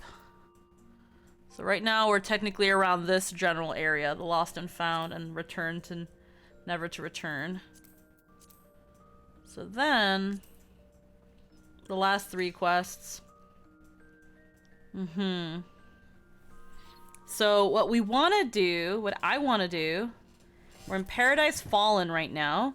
We can probably get ourselves to, depending, if we can get ourselves here, which I don't think we will, but if we could, then I will call stream, and then next time we'll start with the role quests, and then finish off Shadowbringers. But let's see how far we get in 40 minutes. Take another bite of cake.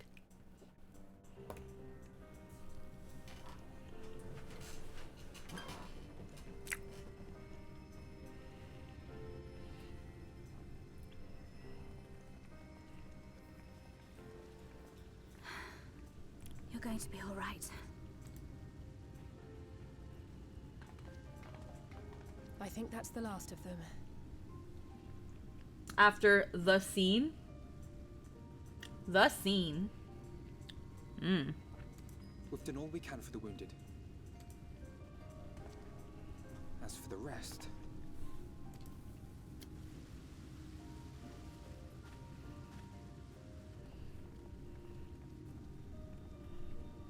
You'll know it when we get there. Aren't you Alphino? The painter boy? What in the world is going on? Did something happen to us? Okay. Yeah, so they did get momentarily brainwashed.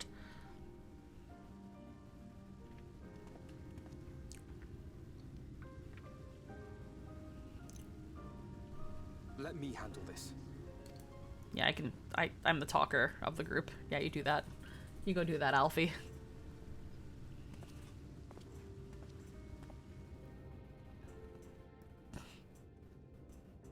Citizens of Yulmore, what I'm about to tell you will come as a shock.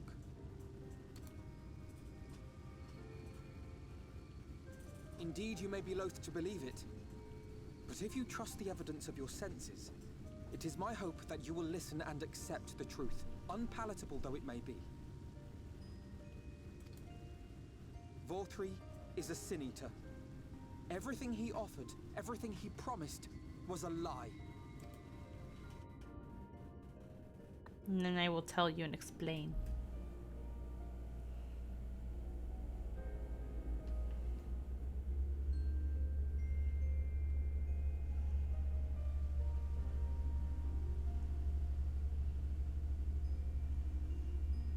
They're not taking it well, and who could blame them?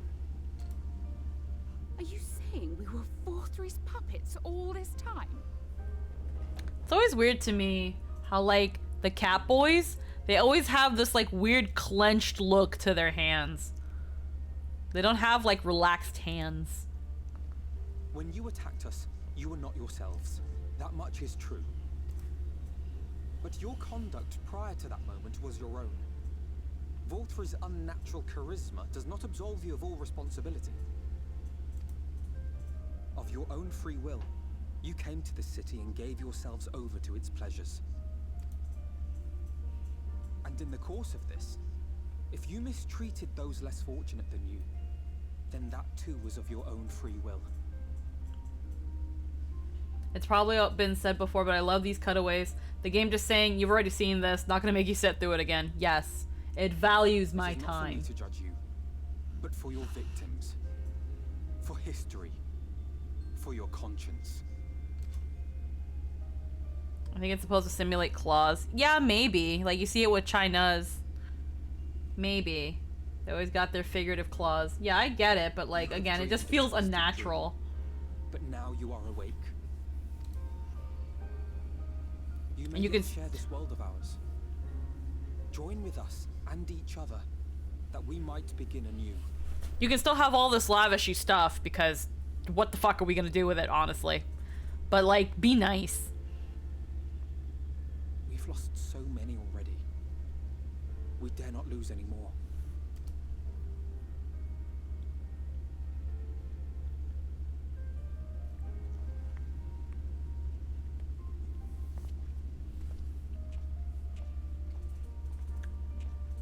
I have said my piece. My thanks for giving me the chance. There is nothing more to be done here. Let us go after Vor 3. Is there anything we can do to help? You risked your lives to bring us to our senses, and I, for one, hope to repay that debt. Begin anew, as you said.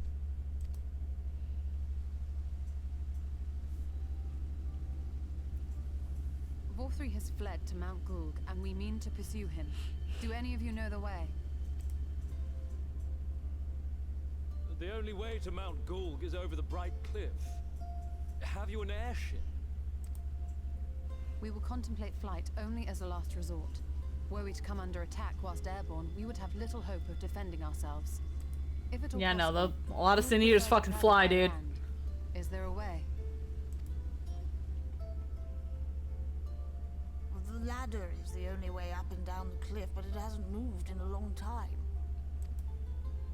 In the old days, it was operated by the mining folk who lived at the top. After the flood, it saw less and less use, and when Lord Vorthry took control, it was abandoned altogether. So we somehow need to get the ladder working again.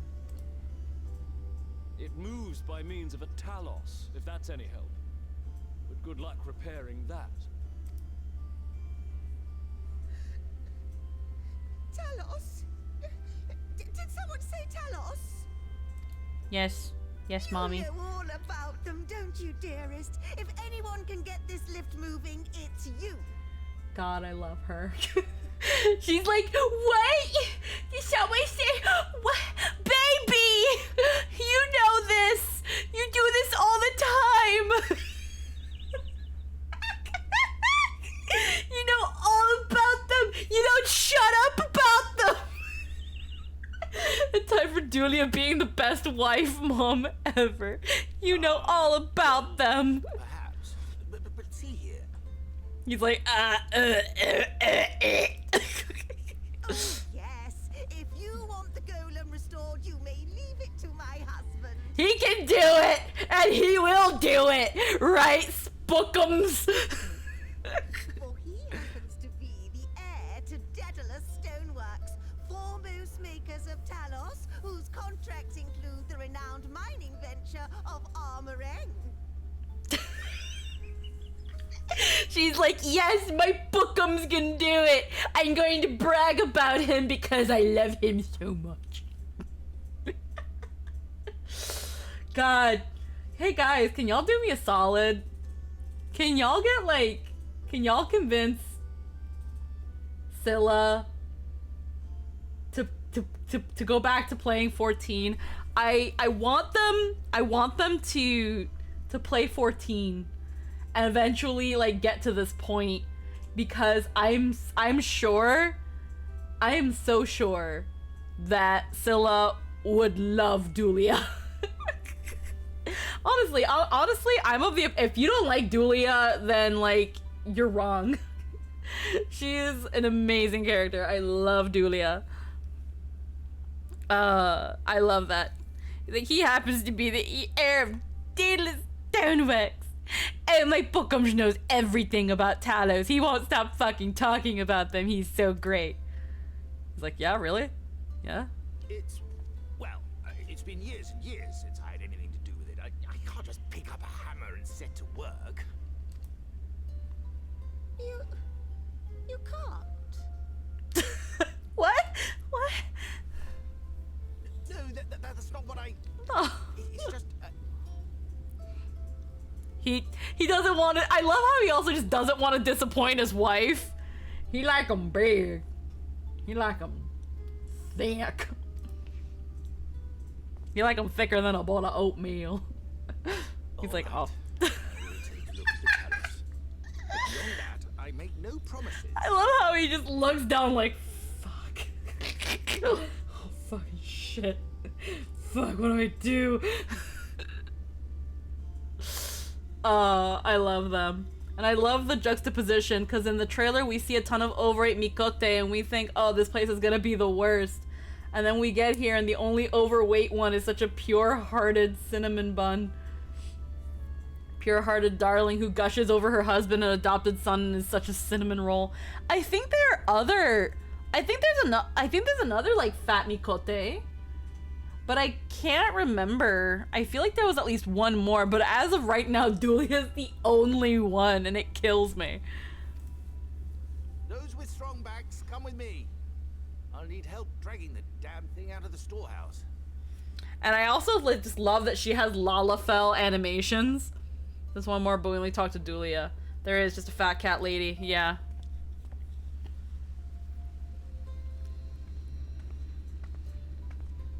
Well done, brother. Good job. Wait, she has Lala animations? Yes, you've never noticed? Yeah. Like when she jumps up and waves her arms, that's a Lalafell animation. She has Lala animations. Come, my friend. We have work to do. Huh? Oh, I thought you were trying to get my attention. No. Because I saw you flailing. I was like, what the heck? Her does jumping. This girl wants? Yeah, her excited jumping is a Lala animation.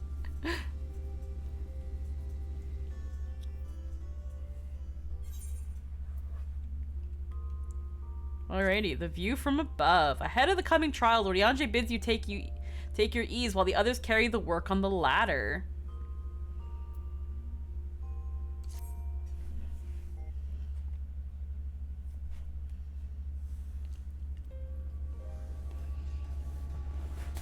Got our lift working. Hey, look, there, she did it.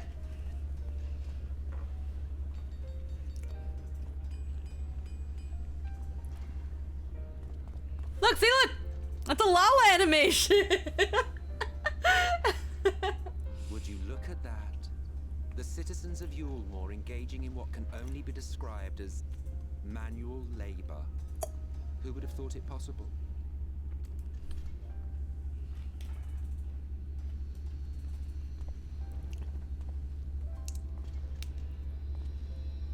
Do you know the most reliable way to deal with those who stubbornly refuse to see reason? Love her more now, no wonder she's so exuberant. You conquer them, crush them under heel. Such was the trusted method of Alec, and one still favored by Garlemald. But conquest is the easy part. The true challenge begins once the dust has settled, quenching the glowing embers of animosity and maintaining a semblance of peace. This requires the conqueror to treat the conquered with dignity, and the conquered to let bygones be bygones. A difficult feat to achieve. I love how Shadowbringers, all the Scions are like, dude, you do way too much, fucking relax. But then Valtteri attacks a place or sends Sin Eaters to attack a town and we're just like, ah, god damn it. But you have achieved just that, to my considerable surprise. I was gonna say, I was like, more or less, kind of, but I feel like the Crystal Eggs arc is the one that tells us the most, chill out and rest. You still have a lot to do, but chill out for now.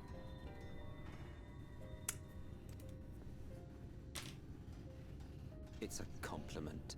Take it. Okay, fine, thank you.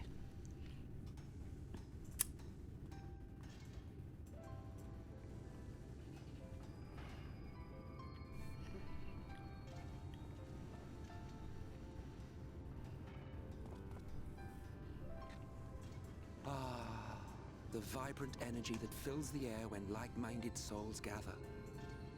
To think back on that time before time, fair brings a tear to the eye. What? You thought ancient beings like us incapable of crying? You're such a tsundere sometimes. Well, rest assured that if your heart can be broken, then so can mine. What a tsundere. when the world was whole, we had family, friends, loves.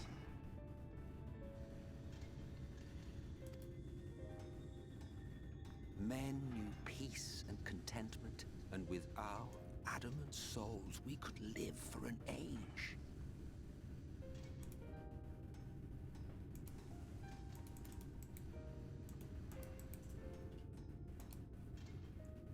How do I...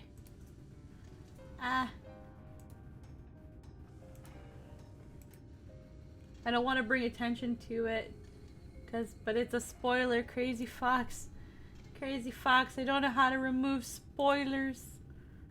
How do you do it? I don't know how. Hold on. No, I can't do it. I don't know how.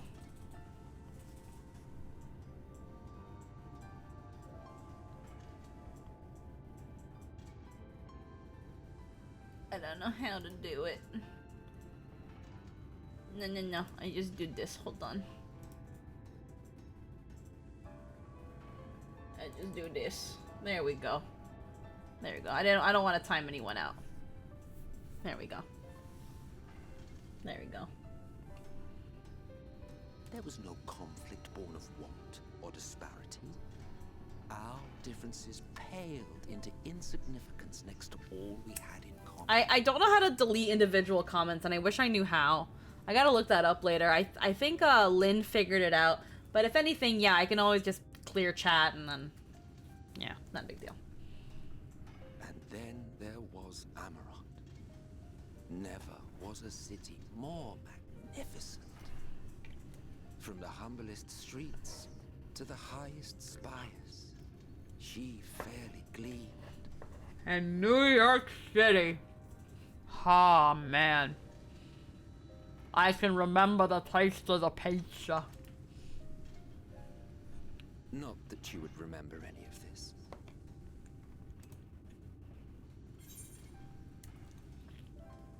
Remember. Is the story going anywhere? Remember.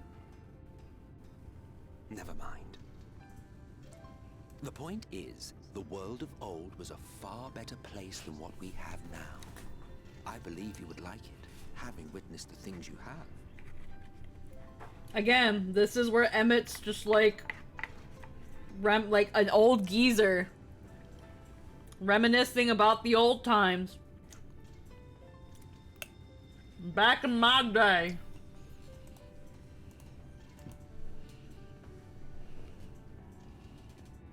Remember, you are of the source. Unlike the half-men here, you stand only to gain. Should you survive the remaining calamities, you will become our equal. A complete existence in a complete world. But such talk is a pleasure for later. Back to work, hero. Ah, there was one thing I had meant to ask. Bro, I forgot he even calls these people lesser a second time. Yeah, he's like all these half people. How well do you know the XIV? Has he ever deigned to show you what hides beneath the cowl? No. What? Never? Even to you? How very interesting. I shall enjoy working out what it means. Until next time. Bye-bye. It's just his little wave. Oh, I knew you could do it, dearest. I never doubted you for a moment. It's just like I'm fucking off. Goodbye, fucks.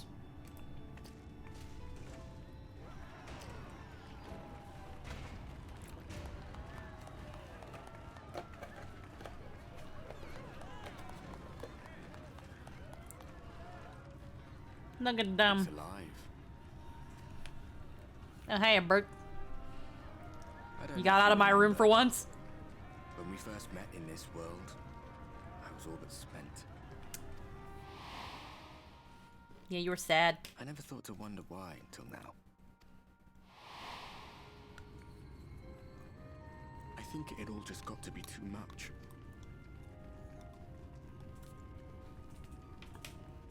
The guilt of causing the flood.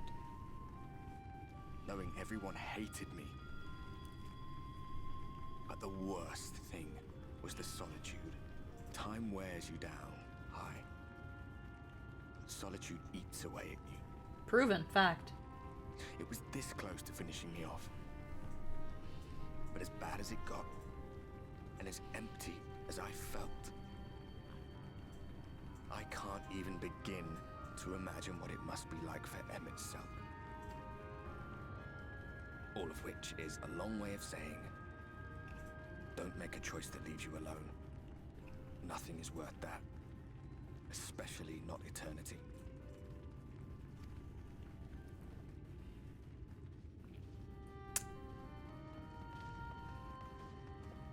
Glad tidings, my friend. The ladder lives again. The Hell three yeah. of us have been invited to do the honors. Are you up for it? Of course, if you're worried that the whole thing might come crashing down, we can always find someone else. Not one for puns, That's the anything. spirit. Come on then.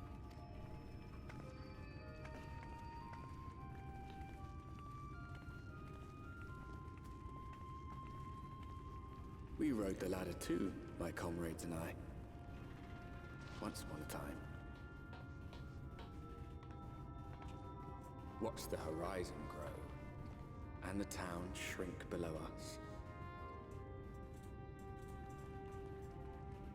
Awed and terrified in equal measure. We ascended without a word. The silence broken only by the rhythm of the gears. Fucking get over here, you dumb dork. Get up on the elevator. No one but me remembers that day.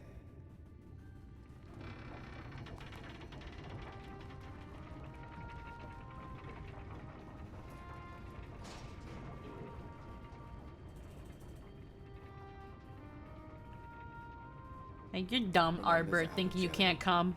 And our end. Retread the path. Seek, and you may yet find. Yeah. Alphina, who the fuck are you waving to? Don't worry. Shut the fuck up, Beta, no. Alrighty. We have climbed. Mount Gulg's still over there, though. But we are up here. You're a sight for sore eyes. I don't know about you, but I bumped into quite a few sin eaters out there. Yeah.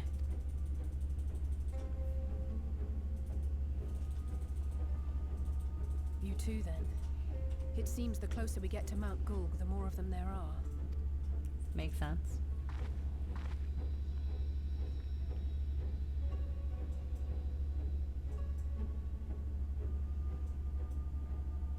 Looks a lot bigger from here, doesn't it? If I were Vorthri, the first thing I'd do is surround myself with as many sin eaters as I could lay my hands on. Yes. Unjudging by the number we've already faced, his lordship is of the same mind. Quiet. This is going to be a tough climb. It is. But first things first. We need to determine if climbing is even an option.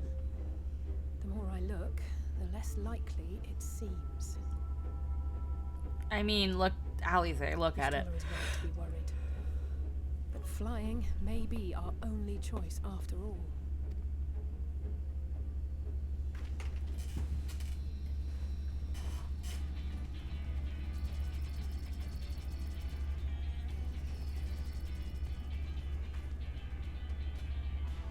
There you are. Master Alphino was afeard you had met with some misfortune. Yeah. Oh look, it's the Exarch. Ryanje.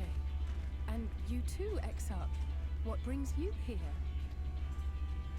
I wish to observe the final struggle with my own eyes. I arrived at bottom rung too late to accompany you, but I was in time to join Urianger and the others. this unfolds.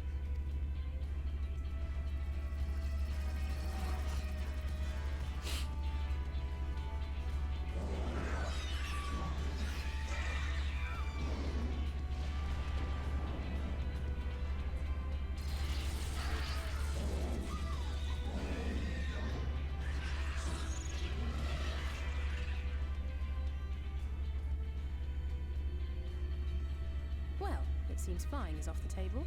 Well, we knew that.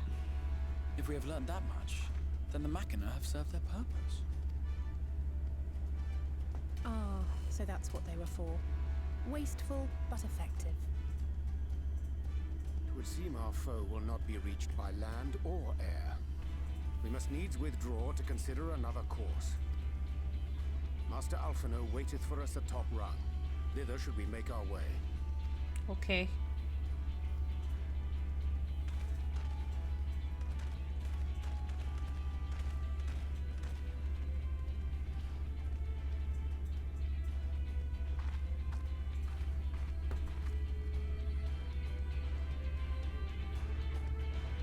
All right.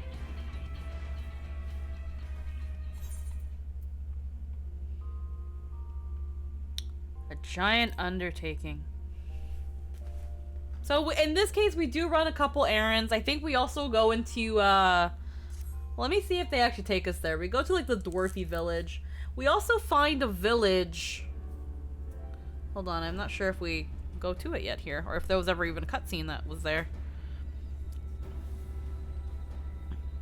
In short, there's no path, and the sky is thick with Vorthry's winged devils. Yes. We might consider Amaro.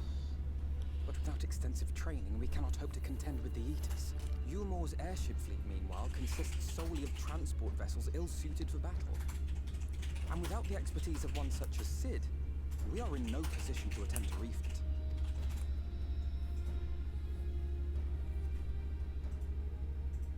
Damn it, why isn't Cid a scion? Frustrating! That wretched mountain should jolly well come back down to earth. Now, dearest, we mustn't disturb these good people at their work. We've ridden the ladder, seen the sights. It's past time we took our leave.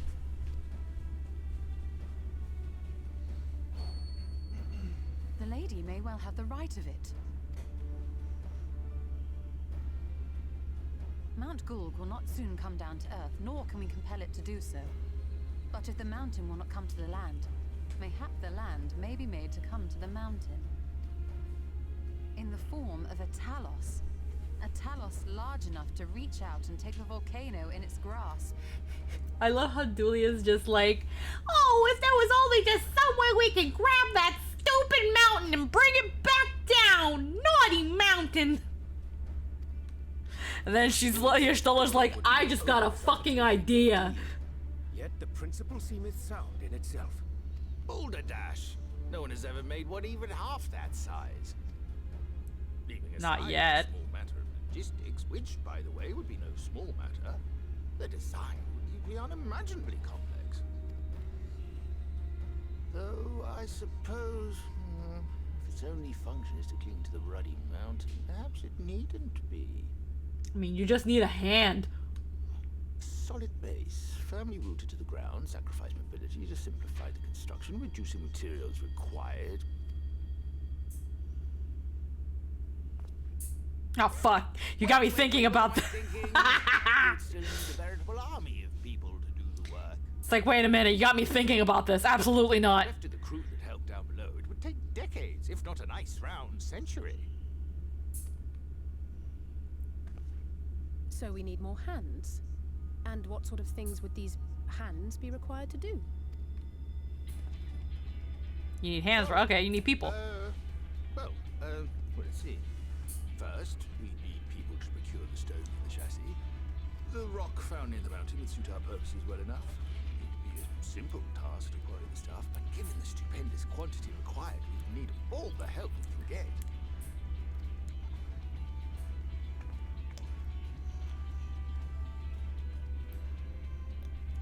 We have friends amongst the miners of Armorae.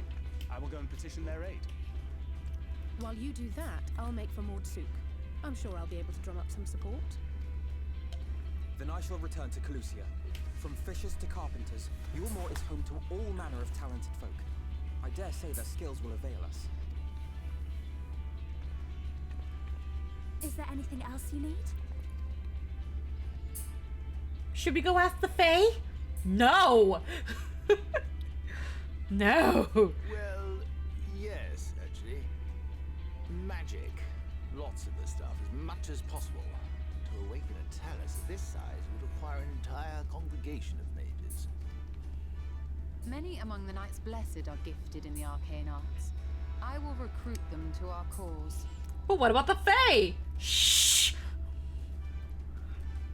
The Fae folk too possess surpassing aptitude in magics. Yet they are not wont to cooperate in the endeavors of men. Leastwise, not without making all manner of mischief. No, Urianger, we're not inviting the Fae. That being the case, I would instead call upon the people of the Crystarium, with thy permission, example. I love how everyone's like, I can go back to where you found me, and Urianger's like, oh fuck. Do you guys want the Fae? No. We are at your disposal, as are our Amaro and Chocobos. I'm sorry. You mean to tell me you can call on not only the people of Yulmore and the Crystarium, but the Knights Blessed and the Maud, and even those miners? We know a lot of people, dude. But that's just about everyone in Ballynorvrand. Yeah, it is. Who are you people? And how did you come to have so many friends?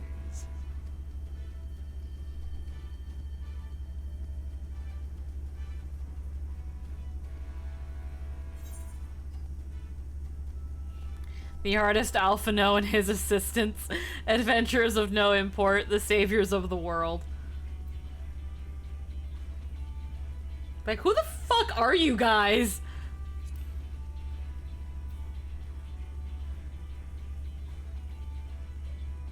The artist Alphino and his assistants. Oh, dearest, have you forgotten already? Alphino told us that when we first met. Oh, dum-dum. Oh, my little dum-dum pop. Did you already forget? Actually, that may not have been... never mind. What I love about this was something Anthony told me, that it didn't hit... See, you will not want for bodies. I trust you will have your design ready in good time for their arrival. What really what killed me was what Anthony told me. Once we got to around this part, the whole thing of like deedless stoneworks, and like how China's here is like spearheading this whole thing, and understands the Talos, which for lack of any other thing is essentially the closest thing to actual like widely used machina or magitech that this world has. And then like you kind of realize the hairstyle, and then you learn about the whole thing of like people and the reflections and the shards, how there's like a reflection of you in the other worlds.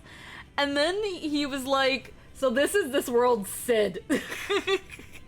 China's is the first Sid, and it fucking killed me. I was like, what? No, it makes sense. It's just, instead of the ironworks, it's the stoneworks. And I was like, what the fuck? Mumverus, wait! Yes! He's the first Sid. He's got the same hairstyle as Sid, too. He's got the same hairstyle. Oh, I love it. Same hairstyle. Norvrant is counting on you, heir to Daedalus Stoneworks. Yeah. Mumford, you didn't know?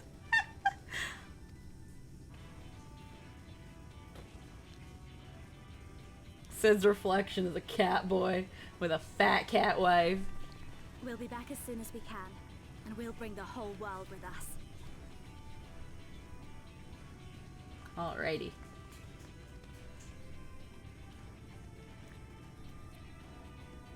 I take it we will be assisting Master Chai, though I am quite sure he has everything under control. He's got his wife. She's like, honey, we're gonna bring the whole world to help you build your giant Talos. Honey, we're gonna do it.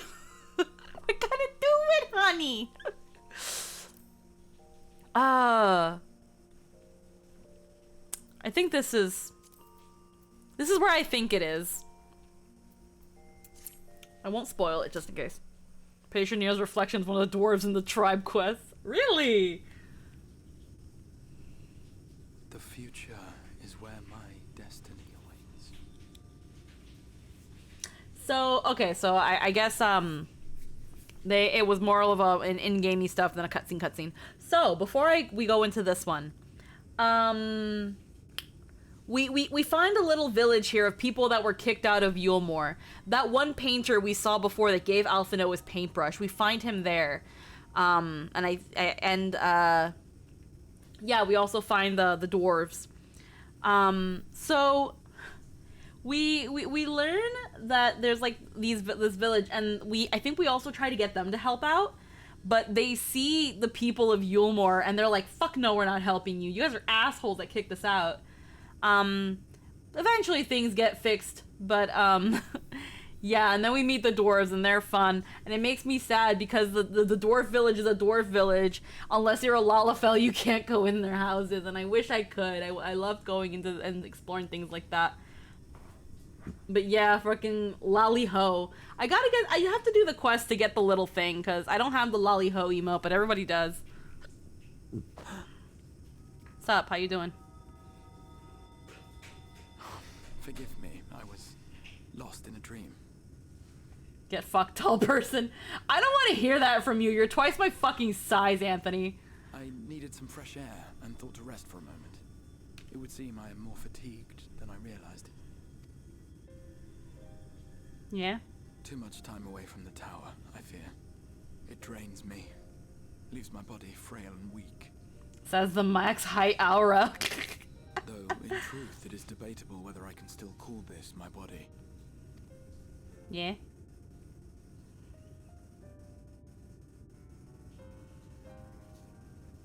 When first I turned my mind towards the salvation of the world, I came to the conclusion that it would take many long years, many more than remain to me. And so I made myself one with the Crystal Tower, that I might live indefinitely. I am but an extension of it now, hence my weakness the farther I travel, and the longer I am away.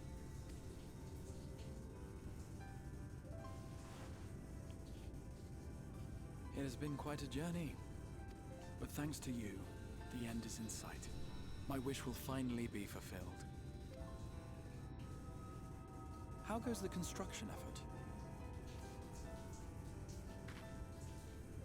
It's going pretty okay, I think. The little hobbit holes. The last moment we have to ourselves for a while. So Mum, how's the dwarf village, you Lala player? Fun fact, if you change races while in the dwarf house, you get kicked out of the entrance. Oh! Yeah, if you kicked... That's funny. Come sit with me. Yeah, I'll sit next to you.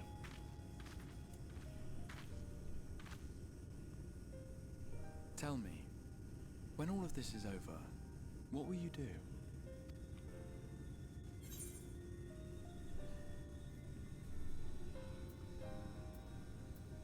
Rest a while.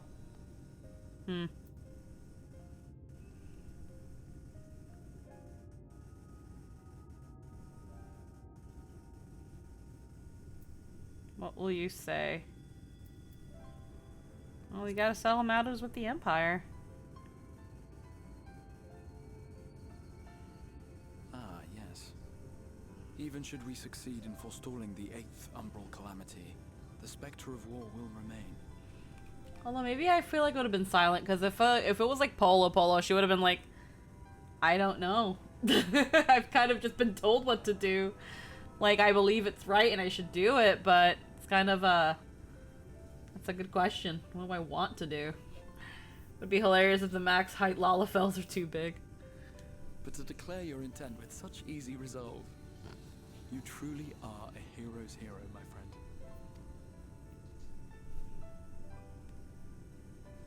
whatever it is you decide to do, I have every confidence that you will do well. For you have the strength to forge your own path. You will leave countless lives better than you found them, and the souls you touch will never forget your kindness. Then, in trying times, when you question your worth and your choices, they will raise their voices to remind you of the difference you have made. And thus will your deeds come to affirm your path. Remember this.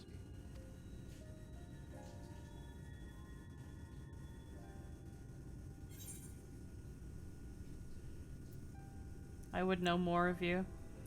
What will you do when this is over?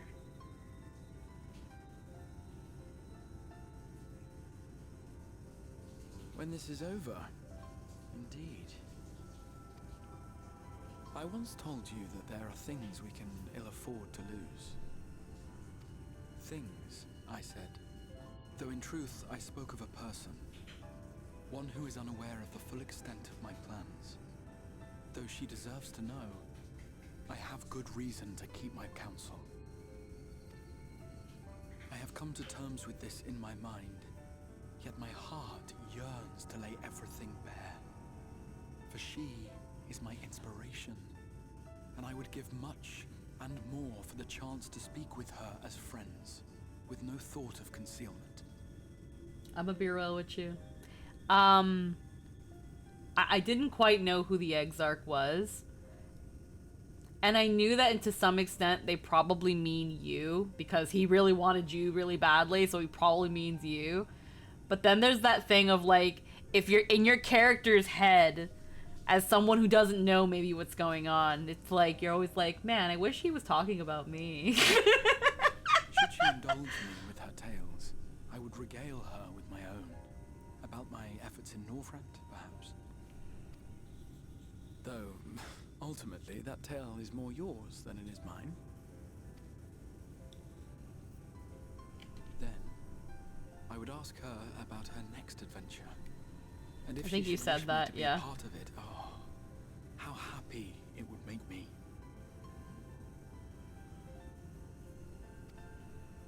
Together we would travel the lands and cross the seas and take to the skies upon the eternal wind. My heart swells simply to imagine it.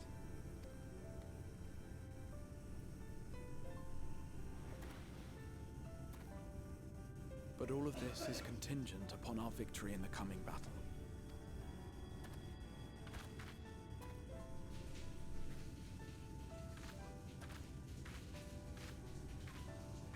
The people of this world have entrusted their hopes to us. We cannot fail them. Nor those who roused me from my slumber. Interesting friend the Exarch seems to have had. This was the moment where I started connecting dots, but I didn't conclude it until later. Thank you for your company, my friend. Let us return to Amity. Okay.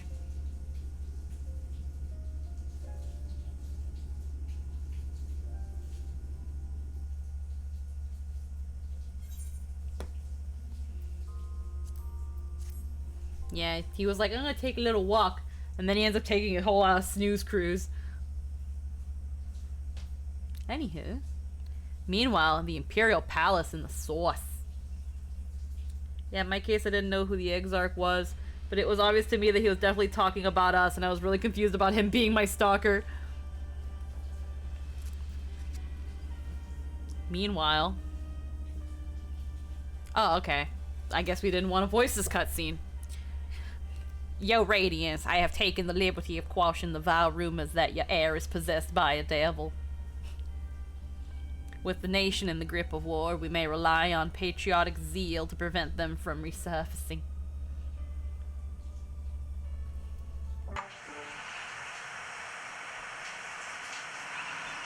And what of Emmett Selk?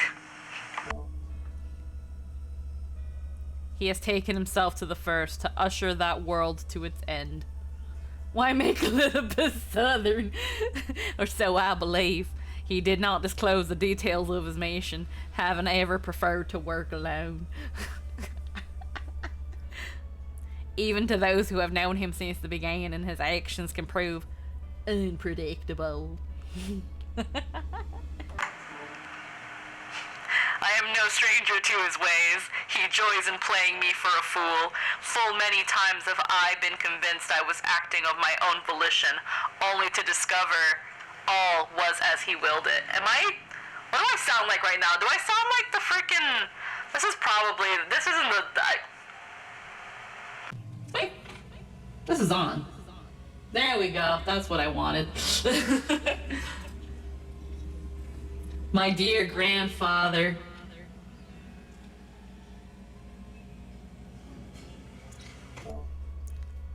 On the subject of our esteemed, you sounded like a really bad radio announcer. Yeah, that was the voice filter, but not the one I wanted. On the subject of our esteemed colleague, his last report, though brief, did contain one item of interest. Actually, hold on one sec. Wait. Yeah, it just says voice mod is running when I do that. So then where's voice mod? Show Wando. Give me 1 second. Because every time I turn on voice mod, it defaults to that voice and not like the one that I have set. I have it to this one. And then I have it there.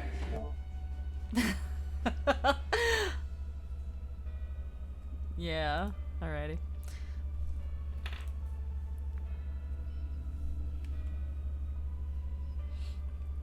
You have doubtless wondered why the Scions of the Seventh Dawn have not taken the field of late. It is because they are no longer in the source. The hero of the Scions has journeyed to the first, as have her comrades, albeit incompletely. Their bodies yet remain here in the source. This presents an opportunity. If we can defeat the Alliance prior to the Scions' return, we may eliminate their order at a stroke. And with the Scions gone, now shall remain to thwart our plans. It will be but a matter of striking down the hero upon her homecoming. Which, lest you forget, is essential to the realization of our objective. Of both of our objectives.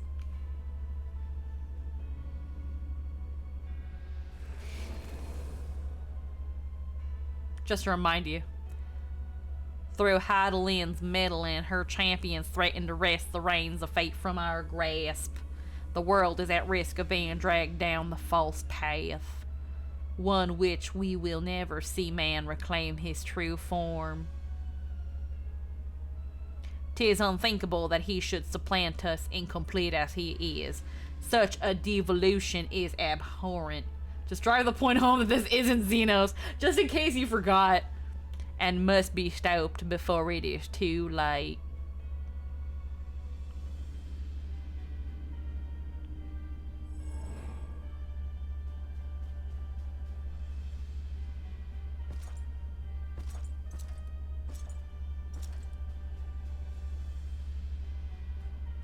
The hour is come, your radiance. Order your armies to march once more. Crush all who stand in your way. This is your heart's desire, is it not? To seize a victory that is yours and yours alone.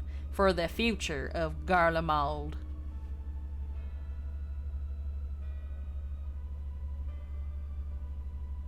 This man does not speak. Oh dear, you do not wear the mummer's motley well. I was never one to take an interest in tedious conflicts.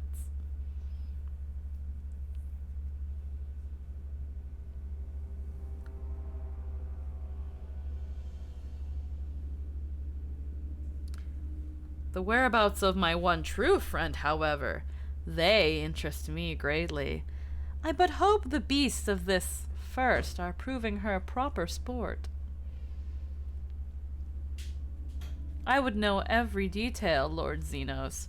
Or would you rather I called you Elidibus?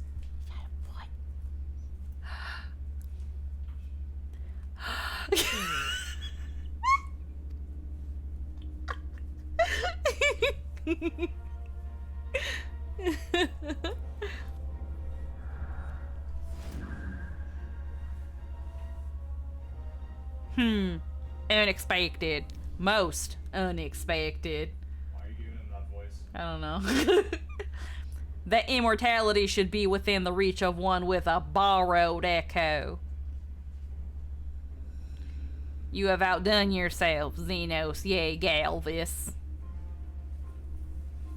He's like, what? Looks like he'd have Swain's voice. Well, I don't know how to do. I don't know what Swain sounds like. I have no particular attachment to that name, but I am rather fond of that body. Without it, I cannot enjoy my hunt to the fullest.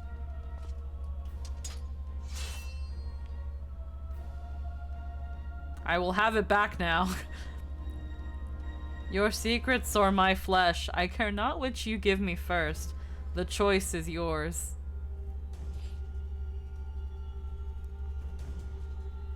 They also have pimples.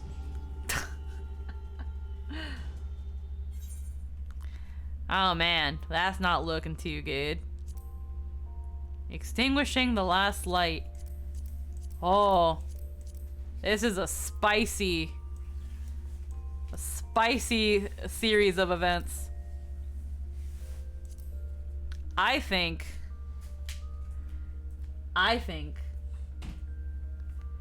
we're gonna go through this series of cutscenes and then we're gonna end it.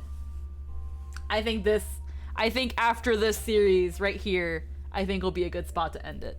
Let's go. It's time to fucking go. It's time to fucking go. It's time to fuck. Oh, I was gonna say, do you wanna pass me a fizzy? You wanna pass? Say please? Please, pretty please. Pretty please. Pretty. Doesn't matter, but one's already open if it makes it easier. Like the box.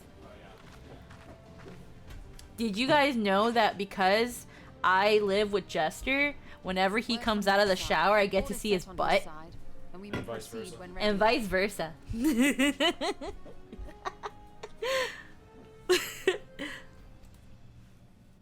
Alrighty, crack open a cold one, boys. Well, we have sufficient stone for our needs. Likewise, Jester has a great preparations butt. for the imbuing have been made according to thine exacting instructions. Oh, yeah, you can eat that banana. You eat that banana. I'm getting head pats.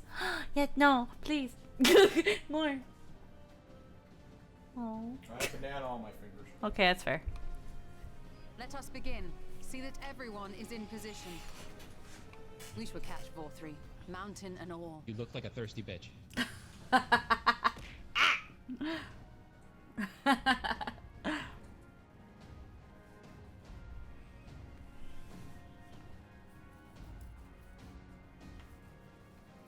Come on, man. Come on, guys. You gotta get me up there.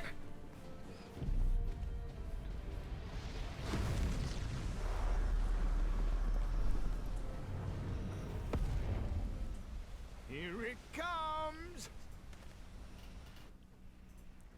Too bad we can't get the oh no, he's hot scene.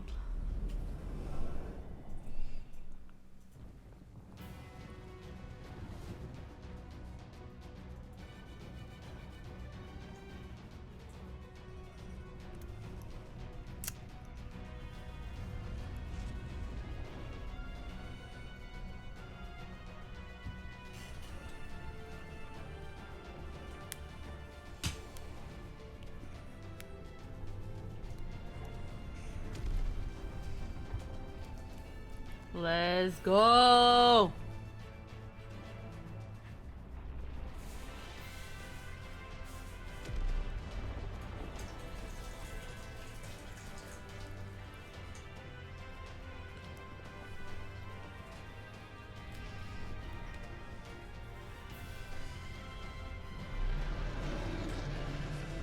You see this shit and you're like, what the fuck?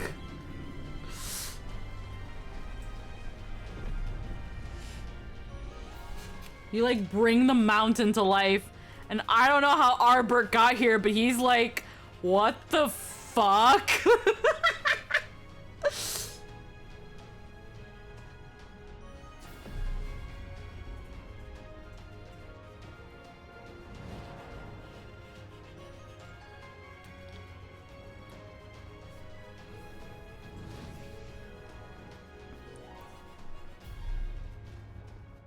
Haha, yes, yes! You've not lost your touch, you clever old bugger!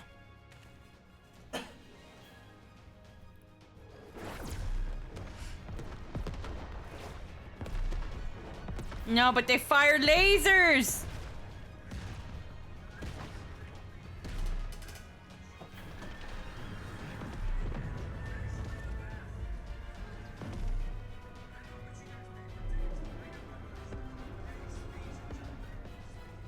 Do you see what they're doing? If its hands are damaged, it won't be able to cling to the mountain. Oh, I knew this was a terrible idea. Vor 3 marshals the Eaters to his defense. This was only to be expected. We must try and draw as many of them down to the ground as possible. Excuse me while I go in over to see the golem again.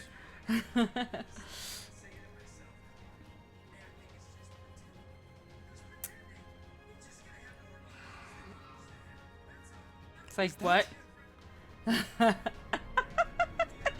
Oh, then these fuckers. Such a heartless thing our sapling is, cold and cruel and heartless. Fucking Feoul is like, why do I get the feeling that we were not invited to something? In times of need, we expressly said yet what should be fine, but the final battle joined without so much as a whisper of our name. Feoul's just like, what the fuck?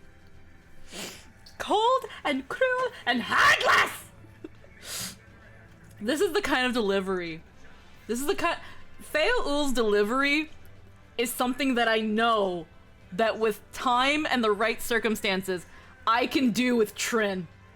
I can do it with Trin. I feel like I can do it. Just under the right circumstances, I can deliver, I can do something similar in delivery with Trin. Ah, oh, man. Summon us in times of need. Like, god damn it, I told you to ask for us when you need us.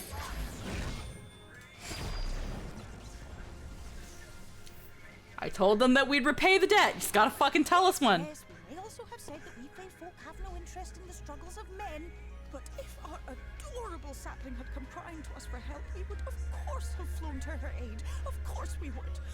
What are we to do with her? Feoul is probably the best voice in the expansion. I'm pretty sure that when it comes to the more eccentric characters in this patch, We are so very, very sad. You will play with us. Cheer us up again! I know that they had fun with this character. You will play with us, cheer us up again. Oh, fucking hell. Never seduce a Fae ruler. Oh, my sweet sapling.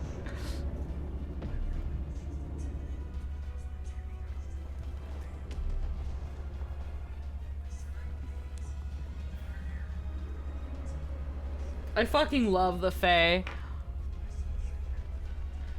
Also, another reason we need to get Scylla to play more Final Fantasy XIV. One, so I can also play with them, but because I also think they will love the Fae and Shadowbringers and they will love Feoul. I think they're mad at me. Again, give me Feoul skin from my fairy, damn it.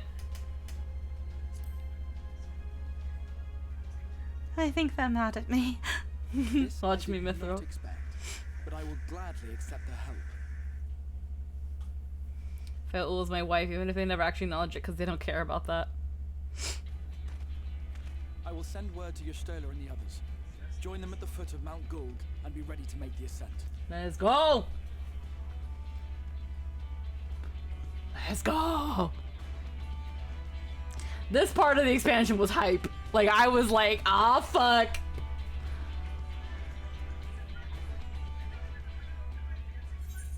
I was like, oh fuck, we climbing the mountain, boys.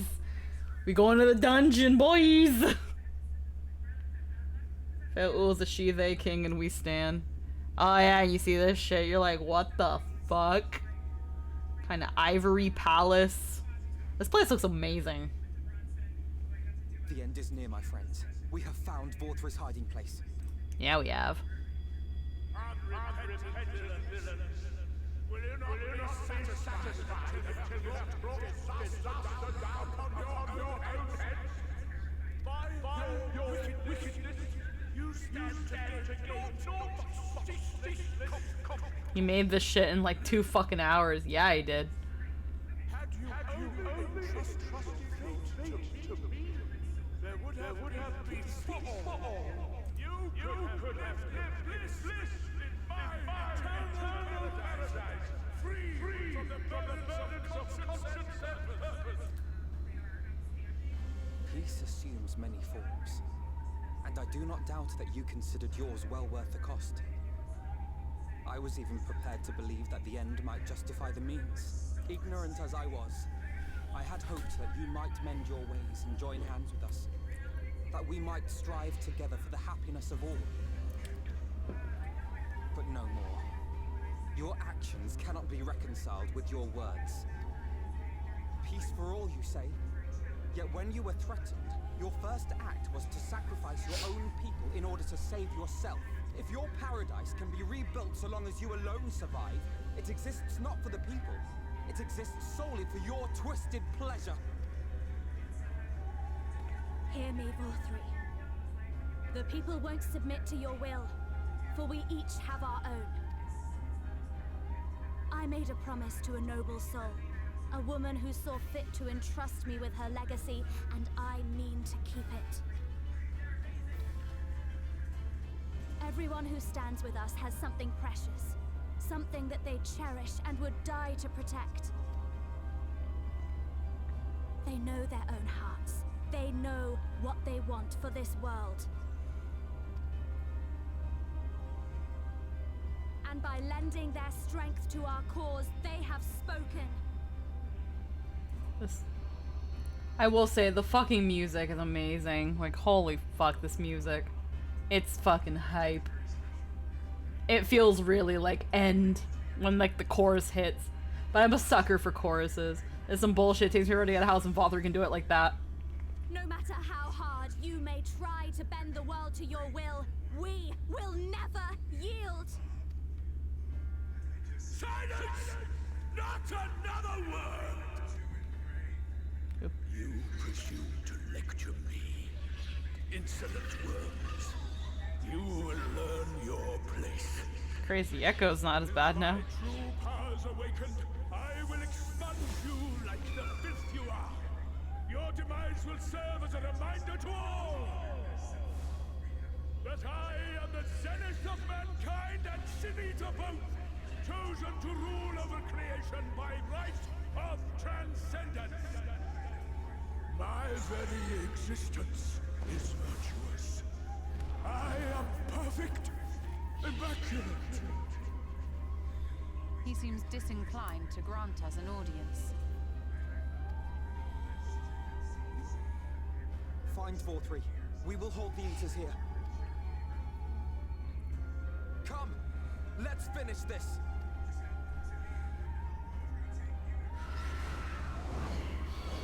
He attacks us with a horde of sexy ladies.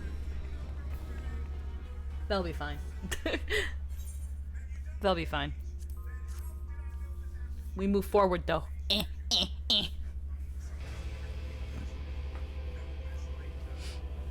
Alrighty. Are you so determined to die?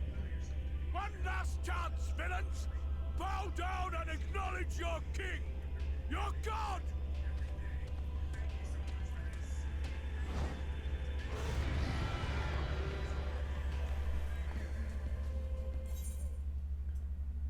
I'm kind of sad. I'm kind of sad because it's like we also see that one like really like the Sin Eater lady that was like petting the lion the whole time.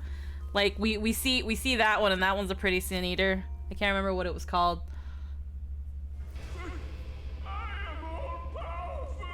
And at some point he becomes sexy, and we have a sexy Squidward moment. But fuck, but we kick his ass anyway.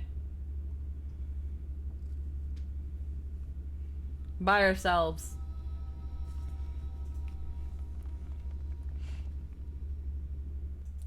The innocence fight is fun. He's like, but owie.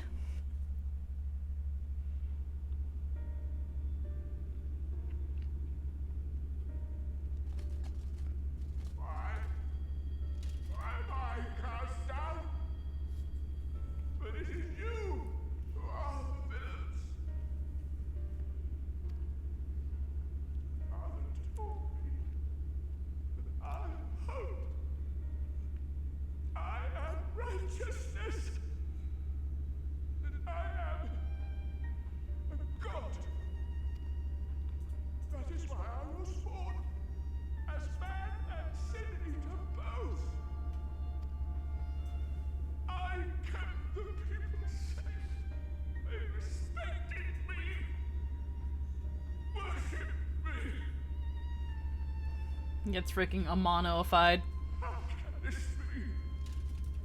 I should be the one looking down at you.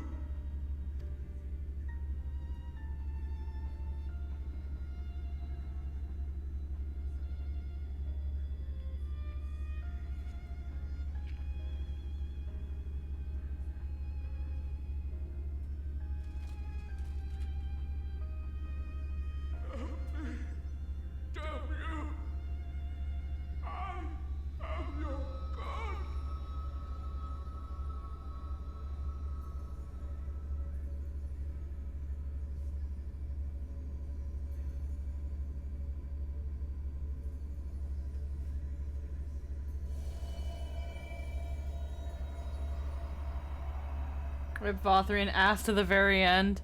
Well, like, that little bit, even though it doesn't justify any of it, it kind of tells you he'd been told all his life that he was the embodiment of hope and the salvation of this world, and what, you know, was good and pure and forever. And yeah, of course he temper tantrums like a baby when he's told that actually, no, you're not. You're doing the wrong thing.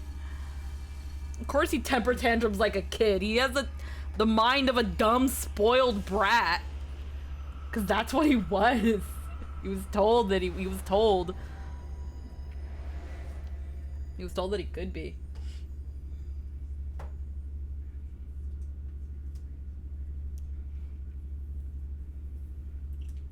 Look, the sky.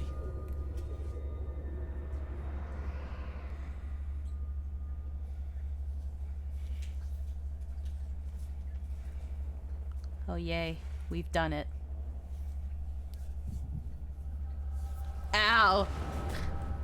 Ow. Plot no jutsu. Now of all times.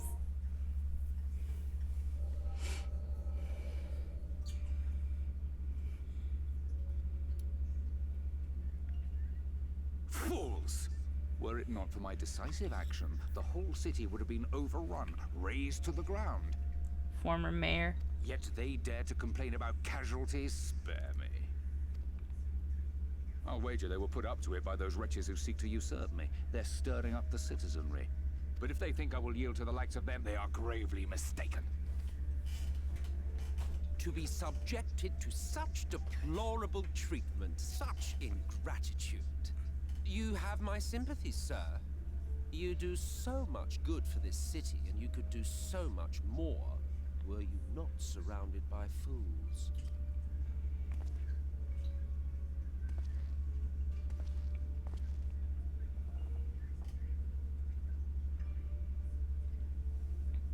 The man in black. Who are you? You're not supposed to be in here. My apologies for the intrusion, but I come bearing a proposal. One that will ensure the longevity of your reign.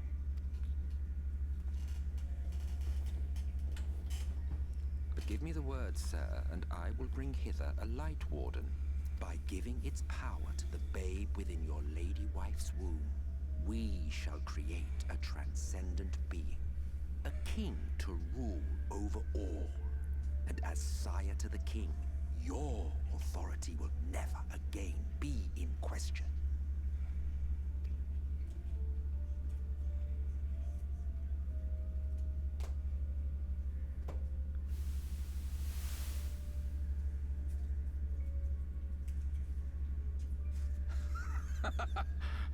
Amazing. Before my Vothri, they behave as docile pets.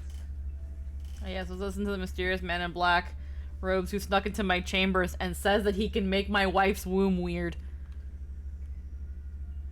What? With this gift, my line shall be guaranteed power for perpetuity. We shall rule the whole world. By all means, sir. United under Yulmor's banner, men will cease fighting and abandon their ambitions. Thus, they will grow fat and complacent, and in their sloth, seal your supremacy.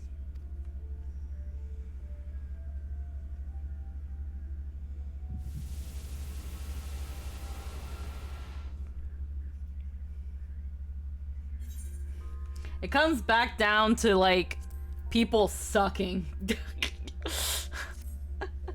My dude, you're a fucking mayor. Maybe temper your expectations. Nope. You just given him ultimate power at this moment. Ow, my aneurysm.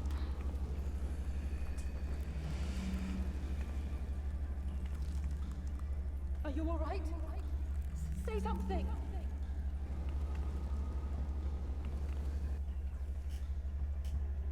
Twelfth End. She cannot contain the light. She's beginning to turn. Urianger, if you've aught up your sleeve, now is the time. If you've got anything else you've been hiding from us, Urianger, now's the time to show us. I have no sleeves. And thus no cards up them. It's changing back.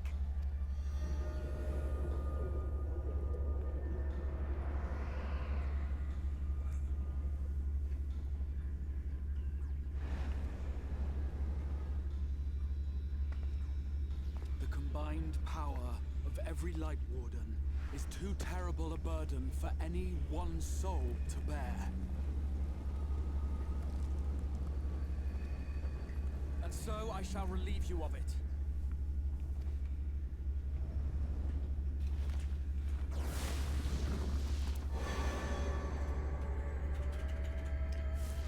That's why I pity Vothri. He never had a chance to be a good person. He was stripped away before he was even born. What are you doing? And thus he was innocence. Yeah, and innocence can be scary when twisted.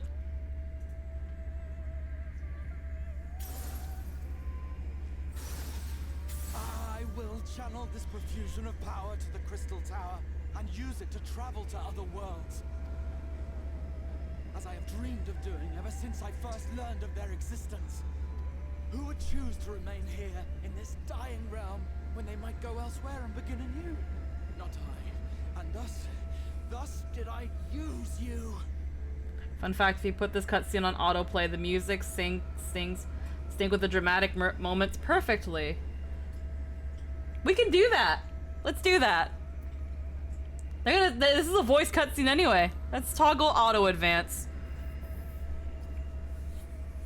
It's gonna be slow though, but I don't really wanna.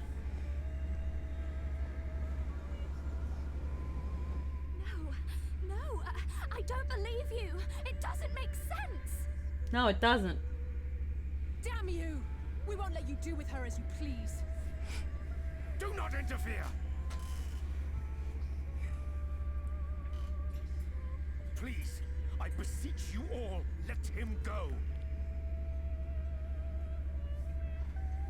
It's like, God, Urianger's face where he's like, fuck, why does it have to be me? You knew of this, Urianger.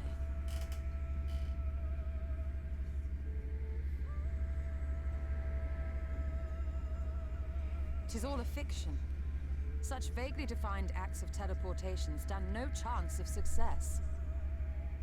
The Exarch will never live to see another world, as he knows only too well. It's like, what does he mean to do? That's not possible though. Wait, what does he want then? He means to take the light with him into the rift, where he will die.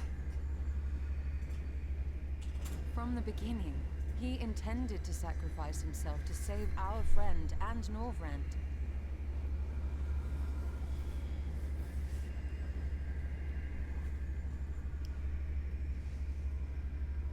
At journey's end, an opportunistic thief makes off with the hero's prize. A paltry way to end a chapter, I concede. Yet your tale will continue, and my role in it will scarcely be remembered.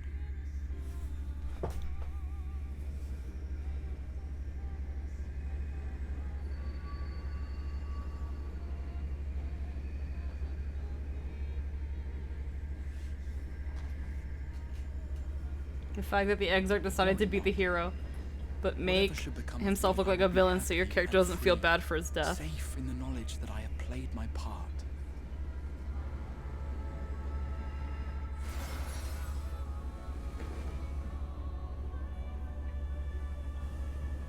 Hey, your boy. Call him by his name.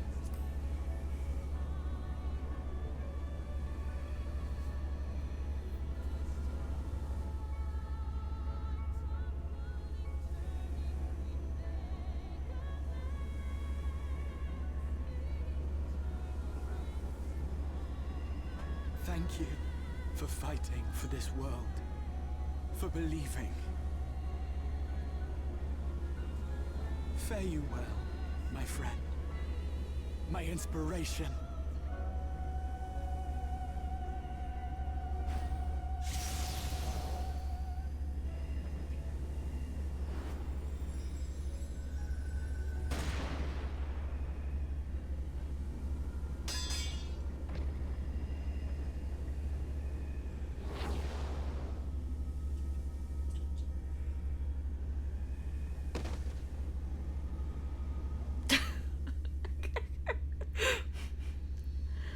What you say?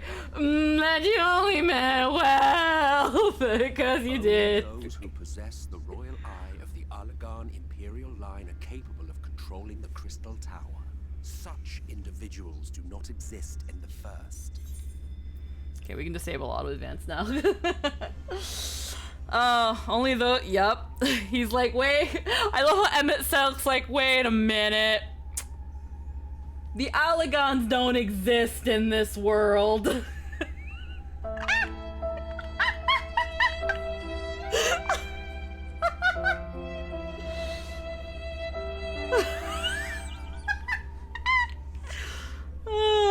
Thanks for the 500 bits, Crazy Fox. I can't see, my tears are too much. The funny thing is, this scene didn't really make me cry. I was just like, wait, what happened? Therefore, in all likelihood, the Exarch arrived here with the tower. This much I had surmised, yet I could not discern his grand scheme. Not to mention, and this is where, a long time ago, Anthony was playing 14, and he had just reached the end of, like, the patch content from Shadowbringers. Without spoiling it, but for lack of a better way of putting it, one of the last scenes in the patch content for Shadowbringers,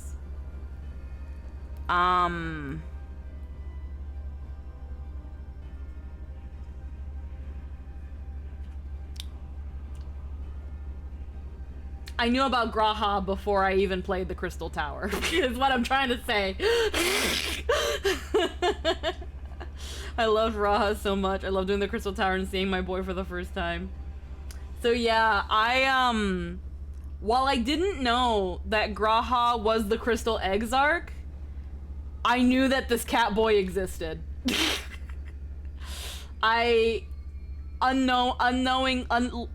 spoiled.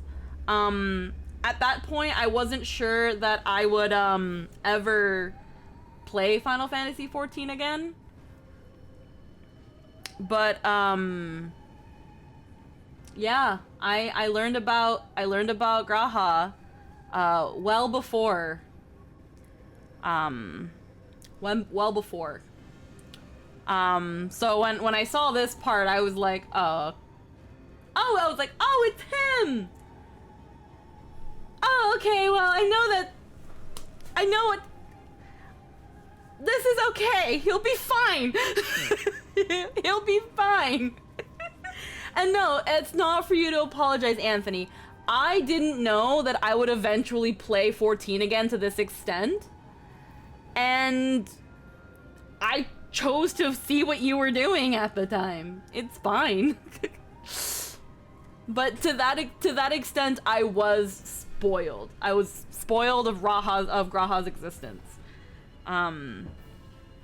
Does that take away from the shock value of the scene?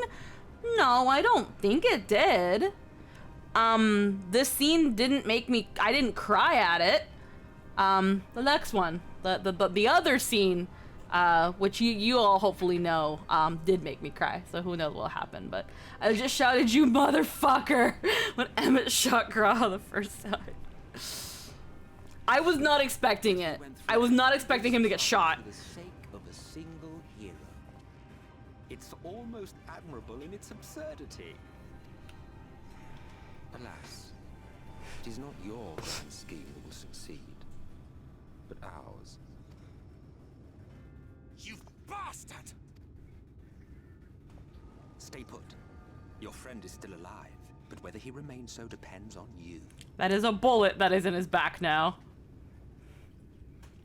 My, what you fuck, and the people in the call knew exactly where I was at. You fuck! The disappointment you turned out to be.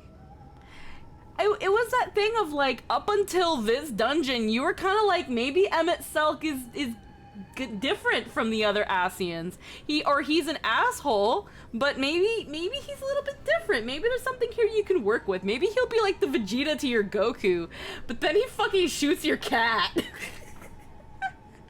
He shoots your cat and he leaves you to potentially become a demon. A hollow. There we go. You're about to become a hollow. Placed my faith in you. Let myself believe that you could contain the light. But look at you now.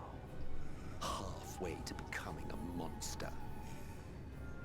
You are unworthy of my patronage.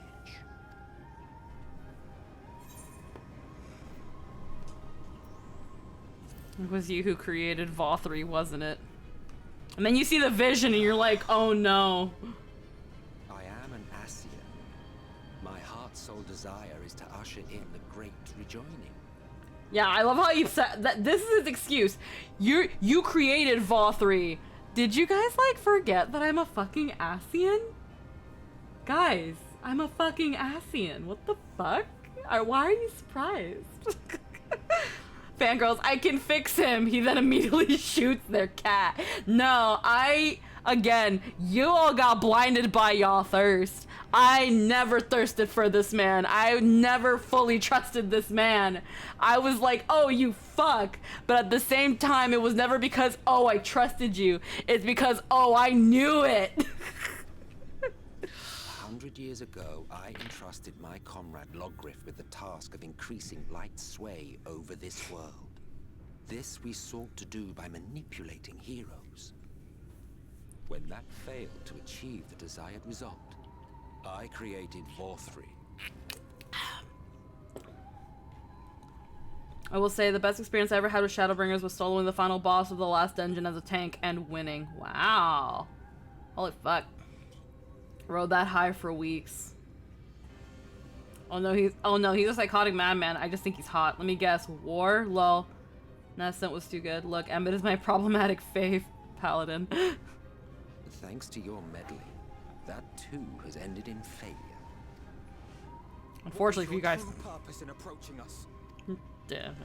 By your 12, boy, have I not told you before that everything I said was the truth? By your 12. I love how he says that. By your 12. By your fucking gods, boy. I fucking love it. I love Emmett. I just can't thirst over this man. I don't understand. But yeah, I love how he's like, you lied to us. You were scheming this whole time. And he's like, bitch, I never lied. I never lied to you guys. You guys never asked if I created Vothri. You were specimens by which I might gauge man's potential as it stands. I genuinely had an interest in you. Genuinely considered taking you on as allies. Provided she could contain and control the light. Look, I'm trying here. I got it. Then she, and by extension you, would be of no use to me. 'Twas as simple as that. We've been found wanting. How disheartening. But even had we fulfilled your conditions, there was no guarantee that we would cooperate. What then? Thancred's like, I fucking knew it. Thancred's like, I fucking knew it. Whoever wrote the lines for Emmett, bravo, good sir, madam, NB other. You created one of the best villains ever. You created the villain Arden was supposed to be in 15 from what people have told me. Then I simply kill you all. At the very least, it would restore the world to the way it was before you went about trouncing Light Wardens willy-nilly. Suffice it to say, it would be most inconvenient to have all that light taken away. And I would be lying if I were to claim his actions didn't have me worried. He's like, I did not factor a cat boy. I did not factor a cat, I did not factor a cat fanboy. Retain your form and your senses. But you have all but become a sin eater. I love how he crouches too. I want his coat. Whether you will it or no, your mere existence will serve to engulf the world in light. Those in your company will likewise turn into sin eaters, and in time you will succumb to your base instincts and hunt innocents to feast on their sweet, sweet ether.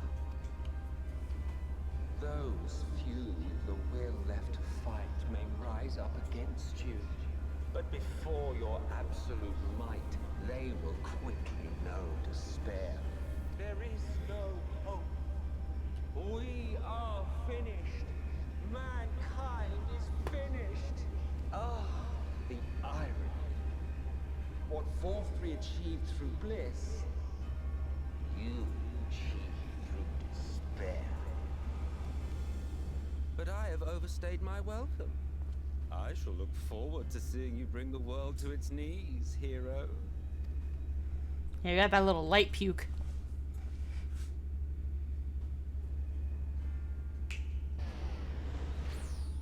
Exarch! I have naught to show for all the time and effort I invested in you. He is a small token for my troubles. I did not expect that I could learn aught from man, but I may yet learn something from all the knowledge he had hoarded for his precious hero.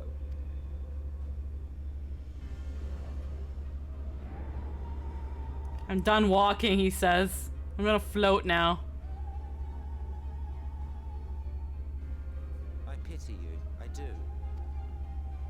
Your friends are now your foes. If you do not kill them, they will kill you. When it all becomes too much to bear, seek me out at my abode in the dark depths of the Tempest. There, you may complete your descent into madness with some dignity, far from prying eyes.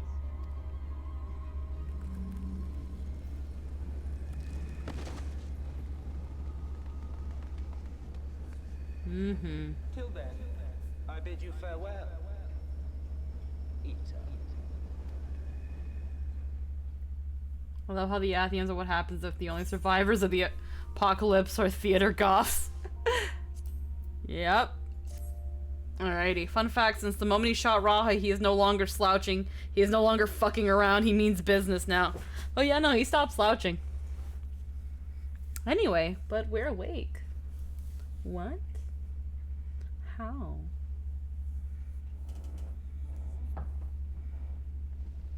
What the fuck?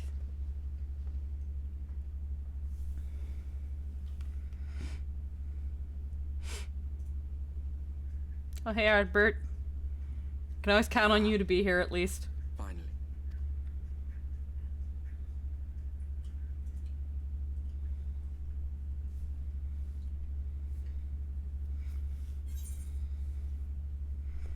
Was it just a dream? What happened?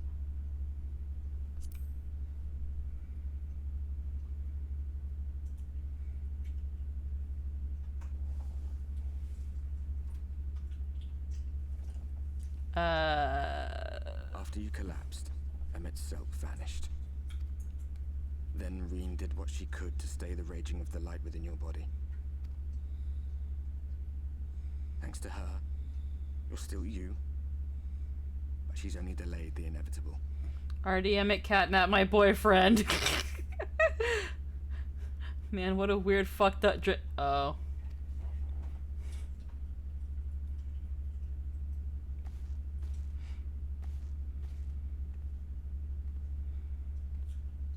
Wait.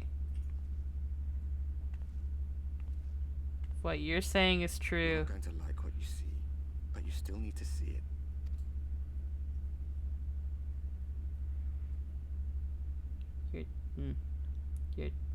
You're gonna have to brace for this one.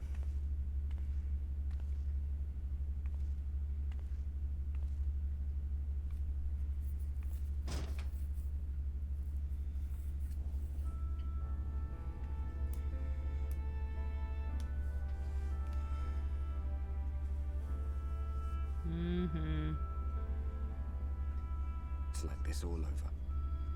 The whole of Norvrat is shrouded in light again. And it's because of you, and the power you absorbed from the Wardens. Yep. No one knows but your friends. When they carried you down from the mountain, they told everyone waiting below that they didn't understand why the light had returned. And now they're out there trying to allay the people's fears, while searching for a way to save you.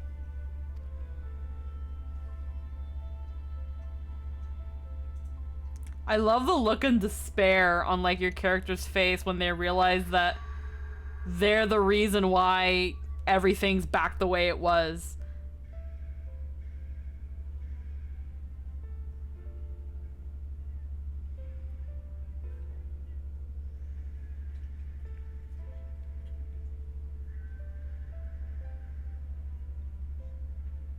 If you're well enough to be up, you're well enough to get some fresh air.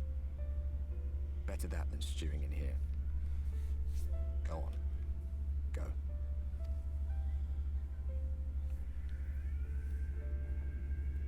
Arbor, are you trying to cheer me up? Fine, I guess. I'll go do that. I'll go do that. Thank you. And that is where we're gonna end. Next week we will make our way up to here. We will take on the role quests and we will finally finish base Shadowbringers. Or like, you know, main Shadowbringers. And oh, I can't, you guys can't see, but Jester, look, right behind me. You can see our patio door. No, go to where I am. Come here to where I am. Come here to where I am. Look. Ish. Yeah. It's a pretty bright moon. Yeah, we can see the moon perfectly from here. And it's a full moon too. I think it's almost a full moon. I think it's just almost. It's like practically a full, it's a full moon. Hold on. Like, I'm gonna take a quick little picture of our door. You're only gonna see like the window of our door. And you're gonna, you guys, it's a shitty picture. But I'm gonna put it on the stream chat and you're gonna see it. And it's our door, and that light you see there is like actually the moon. Like that's the moon. It's not the best picture, but it's so cool, like from looking at it. You know how like phones don't do this shit justice. I'm sorry. I think it's technically waning at the moment, but yeah, it's pretty full. I think it'll be full. I think it'll be full tomorrow if it's waning, because that means it's, wait, waxing. No, waxing. Waxing means it's coming up. Waning means it's going away, so it might be going away.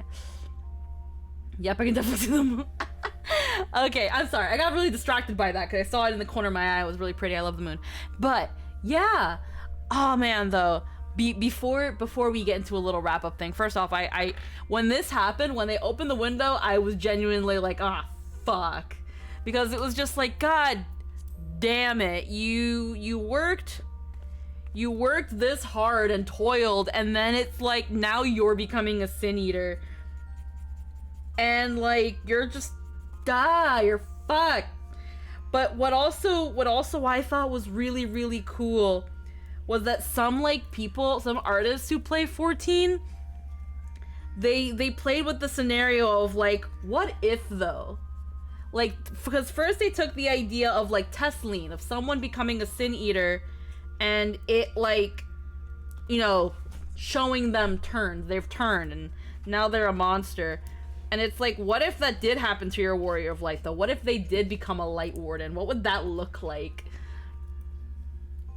And even though, while I've not entertained the thought super duper as like design wise, I think if the worst case scenario had happened, I can imagine to some extent Light Warden Polo, and I think that'd be pretty freaking.